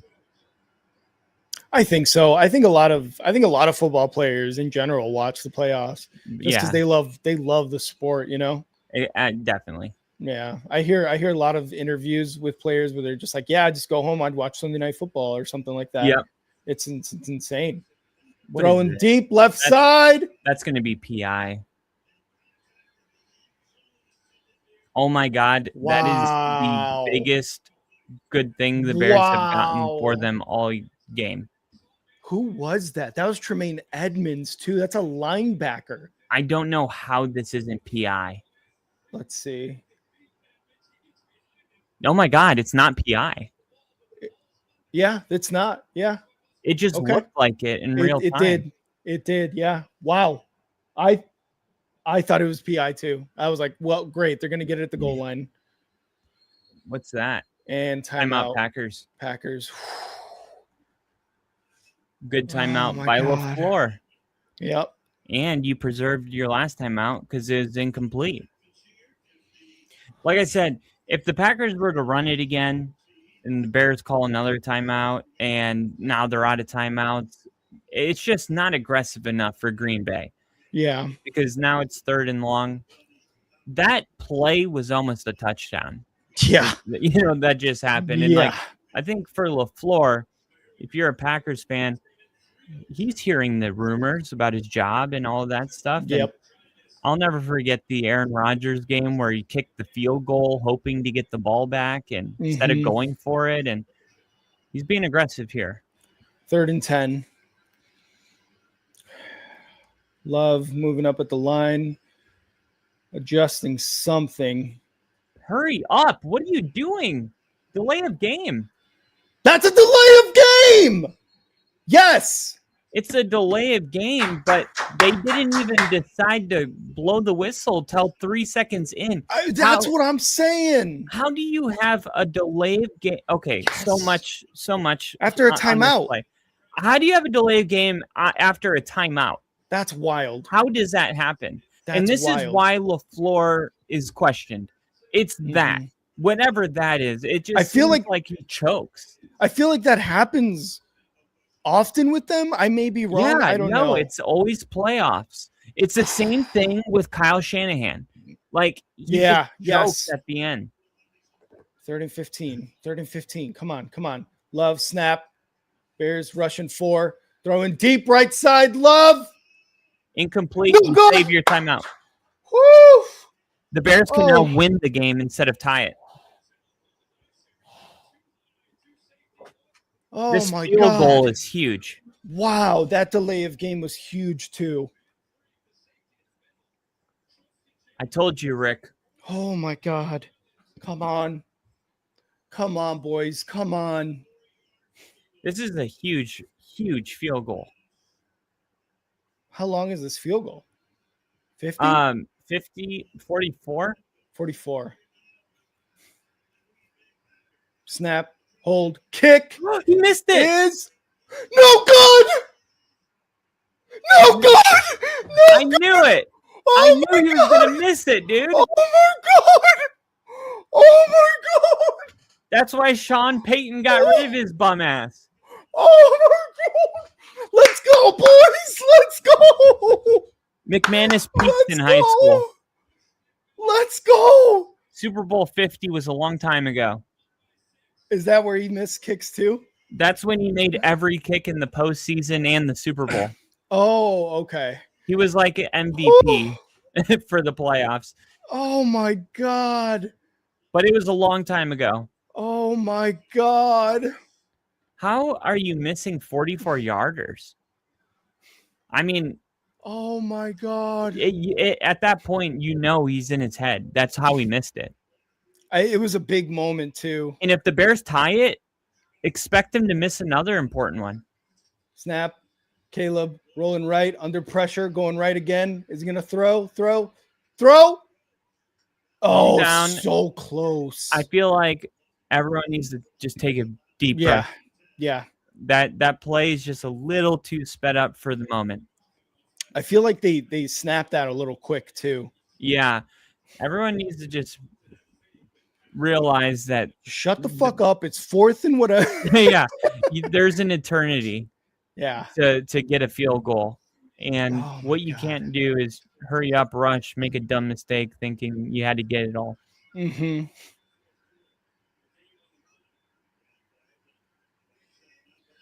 Caleb snap. Pressure thrown in the middle. Colston Loveland, baby. There we go. Run into the 2-minute warning. You think they run it to the 2-minute? No, hell no. They're the team that's trying to score. True. And they just got the, first down. They're not going to start burning time unless there's like 40 seconds left and they're inside the 7. Yeah. And they're like, yeah, we're definitely scoring a touchdown. And he should time out Green Bay. Oof. And that was because LaFleur knew. And he's pissed at Hafley right now because LaFleur knew if Caleb was a little wiser. And like, think about it. He coached Rodgers, who's the best in the league. You're trying to make a substitution. The Packers are running off the field slower than molasses. Mm-hmm. And you got Caleb Williams, and LaFleur basically said, I don't trust that Caleb Williams isn't going to be wise enough to snap the ball and get the 5-yard penalty. The thing is Caleb wasn't going to do it. He was getting off the field and Caleb wasn't like snapping the ball yet. So LaFleur just burned the timeout in case Caleb was going to hurry up and snap it. But Caleb really wasn't that aware of the substitution. He's going to motion Colson to the right side, snap, going to hand it off. It's going to be DeAndre Swift for about 6-7 yards. There we go. 2-minute warning, baby. Oh my God. We don't get a lot of young quarterbacks do that. It's like Matthew Stafford, Aaron Rodgers, these guys that have been in the league. Like right now, Caleb's just trying to get his team in field goal range. Like he's not. But next year, the year after, that's the evolution of the quarterback. You get to that stage where you're like, Aaron Rodgers has the least pressured quarterback in the NFL this year, and we know the Steelers' offensive line is bad, and yet it's because he gets rid of the ball quick. He's out there playing mental chess. He's not relying on his physical abilities like you do when you're young. And, man, I really thought, though, Caleb, I'm like, you've been open about growing up watching Rodgers. That's like the one thing he's known for is like snapping the ball to get the substitution, 12 men on the field, and then also the free play on the offsides. I think recently they've done it where if the offense makes a substitution, you got to give the defense time. But the Bears didn't make a substitution. Oh, gotcha. That's what you're saying. Gotcha. Okay.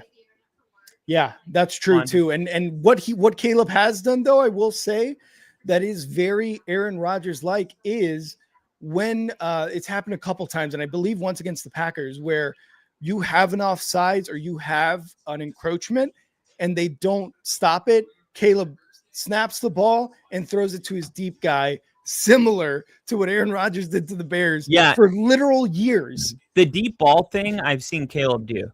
Yeah, which and is I awesome. think that's the one that like younger quarterbacks, everyone's starting to do it, you know, because it's just like it was really unique 15 years ago. Nowadays, it's like free play, you know. Yeah, exactly.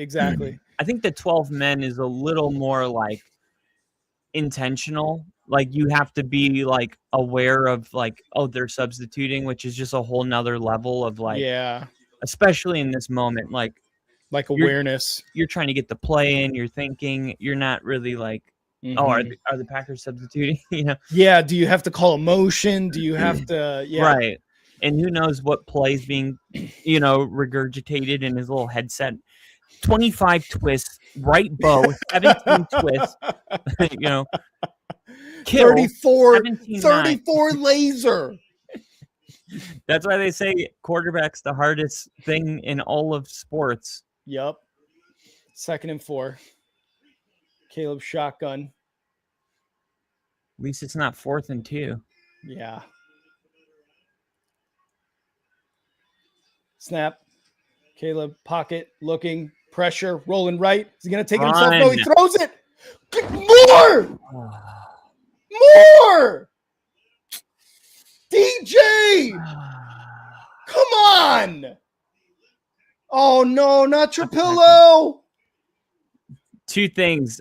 Oh, Theo Benedict, Caleb come on. Threw that ball extremely hard. And number 2, DJ's got to catch it. I thought he was going to run it. I thought he could have picked up 4. But, I mean, it wasn't the wrong choice to throw it. No. Because it should have been caught. There we go. That's too DeAndre easy. Swift. Sideline goes out of bounds at the 25. Let's go, baby. So now you start thinking about leaving no time for Green Bay. Exactly. Yes. Run the ball. This is absolutely busted coverage. Oh, I busted watching this. Nobody should be that open ever. Yep. Yeah. And good job. I mean, a lot of times when you see that play, it's because there was that like illegal pick, but they disguise it as a route and they just keep their hands up. That was just blown coverage. Caleb looking, throws deep, left side, wide open, DJ Moore, touchdown! Bears are on top. Touchdown! Let's go! Woo! Woo! That's too much time left, though. Yeah, but an extra point means that they need a touchdown, not a field goal. Yeah, that's true. Holy shit! The Bears are going to Philly. Oh my God! No, we would have a You'd home host game. it. I just wanted to say something cool. Oh my freaking God! Like the Bears are going to Philly just sounds cooler than Philly's coming to Chicago. You know? Yeah. Because it sounds like I'm saying the Bears are moving on. 31-27, the first lead the Bears have on the Packers this season. Wow. This is exactly how all these Bears-Packers games have gone. Honestly. Like Green Bay gets this like pretty comfortable lead, and it feels like they're the better team for most of the game, and then the Bears just find a way to hang around. Then they capitalize on a couple mistakes, and this is like just not surprising. Not for me. I don't know if you're going to get those 5 more receptions, Lily. Now, I was thinking when the second half started, the game was going to go in one or two directions. It was going to either be Dallas again and it's like 40-3. But the second the Bears got the 3 and out, I knew something changed. I knew that this was going to be the other direction and that the Bears would come back. And I think it's just very disappointing right now for Green Bay because, think about if the roles were flipped here.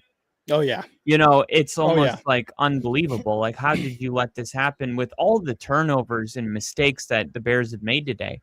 And all the mistakes. Yet all can be forgiven if Green Bay finds a way to score or LaFleur's fired. Like, what a wild game. Let's Green go, Bay, baby. Chicago rivalry back in the postseason. Oh, how do you like it? It is more crazy than ever, this rivalry. Like, regardless of what happens in this game, it is like a hate fest from here on out. Because like Eberflus, Nagy, like that was lame. That was lame.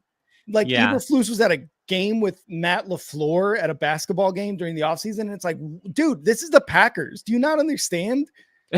During Packers week? No, it was it was during the basketball season. So maybe sometime either late October or further, but 1st and 10, Love shotgun, 3 wide, takes a snap, looking, throws it to Jacobs, gets about 3 yards with the forward.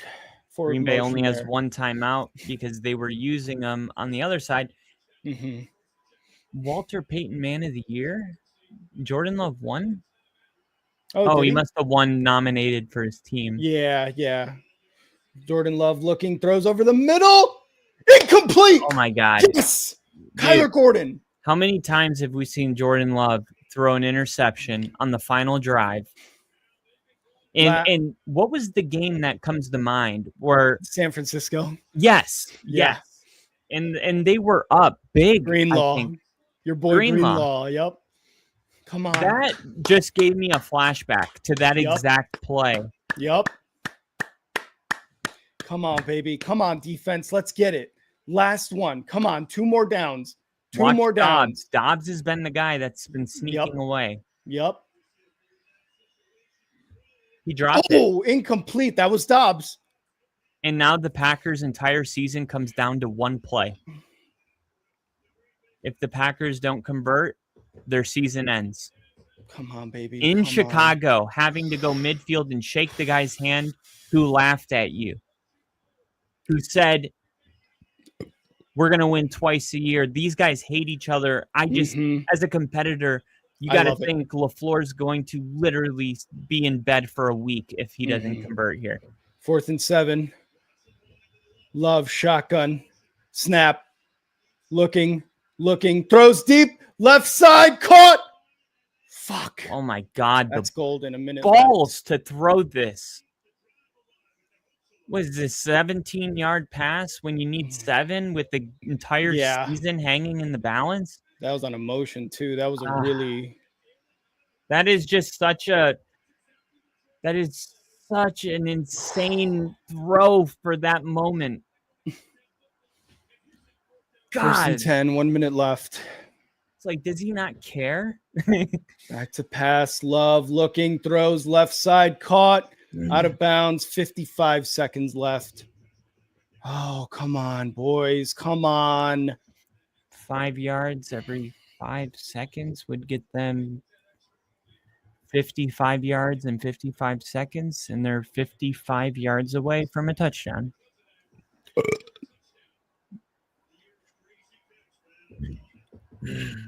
Come on, boys. Come on. Get some pressure.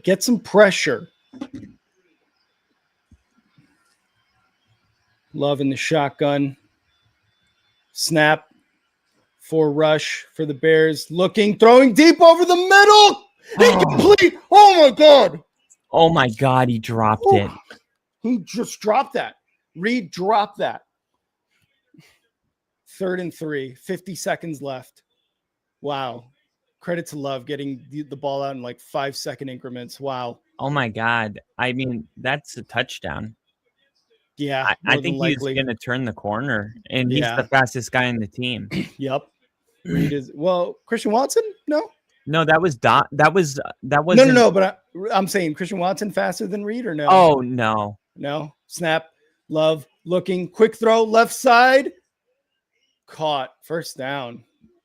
When do you burn the timeout? Yeah, I thought they would. Yeah, that's it right there. 44 seconds left. I think they should, because they would need to get the call in the huddle, and before you know it, there would have been 20 seconds, and you can't have that right now. Hey, it's starting to snow. I don't know why McManus is getting ready. This is a 4-point game, brother. You need a touchdown. Yeah. He doesn't know what to do with himself. He's like, all right, let me see if I can kick a 4-point field goal. This is like in the Navy where you're just like, I gotta look busy. Yeah. I'm gonna dust the top of the door frames. Someone give me a blue folder. Somebody give me a clipboard. Yeah. 1st and 10. 44 seconds. Snap. Love in the pocket, looking, throwing over the middle, caught. Jesus Christ, guys. Inside you gotta spike it. This is run and spike. What are you doing? This isn't a play, you fucking idiot. What is Love doing? Oh, there's an injured player. I was massively confused. Yeah. They're 10-second runoff. Yeah, 10-second runoff. And I don't know, like, if I think they should change the rule where if like a player, I don't know, like, I get the people taking advantage of it, but at the same time, like,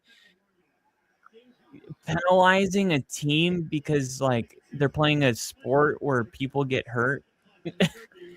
I get you. It's a weird thing where there's no right. So answer. wait, so what did he just say there? They ran. They just adjusted the time. I didn't see it at first. I was like, wait, so is it or is it not? Because I couldn't hear what the official was saying, obviously, but man, that changes so much. Oh man. I mean, I don't know how you could like fix it, without it being exploited, but I don't know. Like, I think a lot of times you can just tell when it's bullshit. Oh, like the injury on the field just to kind of waste that time a little bit. Yeah, when it wasn't a 10-second runoff, people would fake injuries to stop the clock. Yeah. And then they did the 10-second runoff, but now it feels like you're penalizing a team because like somebody got hurt. Yeah, I never understood that either, but I think because they get a charged timeout if they do have one, but I still don't get that. Love throwing. Oh my God, that was so dangerous. Wow, 13 seconds left now. Oh my God, this is so fucking crazy. Oh, fuck.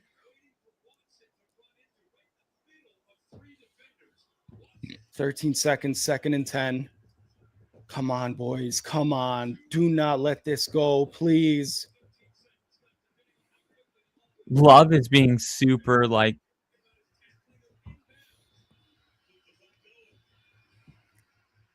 Seven seconds to snap. Empty backfield.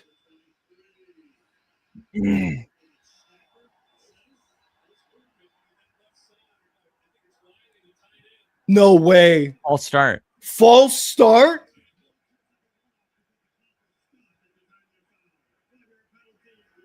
There's no way because the clock was stopped at the time of the foul.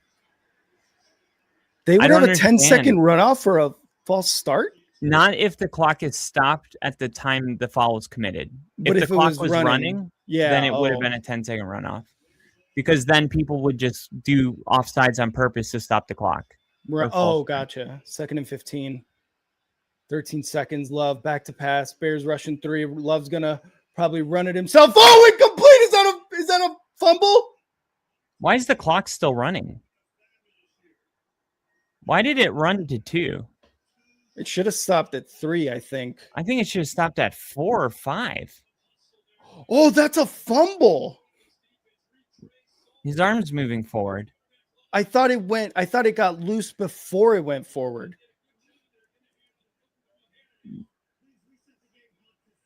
Yeah, they're resetting it to 7. Yeah, I didn't understand that. So So 3rd and 15? Or no, 7 seconds. But yeah, 3rd and 15. 3rd and 15. Okay. Do not let anything in before the first down, though. Throw a quick one. To Yeah. get somebody out of bounds. Yeah. Football. Love. Oh my God, guys, get some fucking pressure, please. This is it. This is going to be game. Bears win. Bears win. Bears win. Let's go, baby. Let's go. Bears win. Bears Broncos Super Bowl alive. It's still alive. Oh my God, let's go. And a quick handshake again. FTP, baby. FTP. Let's go. Oh my God. Let's go. This is Bears. Go. This is Bears football. Oh. Are they brothers? Oh my God. Bears beat the Packers for their first playoff win since 2010. Wow. Let's go. The Cardiac Bears.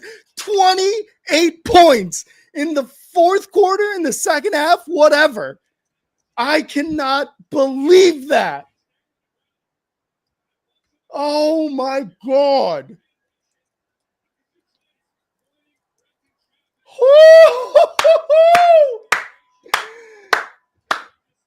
Wow.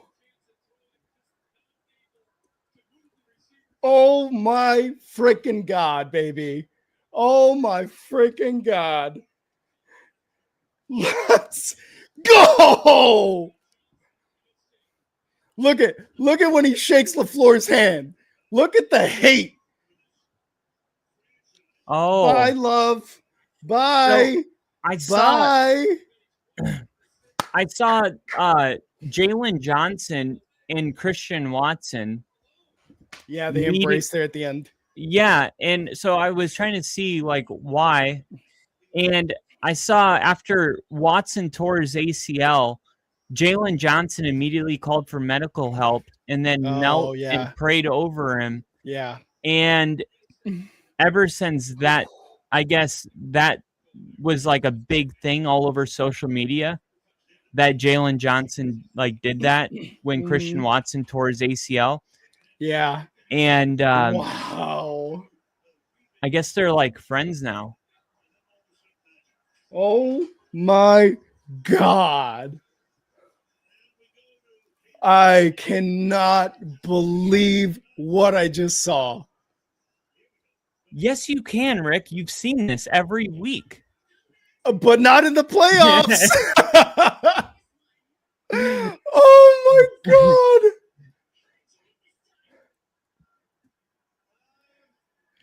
Wow.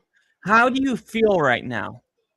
Like, explain the feeling. I am euphoric.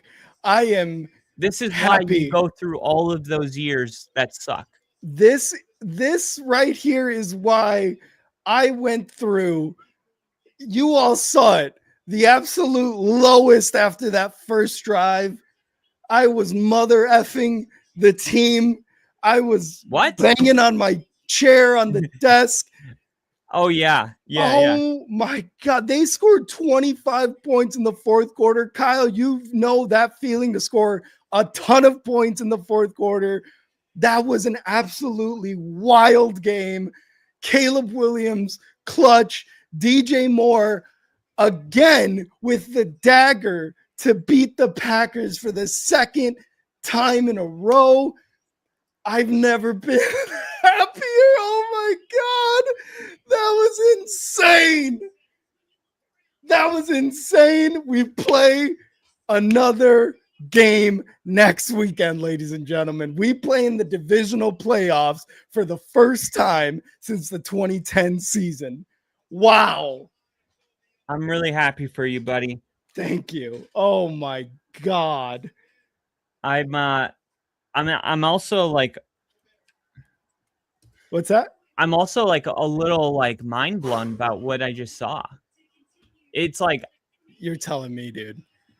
It was one of those games where I felt, to be totally honest, I felt like anybody that thought like Chicago wasn't going to be in this game, I'm like, no, like Chicago's going to be in the game.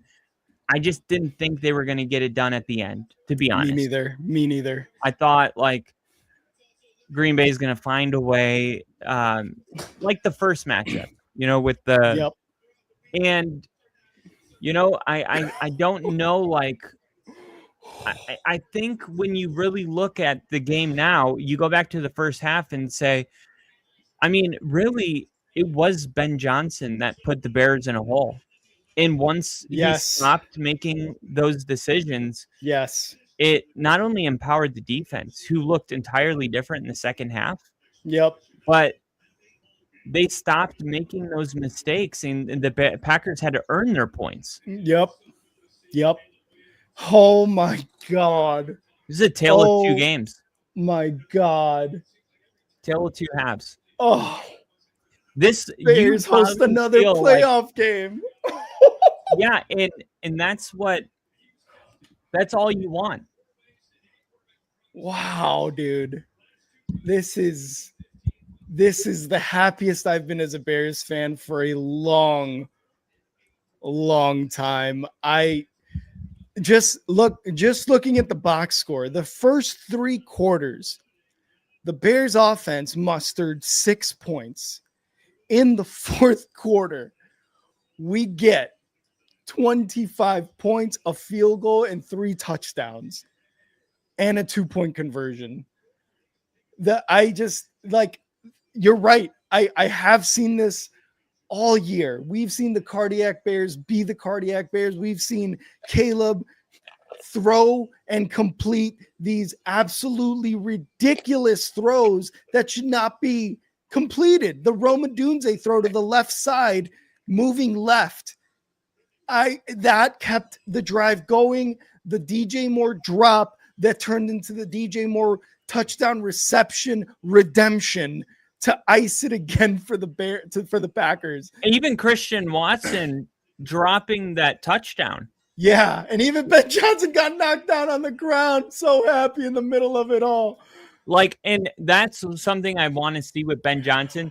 I've seen him, like, after the Bears last win, I've seen him like trying to be angry. And then his team comes around and they like laugh and like push him a little bit, and then he smiles, and then he's like, then he goes back into like, I got to be super serious.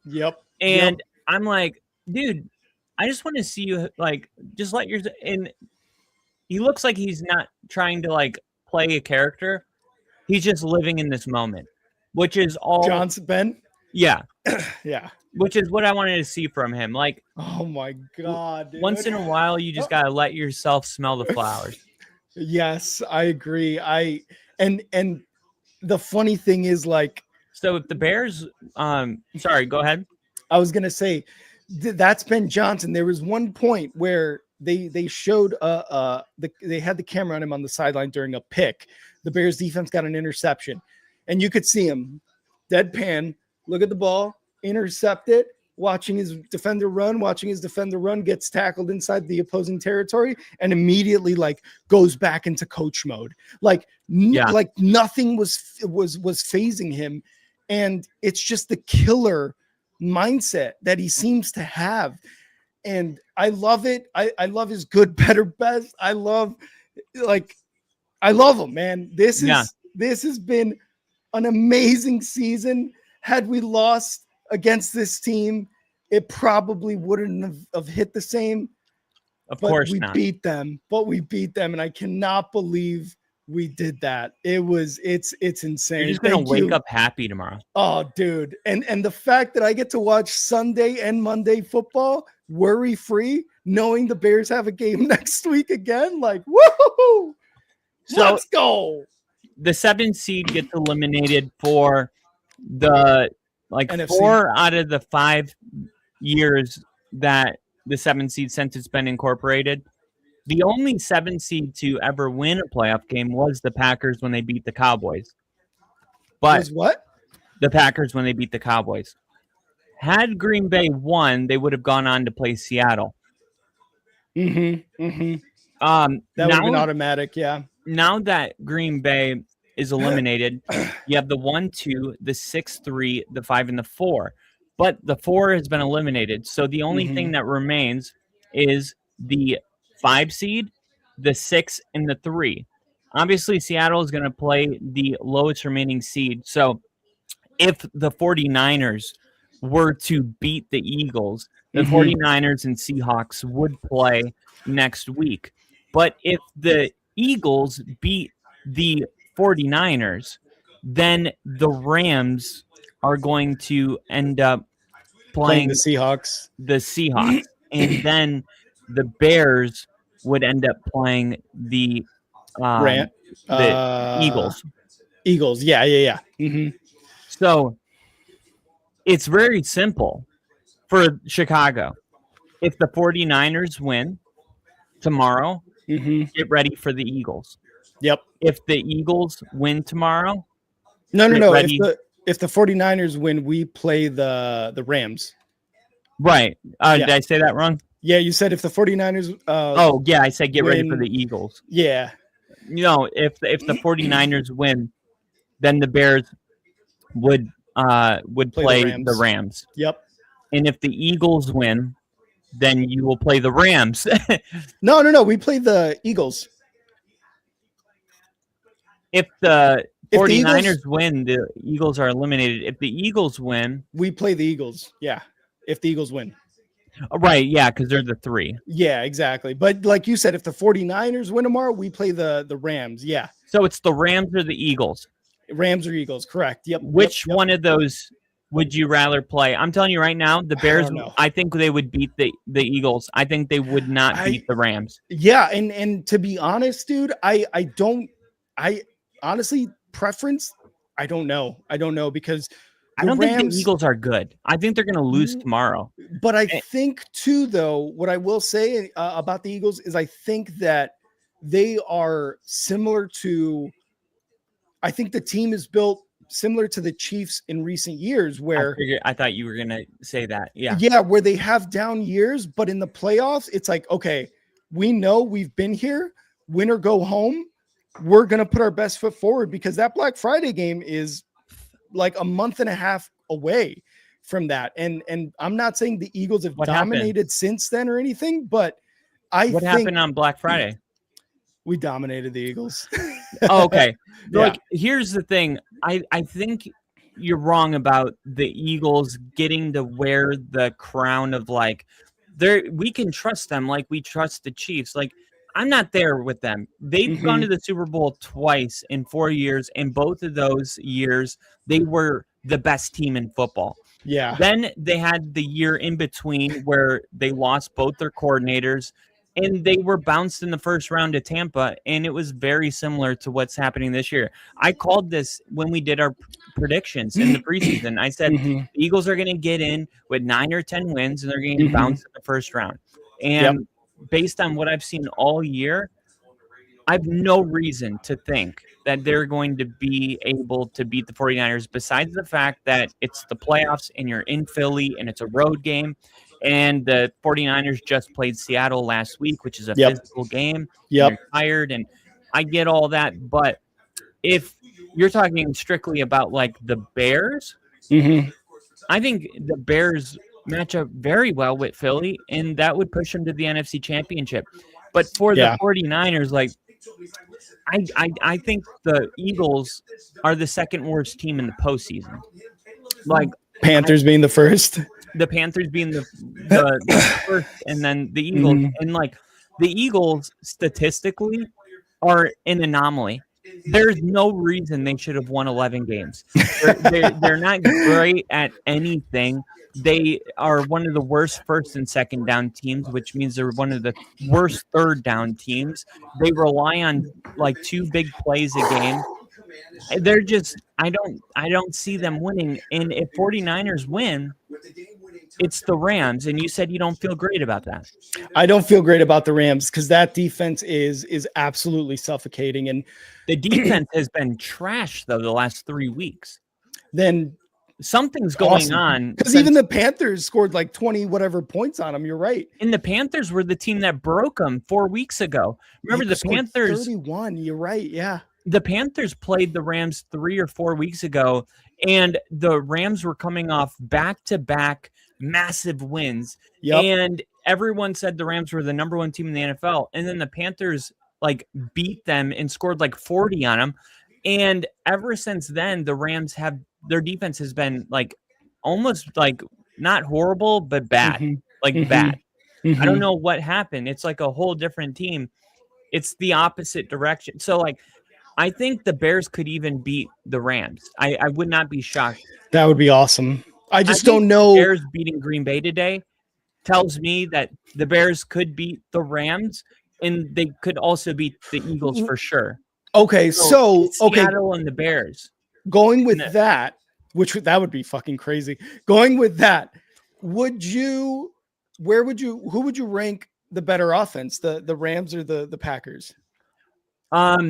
With Josh Jacobs, the Rams. The Rams, right? That's why I think we do like Eagles or Rams. If you're telling me to pick between the two, but it's the divisional rivalry that gives the Packers that extra. Yeah, it's a little extra. You're right. But and plus the fact that this was the third time that they see each other, and it this season, like the Packers outplayed the Bears. Yep. In those other games, as I mentioned. So like, and like I said too at the end, like that was the first lead that the Bears have had on the Packers all 3 games. Like similar to what happened to the Broncos? Like nobody ever had a lead on the Broncos with time remaining on the clock. The Bears never had a lead on the Packers until that DJ Moore touchdown. Like that's the thing is like this offense it can be good, but man, it takes forever to get it going.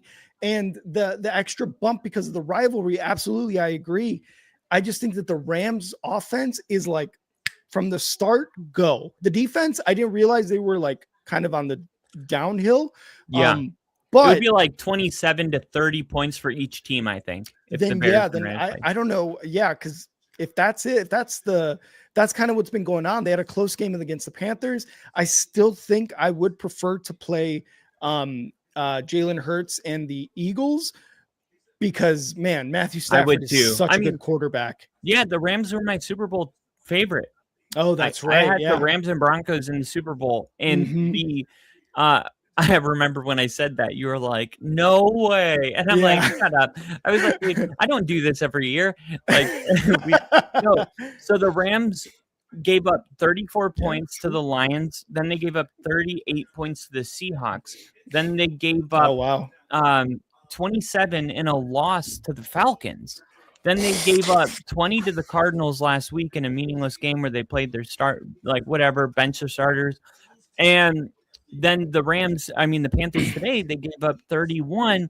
And before that Lions game where they gave up 34, they played the Cardinals. And it was the week before that they played the Panthers, November 30th.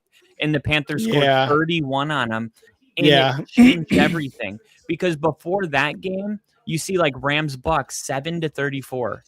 Oh, that's the defense we remember. Seahawks Rams 19-21. Saints 10 points. 49ers 26. They played Jacksonville and only gave up 7. They played the Ravens and gave up 3. But ever since the Panthers game, they've given up I'm looking at it quick. It's like probably 4 of their 6 games, like 27 plus points. Yeah, exactly. So something is definitely shifted with the Rams, and just to think like, oh, they're gonna just like bounce back and be really good. And I don't think so. I think this is something they're gonna have to overcome offensively for the duration of the postseason if they're gonna win a Super Bowl. Yeah, and you just looking at it more too, and this crafty comment, LA team won't like playing in Chicago weather. That is a factor. Like regardless of where you're from, they played in Carolina, but I think Carolina is an outdoor stadium, but it's not like Chicago cold or anything.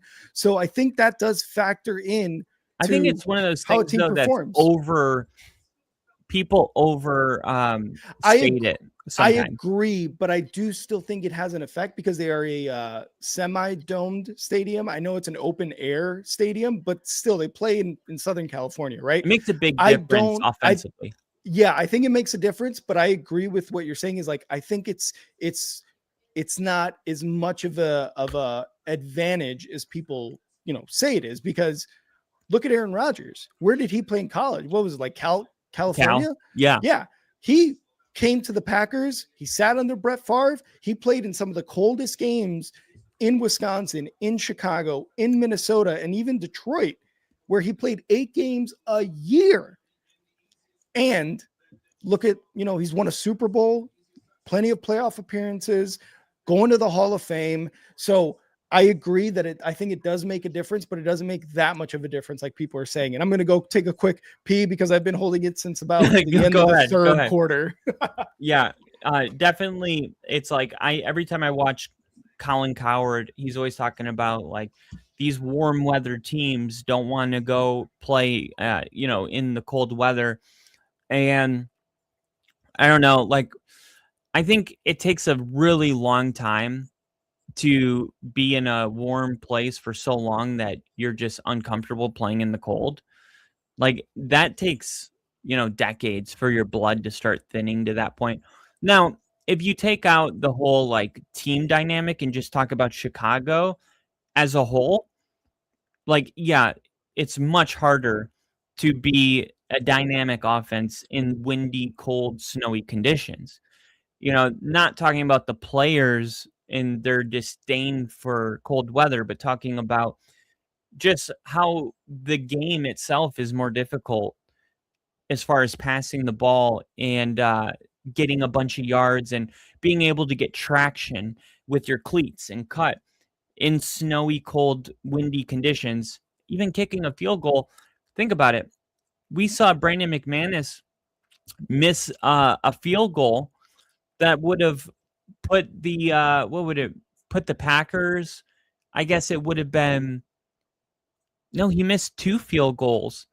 I mean, Brandon McManus missed a field goal to close out the first half, and then he missed, I think it was a 44-yard field goal, and that would have given, the Packers 33 points. So it does matter, playing in the cold. And if you're a team that likes to run the football, then that translates really well to these type of conditions. And Chicago is one of those teams that likes to pound the football, run the football super hard. Now, we didn't see them do that today, not the way we're used to seeing. We're used to seeing the Bears come back in the fourth quarter.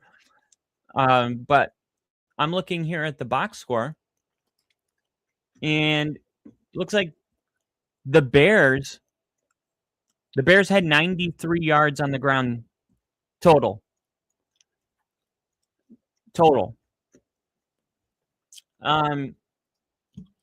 Let me see something. Last game, the Bears.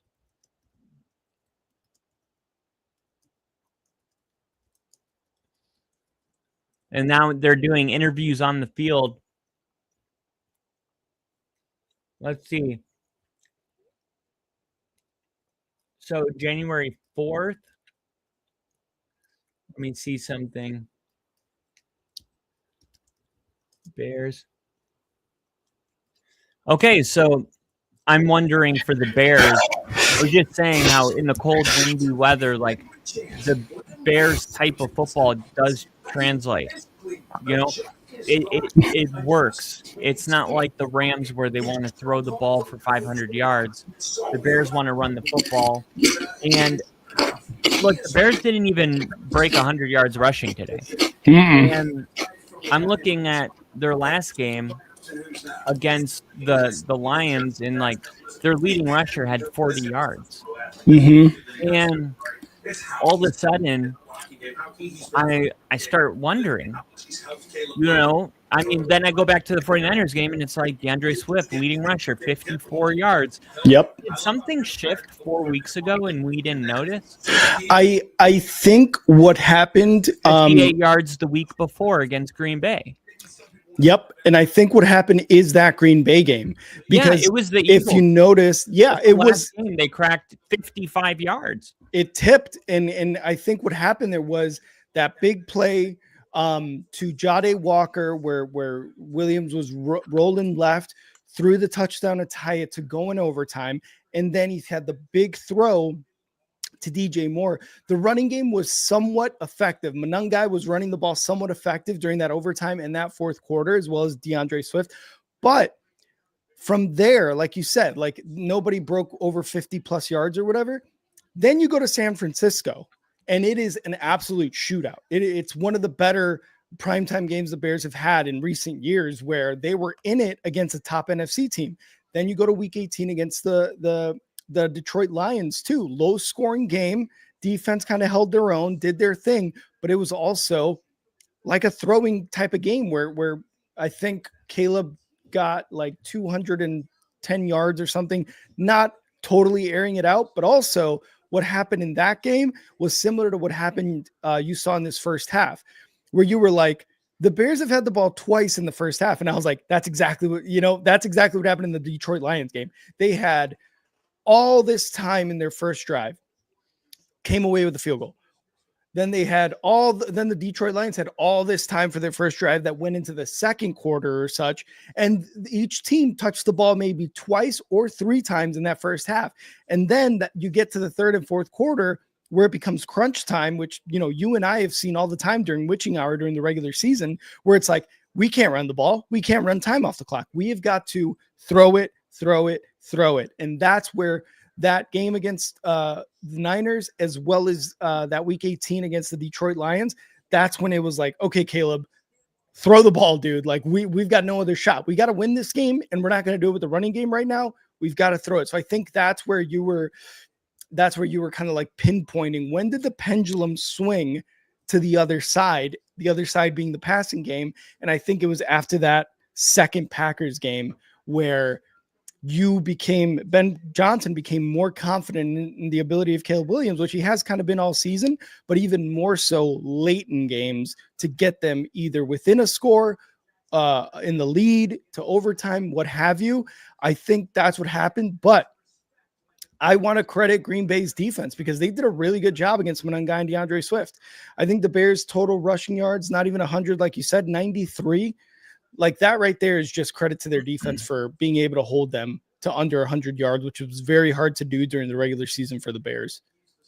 Yeah, and I'm thinking moving forward, like the Bears, I don't know if it's something that they're going to need. Like, do you feel like if they're going to go on a Super Bowl run, like they're going to need to go back to figuring out how to run the football, or that this is just going to be the new thing where they don't do it? Because like since the Eagles game, they lost against Green Bay. Mm-hmm. Then they blew out the Browns, which is okay. Mm-hmm. Yep.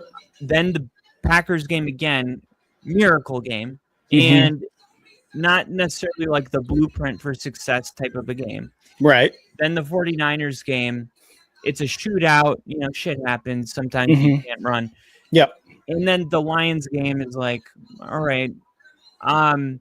So you see a lot of games that could have been, the Lions and 49ers could have been a sweep by the Packers. You're looking at 4 losses in their last 5 games. Yep. And those just happen to be the 5 games that they stopped being successful running the football. So do you feel like their postseason success kind of hangs on them getting back to the running game? I think it's important. What I think is even more important than getting the run game going is scoring on your first drive. I think that's like even more important. And second to that is actually scoring in the first half and getting more yards offensively, or just being a better offensive team in general in that first half.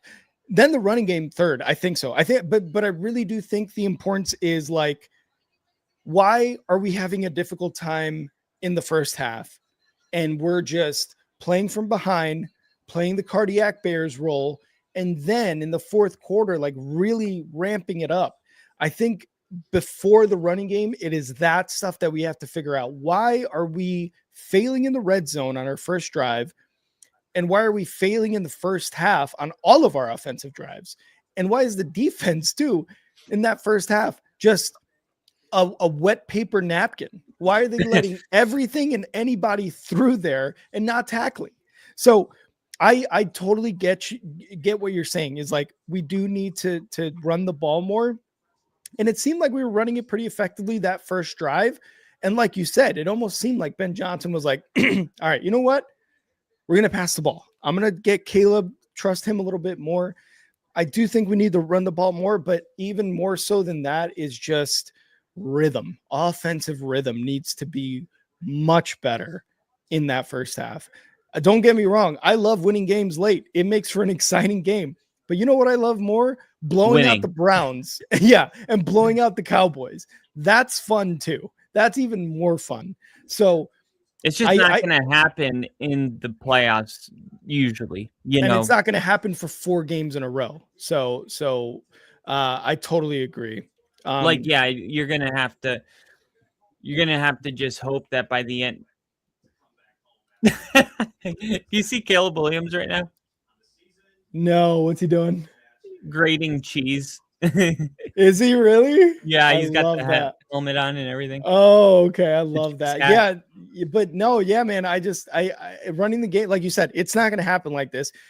Can we do this against the Rams? Can we do this against the Eagles? Can we do this against I hear what you're saying. Seahawks? You're saying like we're not going to be able to win like this. It's going to catch up. Exactly. It caught up to us against the Ravens after our first 4-game win streak where we had no turnovers. Our offense was in zero rhythm. And even towards the end of the game, we couldn't get into that touchdown red zone type of offense. It was just like, yeah, we're in the red zone, but the defense for the Ravens is just stopping everything. So I think it's more of a rhythm in that first half that is the most important thing to pinpoint, really. To close out with this, what game tomorrow, outside of like the one that matters the most for the Bears is the 49ers and Eagles, because then you find out who you play. Mm-hmm. But outside of that, like little thing, like just as a whole, which game are you like most excited about? And is there any chance you'll be streaming any of them? I am most excited about the Bills and the Jags because this is the first postseason that Josh Allen does not have to worry about Lamar Jackson, does not have to worry about Patrick Mahomes. He doesn't have to worry about either of those teams. Who does he have to worry about, Rick? He's got to worry about Trevor Lawrence, Chapman, Bo Chapman, Knicks. He's got to worry about Drake May in the incredible second year he's having under Vrabel. Look at our quarterbacks from the 2024 draft class. Right? I'm worry about Caleb Williams, Bo Nix, Drake May, like Jaden Daniels if he could have stayed healthy. Yeah. And even the Houston Texans, who have been really, really good the last few weeks of the season. I'm terrified of the Texans. I would be too. I honestly would be too. And they're similar to to me at least, they're similar to the Rams where the defense is there, but you like their defense, the Texans defense is clearly, in my opinion, better than the Rams defense. It's the best in the league. Better than ours. No, like it just is. I don't know. It's like we give up too many yards and points. The Texans don't. Yeah, though that's the most exciting game I'm looking at, though, the Bills and the Jags. Will I stream one of them? Possibly. I think that Bills Jags game might be the one because I personally would love to see Josh Allen have a really, really good shot at finally kind of getting that chip off his shoulder, that dark cloud hanging over him is to not making the Super Bowl because he's had to go up against these really good teams that include Patrick Mahomes and Lamar Jackson. And now that neither of them are in the playoffs, He's got the best shot. So I would I think love to see the Bills win, and that, like, if I could pick our playoff opponent, it would be the Steelers and the Bills. Like, I want the Bills, not because they beat us last year, kind of because they beat us last year, but because I think this is the worst team Josh Allen has ever had, and I think it's really unfair that everyone keeps bringing up. This is like your moment because you don't have Mahomes, you don't have, and it's like, yeah, you know what? Also, he doesn't have a good team. Yep. You know, and this idea that, like, you know, it's now or never. It's like he's 27 years old. Yeah. Like, what do you mean now or never? Yeah. John Elway didn't win one until he was 35. Like, I mean, and I always thought Josh Allen was a modern day Elway. Big arm, likes to run the ball, and he runs it even more. But they're very similar. Like, and when did Aaron Elway-esque guy we've ever seen since Elway's Josh Allen? And when did Elway win? Yeah. Not until he was in his late 30s or mid 30s. So, like, this idea that Josh Allen has to take his worst team ever to the Super Bowl or he's just like a fraud, I just feel like it's so unfair. And I think the pressure might be why he does lose. And I think most of that was clearly elevated because of Patrick Mahomes and the success he had extremely early. And even to a smaller extent, I would say Tom Brady, because his second season, I think he won the Super Bowl, and then he won 5-6 more Aaron after Rodgers that. won in his second year as a starter. But and what was he? Was he like 28, 29? He was 27 because every Super Bowl the Packers have won, their quarterback was 27. Brett Favre, Jordan Love, Jordan Love. Not no more, baby. Not no more. Well, maybe their next. Well, no, it's still a fact that all their quarterbacks were 27. It's just Jordan Love didn't do it. You know, that's it. But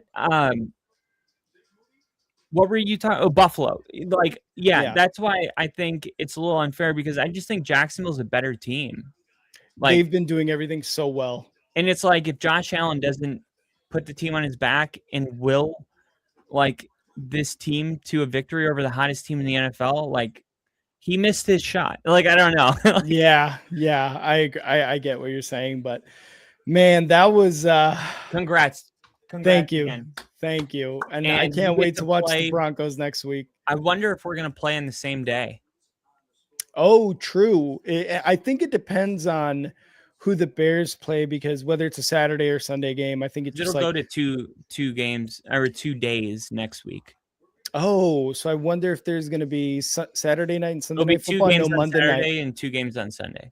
Gotcha. Okay. And I guess it depends. Like, is it the Eagles and maybe we're like that first Saturday or that first Sunday game? I think it would be Saturday night if I had to guess. Ooh, okay. I like that. That is going to be interesting though to see who we each play. And like you said, Bears Broncos Super Bowl is still up in the air. Guys, this has been a ridiculous night. Last time the Bears beat the Packers was on Saturday night. The next time was tonight, Saturday Night Football. It's something about it. Maybe they put the Bears on Saturday night again and we keep winning. We'll see. But man, what a game by Caleb there at the end, by DJ Moore with the redemption catch for a touchdown to take the lead, and the defense. They gave up some big plays on that last drive by the Packers, but man, when it came down to it, they put the clamps on him. And McManus missed 2 field goals, right? That was huge too. He makes those. We're probably looking at a Packers win, honestly. And he missed an extra point. Was it the extra point that he missed, or was it field goals? Oh yeah, no, he missed a field goal at the end of the first half. He missed another field goal that was 44. I mean, that right there gives Green Bay 34 points or 33 points, and there's a lot of things you could go back and look at. The drop. Christian Watson had a touchdown at the very end. And it was like, I remember you said like, that was such a dangerous throw. I didn't know if you meant like it was dangerous because the Bears almost allowed a touchdown or like Jordan Love threw a dangerous throw. But it was a good throw and it should have been caught. You know? Oh, was it the one to the left side of the field where he dropped it and it just hit his hands? It was like kind of in the middle-ish.